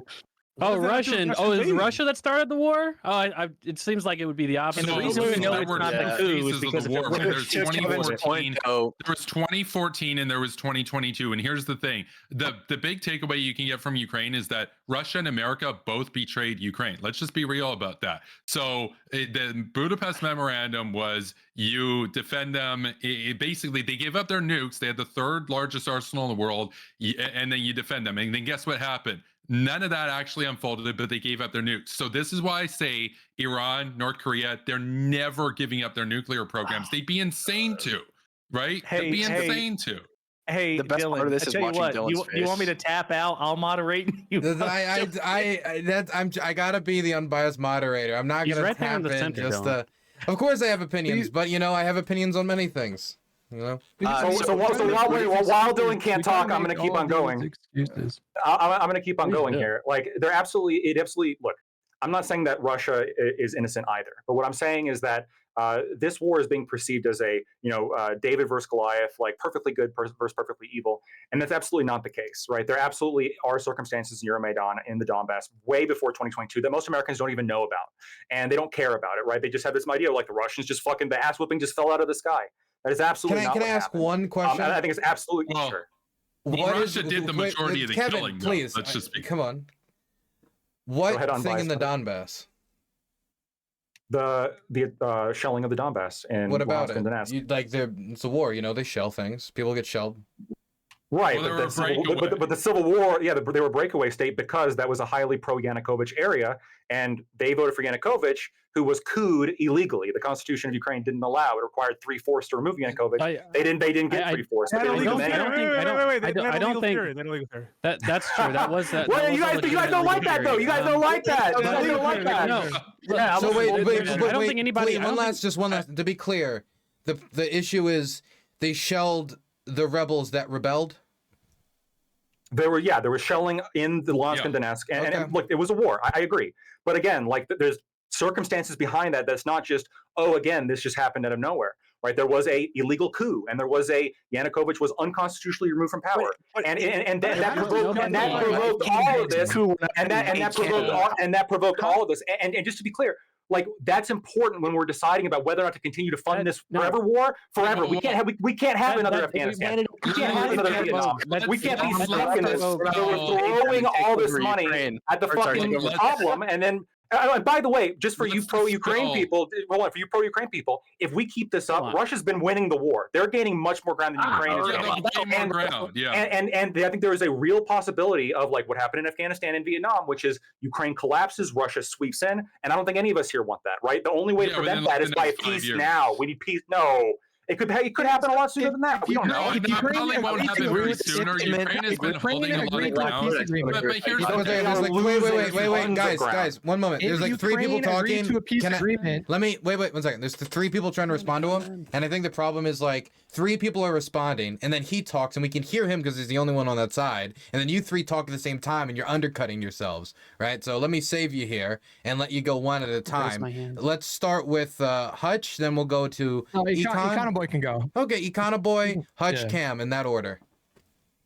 Yeah, I mean, look, I think that Lactoid's, I think his argument is very fundamentally flawed. Look, I don't think anybody would say that Ukraine was like a perfect government. Obviously, they have a history of corruption and things like this. The argument that, however, the fundamental thing that he said at the very end was that these were all provocations that led to Russia invading. Russia had no legitimate reason to invade Ukraine. There were no good, moral, righteous reasons for Russia to invade Ukraine. Even if the historical accounting of what Lactoid said is true, which it is not, but let's just say it is all true, there are still no moral reasons to shell civilian populations, invade a sovereign nation, and annex their territory. There are no moral reasons to do that. And there's certainly no moral reasons for Russia to double down on their invasion, to continue with their invasion, to continue with their encroachment. That's completely ridiculous, of course. The reason why Russia invaded Ukraine, if you believe my historical accounting, was because Ukraine pivoted away from being a vassal state to Russia, which is why Russia hasn't invaded places like Belarus, because they did the exact opposite. Obviously, what do you mean that's by the vassal reason state? If you ask me. What do you mean by vassal? What I mean is essentially a government that's occupied with pleasing Russia, not occupied with pleasing the citizens within their country. That seems to be the case with that was Belarus. a Democrat. Hold on, that was a democratically elected government. Do you deny the democratically elected was democratically elected? The democratically elected parliament in Ukraine decided to remove Yanukovych, and the people of Ukraine overwhelmingly voted for a more antagonistic president after that, which is what precipitated the Russian invasion in Ukraine. Of course, you didn't mention that in your historical accounting. Well, right. For whatever after Crimea and the Donbass leave. Yeah, of course. Look, when you have the most like pro-Yanukovych areas leave, of course it's going to shift the voter demographic. What I'm saying, though, is that Yanukovych, you're calling him a vassal. You're calling this was the war began the breakaway again happened very quickly after Euromaidan, okay? And so those regions were part of Ukraine when Zelensky originally won. He was first elected, I think, in 2017 or something. It was no. Petro Poroshenko came next, and then Zelensky came afterwards. What? The war was already underway. No, that's you not don't even true. know the history. That absolutely is true. What are you talking about? You think Russia invaded? Even Dylan would agree with Crimea this. was taken in 2014. Kevin, nobody's talking to you. Shut the fuck up. Okay, listen, Lactoid. You think that the Russian invasion happened after or before Zelensky got elected? Because we might be misunderstanding. The Russian. Hold on. You're talking about the 2022 election, or are you talking about the shit in 2014? I'm talking about when Zelensky got elected. Do you think that happened before or after Russia invaded Ukraine? The 2022 invasion? He's talking about the full-scale invasion. Yes, Zelensky was elected before then. Yes. Okay, then we clearly were talking past each other. That's all I'm saying, is that it seemed like in response to the parliament getting rid of this leader, after that, they elected a democratically, a more antagonistic to Russia president. It seems like, in general, after the invasion happened, it seemed like the Ukrainian people, he had like a 90% approval rating after the invasion happened. It seems like, in general, Ukrainians are not in favor of just getting rid of a huge swath of their territory for Russia. And I don't think that you could say that they antagonized Russia by basically prioritizing an economic arrangement with Europe over Russia. Hold on. You're okay. That's your a strong point, Pisco. No. Your timeline's all fucked up. Okay, so there's 2014. I promise you, it is. There's 2014 no, and there's it's not. No, you're gonna keep. Wait. Does not have a nuclear I'm gonna keep. You're acting like a peace agreement. You're criticizing Kevin. Okay, You're criticizing Kevin for cutting people off. You're doing the exact same thing. Throw out his timeline. I want to hear the timeline. Yeah. So 2014, you have Euromaidan happen, which was a coup against a democratically elected president. Yanukovych was elected under a UN recognized election that was free and fair. He was couped by a armed rebellion with Euromaidan. And following this, you had the Russian incursion into Crimea, and then you had the revolt of the eastern areas, the Donbass. You condemn that? Do you condemn the annexation of Crimea? Yes or no? No, I think Crimea was actually justified. Now, I think the invasion of Kiev was not. But when we're talking about, and then you have the Donbass. Why was Crimea annexation justified? Can you explain that? So wait, okay. Crimea voted for independence, though. They didn't vote to join Russia. That was rigged. When you looked at data before that election, like in the 90s, the 2000s, 70 to 80% wanted to be autonomous. They didn't want to be with either side. They had cultural affinity. This is not true. Dude, I took a class on this. I can show you the numbers on this. I don't know what class you took back in the day. Here's the thing, right? Here's the thing. This is going to break down to pro-Ukraine side versus pro-Russia side. How about this? How about we have a peace agreement, we recognize the material reality, and we avoid a nuclear war? Because if this goes on, there's a chance that a miscalculation happens that gets us all freaking killed. Well, no, I agree. I agree. Wait, hold on. And just to be clear, it sounds like you're kind of defending Russia overtly right now. Okay, I understand. I understand, Kevin. I understand that, like, in a room full of like pro-Ukraine hawks, that like any argument I make is going to be seen as defending Russia. Okay, Hold on. I acknowledge. I'm not a Ukraine hawk anymore, dude. This fucking guy. I acknowledge the case that Russia absolutely is not innocent. That Russia absolutely has done bad things, and I'm not going to not defend the annexation the of actions. Crimea. Not Crimea. Let him answer. Wait. So I think that in Crimea there was justifications. That what was the justification? The justification was multiple-fold. First of all, Crimea overwhelmingly voted for Yanukovych, who was the president that was illegally couped and unconstitutionally removed by the Euromaidan armed revolution. And prior to Crimea's exit from Ukraine, there was UN polls done in Crimea going back multiple years, I think from like 2008 to 2011, maybe 2012 as well, in which the majority of Crimeans wanted to leave Ukraine and join Russia. There was a smaller percentage that wanted to become autonomous, and then the absolute smallest percentage wanted to stay part of Ukraine. So the but it was closer than that. The autonomous side was like it was either the majority or close to the majority. It depends on the year. Even if we granted you the numbers, if it came out that like 60% of Tijuana wanted to join the United States, would we be justified in invading Mexico and just annexing it? So right. So this is hold on. No, the answer is not necessarily yes. I think that this is where things get a little bit messy, right? Because generally speaking, I would agree. But when you have a armed coup that removes a democratically elected president, and then you have the Constitution completely ignored, like facially, right? 3/4 required to remove. They just completely ignored that provision. I think that there is a argument that, hey, if you don't let that autonomous region leave, or let that region leave, you're essentially taxation without representation, right? The U.S. left Britain for less.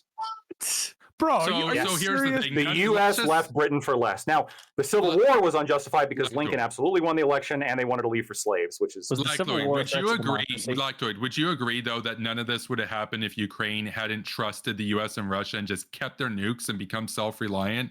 Like, none of this would have happened if they had just gone their own way. The Budapest Memorandum was shit anyway. I don't think they ever would have no, kept their but I'm nukes. serious. Like this Ukraine is has no why apparatus Iran to shoot pursues a the nuclear missiles. program. This is why North Korea pursues a nuclear program because they don't want to end up like Ukraine, right? The Ukraine have the to the world, capacity to don't give fire. up your nuke. Did Ukraine have the capacity to fire those nukes that they had in their No. possession? No, they didn't. No, they didn't. No, they didn't. Hundreds of No, they didn't. ICBMs in their No, territory. They didn't have the capacity to shoot them. They were They just didn't. leftover reserves. It was controlled by the Yes. Soviet, the Supreme Soviet. Most of them were built Yes. in Ukraine by Ukrainian Yes, and engineers within the those. USSR, and it would have been. I'll say this: it would have been easier to reverse engineer the permissive action links that tied them to Moscow than to start a new nuclear program and missile program all over again. So when people say the codes were in Moscow, yeah, it's easier to break the codes than it is to do everything from scratch. That takes decades. That's probably true. That's probably true. But the U.S. also didn't want Ukraine to have nukes. Like that's what I'm saying. Don't trust the great powers. Go your own way. Had they pursued a policy of self-reliance, they would have had to spend more. No, on their they're military. getting invaded on both sides if that happened. No. That's not true. They had the third largest nuclear arsenal, and they would have been able. They can't fire them yet. They can't fire them yet. They're getting invaded. The warheads out of the missiles and use them as crude bombs. Even then. So no. That's not how it works. Let me just make a case for 5 that Russia seconds, broke bro. the agreement, For 5 bro. seconds, bro. For 5 seconds, bro. Black Tony, you just gonna let him talk to you like that? Ukraine is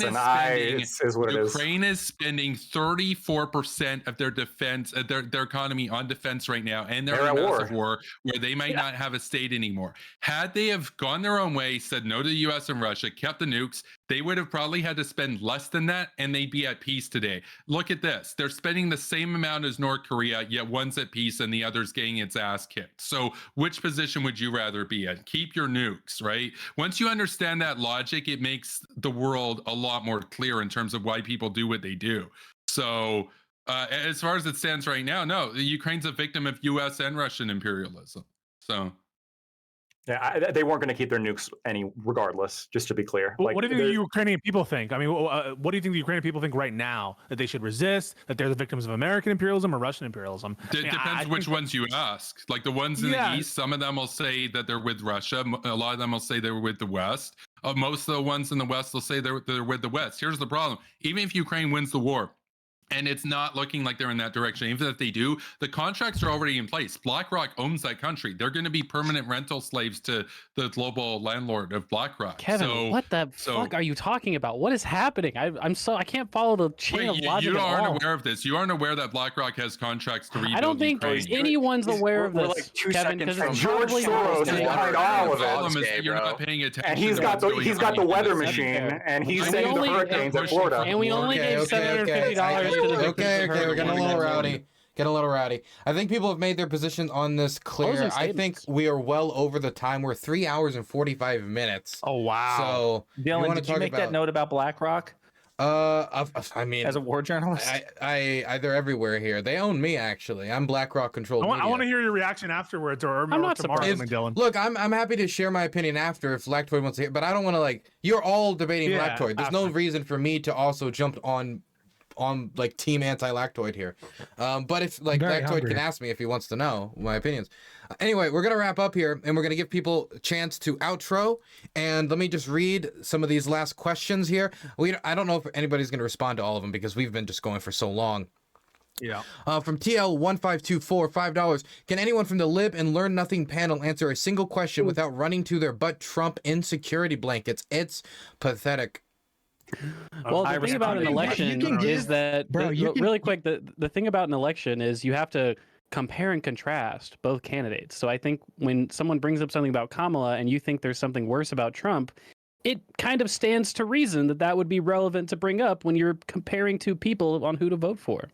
The episode of Black Mirror where you can block someone IRL and you can't hear what they say and it kind of jumbles up their face. I feel like a lot of MAGA people get like that when you can give 2 hours of substantive critique of Trump and they'll just accuse you of TDS. It's pretty amazing. Yeah, MAGA cultists have the real TDS. Yeah, that is how elections work. And by the way, a vote counts just as much if you have an affirmative position on Kamala Harris or you just simply oppose Donald Trump. Eat shit. Roasted. Damn. Okay. Bizzo says $20. Why are we feeding the conservatives brain rot of open borders? Open border policy is literally what the word open means. We have the most restrictive border policy in our history. Effing stop the stupidity. Yeah, 100%. Anyone who's saying that Joe Biden has open borders, it's fucking stupid. Or you have to admit that every single president in the history of the United States has had open borders. It's stupid.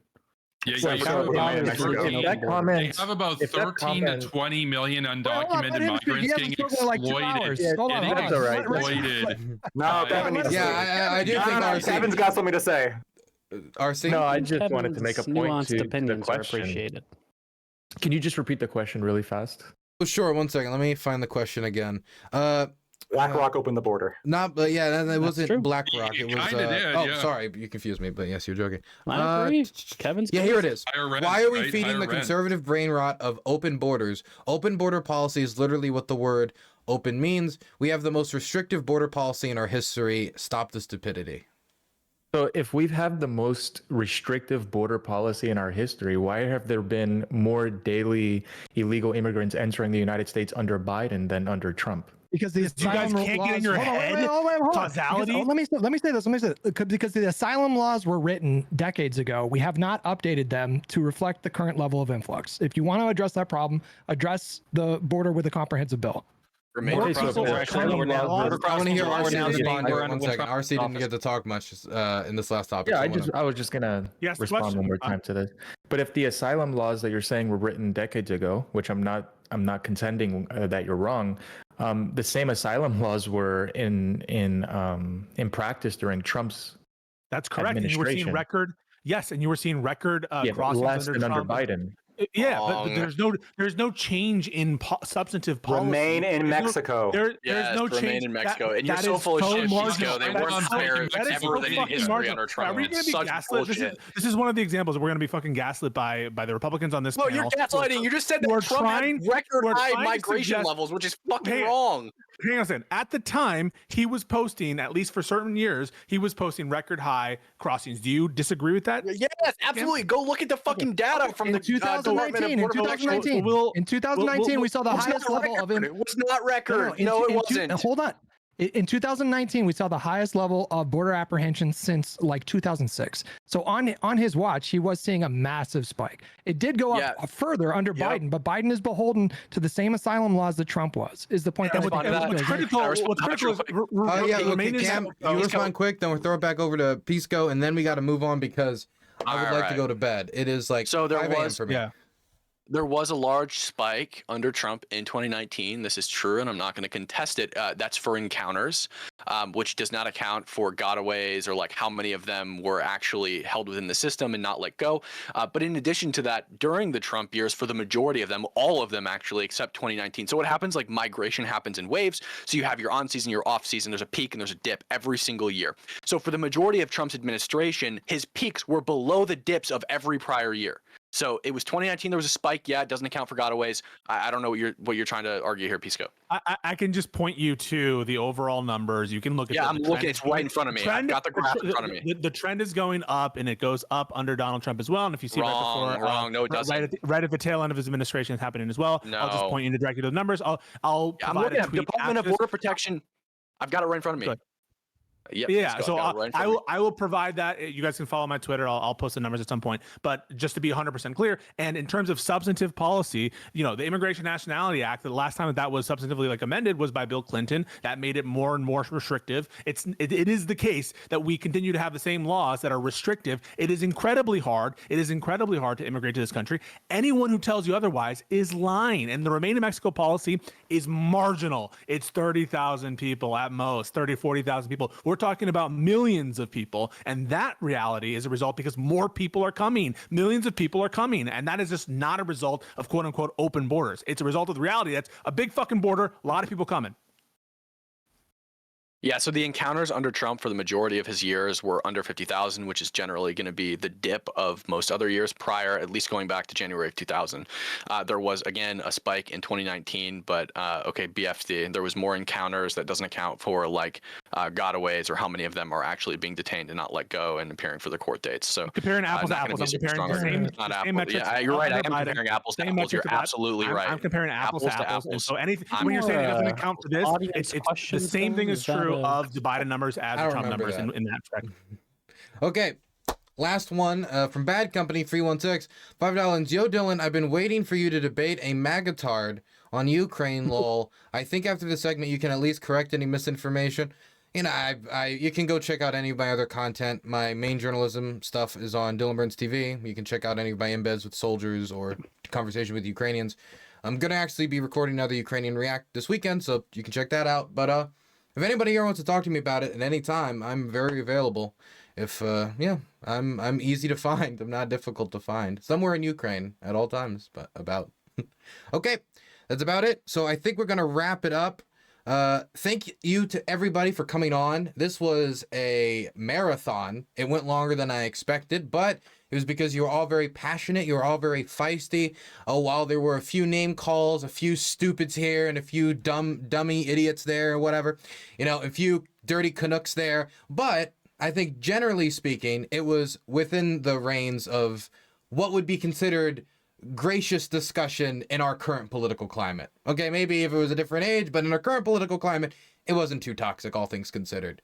So I want to thank you guys for coming on. We're going to go around the room and we're going to have everybody do outros where they can shout out their stuff, say what projects they're working on, and of course, give any finishing thoughts that they wanted to give on the last topic. Thank you all for coming on. You didn't have to, and I appreciate it deeply. So we're going to throw it over to Econoboy to be our first wrap up.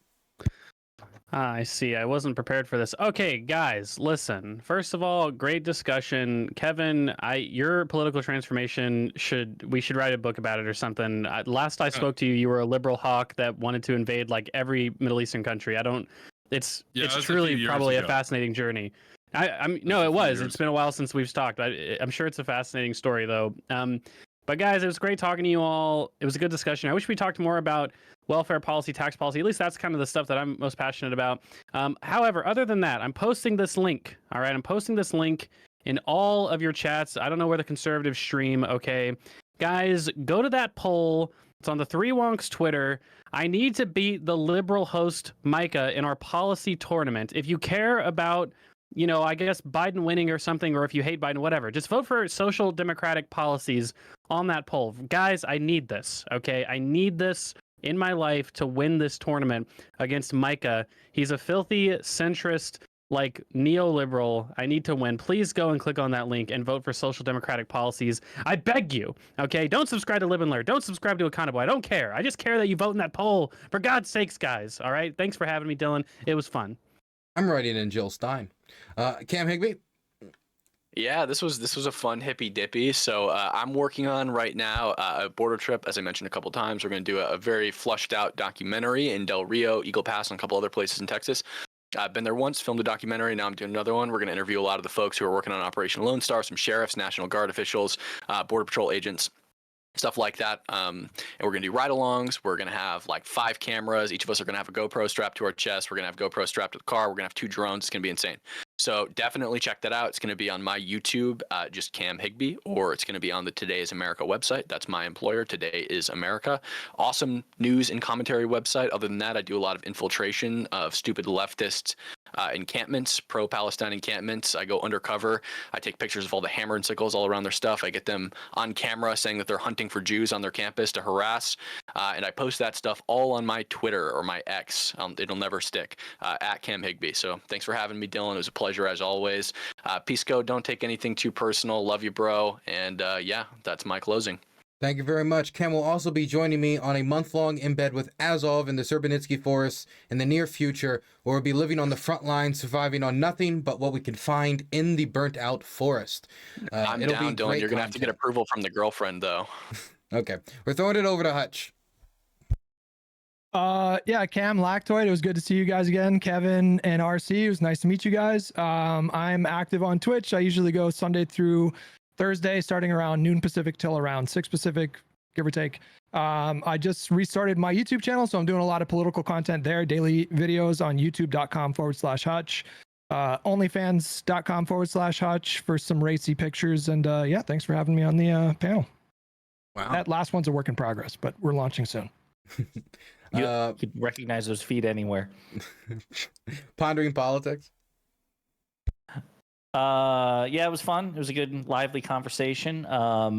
You can find me at youtube.com/@ponderingpolitics, one word. And yeah, it was good sparring with you guys. And thanks for the invitation, Dylan. And also check out Hutch's OnlyFans. Happy to have you. I know Pondering will. Lactoid. Yeah, if you like what I had to say, you could find me at Lactoid TV. That's LACTOID TV. Overall, I think this is a great discussion. I want to thank all of you for talking with me. Thank you, Dylan, for inviting me. I just to be absolutely clear here, I know at the end it made me. I was sort of perceived to be, I guess, shilling for one particular side, but by the way, I will say the last donation we got was $5 from Demaculus saying, Lactoid, what time is it in Moscow? So I don't think they got that impression. Okay, good, yeah. But really, it's not that. I'm simply trying to add nuance to, I think, what is a very complicated situation. I understand that there's a lot of nuance here, and that, I mostly just want to see peace, right? Right now in the world, I think that's what we need. I don't like to see people, getting blown up. I've seen plenty of videos of that on X now that Elon Musk owns it, and it's pretty horrific. So I'd like to see less of that. Again, thanks, guys. Have you tried putting down your phone? I can't do that. Come on, Jesus Christ. Fair enough. We're going to throw it over to Kevin Castley. Yeah, thanks, Dylan. So it was good to be here. Give a brief wrap up on my position on this topic. So look, as we've been talking through other stuff, this comes down to finite material resources. Look, nobody's going to look out for you. You got to make your own country great again. All this trouble in Ukraine could have been averted had they held on to their nuclear weapons and pursued a policy of self-reliance. With the situation at the border in the US as well as in Canada, look, they're brain draining the developing world, take the best and brightest out of there so that they can come and work as janitors and pick strawberries here. They avoid revolutions in the developing world, and they alienate and cause chaos with workers in the developed world. It's divide and conquer 101. And so here's the deal. Mexico, they're making it great again. El Salvador, they're making it great again. We got to make Canada great, right? I call my channel Superpower Broadcasting. I want to make Canada a superpower. Here's the thing. Nobody's going to do it for you. They're just going to be there to exploit you. Look at what they did. Ukraine got messed over by Russia, got messed over by the US. If you're not going to look out for yourself, nobody's going to look out for you. And if you understand that, understand why countries will pursue the interests that they do. So here's the thing. You can follow me over on YouTube at Superpower Broadcasting, on Twitch, Superpower Broadcasting, and I'm on X at Kevin Castley. I do spaces over there. If you go on my YouTube and stuff, you're not going to see that much anymore. I nuked about 1,100 videos recently, but I am on a new era. We are going to be doing 2 series of streams. We're going to do one where we go through all the great theorists like Hegel and stuff and read their stuff. And the other one, more of a comedy show where we just make fun of the absolutely clown world state of the Canadian economy. We advocate for people-centered politics and public housing and that sort of stuff. So that's Kevin Castley. Thanks. And to everybody here, it's been a good debate. Don't take anything personally. I like debates. I'm open to debating everybody one-on-one in the future. This was a lot of fun. Take care. Okay. Also, I will say, they were asking me to fact check stuff. I don't want to fact check too much. I did find that UN data, and I did pull it up. Here's what it was in 2011, for anyone that's curious. 41% of Crimeans wanted to become part of the Russian Federation. 19.1% said stay in Ukraine with greater autonomy. What's interesting here, though, it then breaks down. It's 19.1% stay in Ukraine with greater autonomy, 12.4% stay in Ukraine with same level, 6.1% become a normal region of Ukraine, 2% become a region under the direct control of the president. So these are the ones who's like, hurrah. Then there's another tiny bit is stay in Ukraine. And if you add it all together, it's roughly like 40% to 41%. So within like... So I was right. So it's about... Do you disagree with Okay, well, that's So I fine. was He right. said they They wanted wanted to be I'll take a look at it independent. again. Kevin's so bullshit. I'll take a look at it again. It's fine. With But that's 11% saying become an They wanted independent state. autonomy. So basically, it You were seems wrong, like Kevin. this. Well, I'm not saying anyone was wrong. I'm just reading the data. I'm just reading the data. That's all I'm doing. I'm just the data man. Data man. Okay. Throw it over to Pisco, who's been on Hippy Dippy a million times, but has never invited me on his podcast. Oh, which one? Live and Learn? That's my only podcast, and I just started it, and I'm not in charge, but I will be. And Yes, you are. As a matter of fact, we told him Oh, that's recently that he right. is in charge of all the guests, and he's Really? specifically Wow. Was it an esoteric interesting. legal theory that got in there? We'll That's interesting. we'll invite Dylan. We'll invite Dylan for a special episode of Live and Learn. Listen, the Constitution is under attack. It's under attack by people who are trying to gaslight you about the previous attempts to steal the 2020 election. If you take anything from this debate, take this: the people who are willing to vote for Donald Trump and Vance are willing to set aside the fact that they tried to steal the election in 2020, or sorry, that Trump did, and that Pence stopped him, and that Vance said that he wouldn't stop him. That is the most important issue in this country. Centuries of Americans have bled. We've had a civil war to protect this union, and it can't all be in vain. Absolutely, people's day-to-day policies matter, and on that front, you will get strong defenses, in my opinion, from the Live and Learn crew, from liberals generally. But the foundation of our country must be protected above all. It is the first constitutional republic, and it is the beacon upon, I think, the international community, and one that is worth preserving. I really enjoy these panels, because especially this one, because it's very interesting to have Kevin, who has had this like reawakening that I find actually very interesting, and like I do want to probe it more. And at times you'll see friction between him and then like the other more conservative, maybe some populist, maybe not some not as populist. So I think it's very useful to suss out some of these different opinions and where there can be sometimes a little bit of a horseshoe. And I do think that there's a lot of alignment between me, Josiah, Hutch, and Econoboy, but don't take that to mean necessarily that everyone who supports Kamala thinks the same way. We happen to align because we're on a podcast. We think very similarly. There are some things on which we disagree, but I do recognize the fact that on this particular panel, it sounded like we're all very aligned. I think it's because we're addressing a lot of meat and potatoes issues that are true, I think, distinguishers and who supports America as we see it, and not so much the kind of nuances that, you know, Josiah and I might get in a fight into on Live and Learn or something like that. But it was a pleasure to talk. I certainly don't take anything seriously. I hate MAGAism, but those of you who are on the panel, including Cam, including Kevin, including Lactoid and RC, no hard feelings, and let's do it again sometime. Thank you all for coming on to today's show, and for everybody for being a good sport. Did RC get the goodbye or no? Yeah, no, it's all right. Wait, you gotta give Oh wait, RC. I thought you got an outro. Did you not get an outro? Did I skip RC? No, You I know, guess you were saving the typical best for last. That's all right. anti-Christian discrimination and left-wing circles. Who would have thought He it? ignored me for the intro, RC, Yep. so he's just a dick. Yeah, that's exactly what it is. Yeah. That's exactly what it is. Yeah. RC, you want to outro us? You want to lead us out? Sure thing. So I'd like to extend a thank you for you inviting me to your platform as well. I appreciate that. It was good meeting most of you. I know Cam. I don't know if I know anybody else. So as I stated in my opening originally, I'm a Christian conservative content creator. I think that it's necessary, at least for the conservative standard, to reestablish the Christian standard that we always were. I think that we should look to why our forefathers were so successful, not only in building our country, but in their marriages and in raising families. It's because they surrendered to the authority of God. And if there's one thing I could leave anybody watching with is to reach out to our Savior, Jesus Christ. And I'm not saying that ironically. It's sad to see us push away God in this country. And we're seeing the repercussions of that. We're seeing the repercussions of what happens when this nation that always surrendered to God, one nation under God, right, is pushing away the authority of him, and we see what happens after that. So, hey guys, like I said, I appreciate it, and leave it at that. Thank you very much. Thank you all for coming on. Thanks everybody to being a good sport and for taking such a large time out of their Friday, which I know is an important day for many people, and spending it on today's show. You all have a blessed weekend and try not to party too hard. Okay, everybody? Have a good one. Bye-bye. Have a good one. Bye. My goodness, boys. Look at that. Look at that. Fantastic show tonight. What did you guys think of tonight's show? What did you guys think of tonight's show?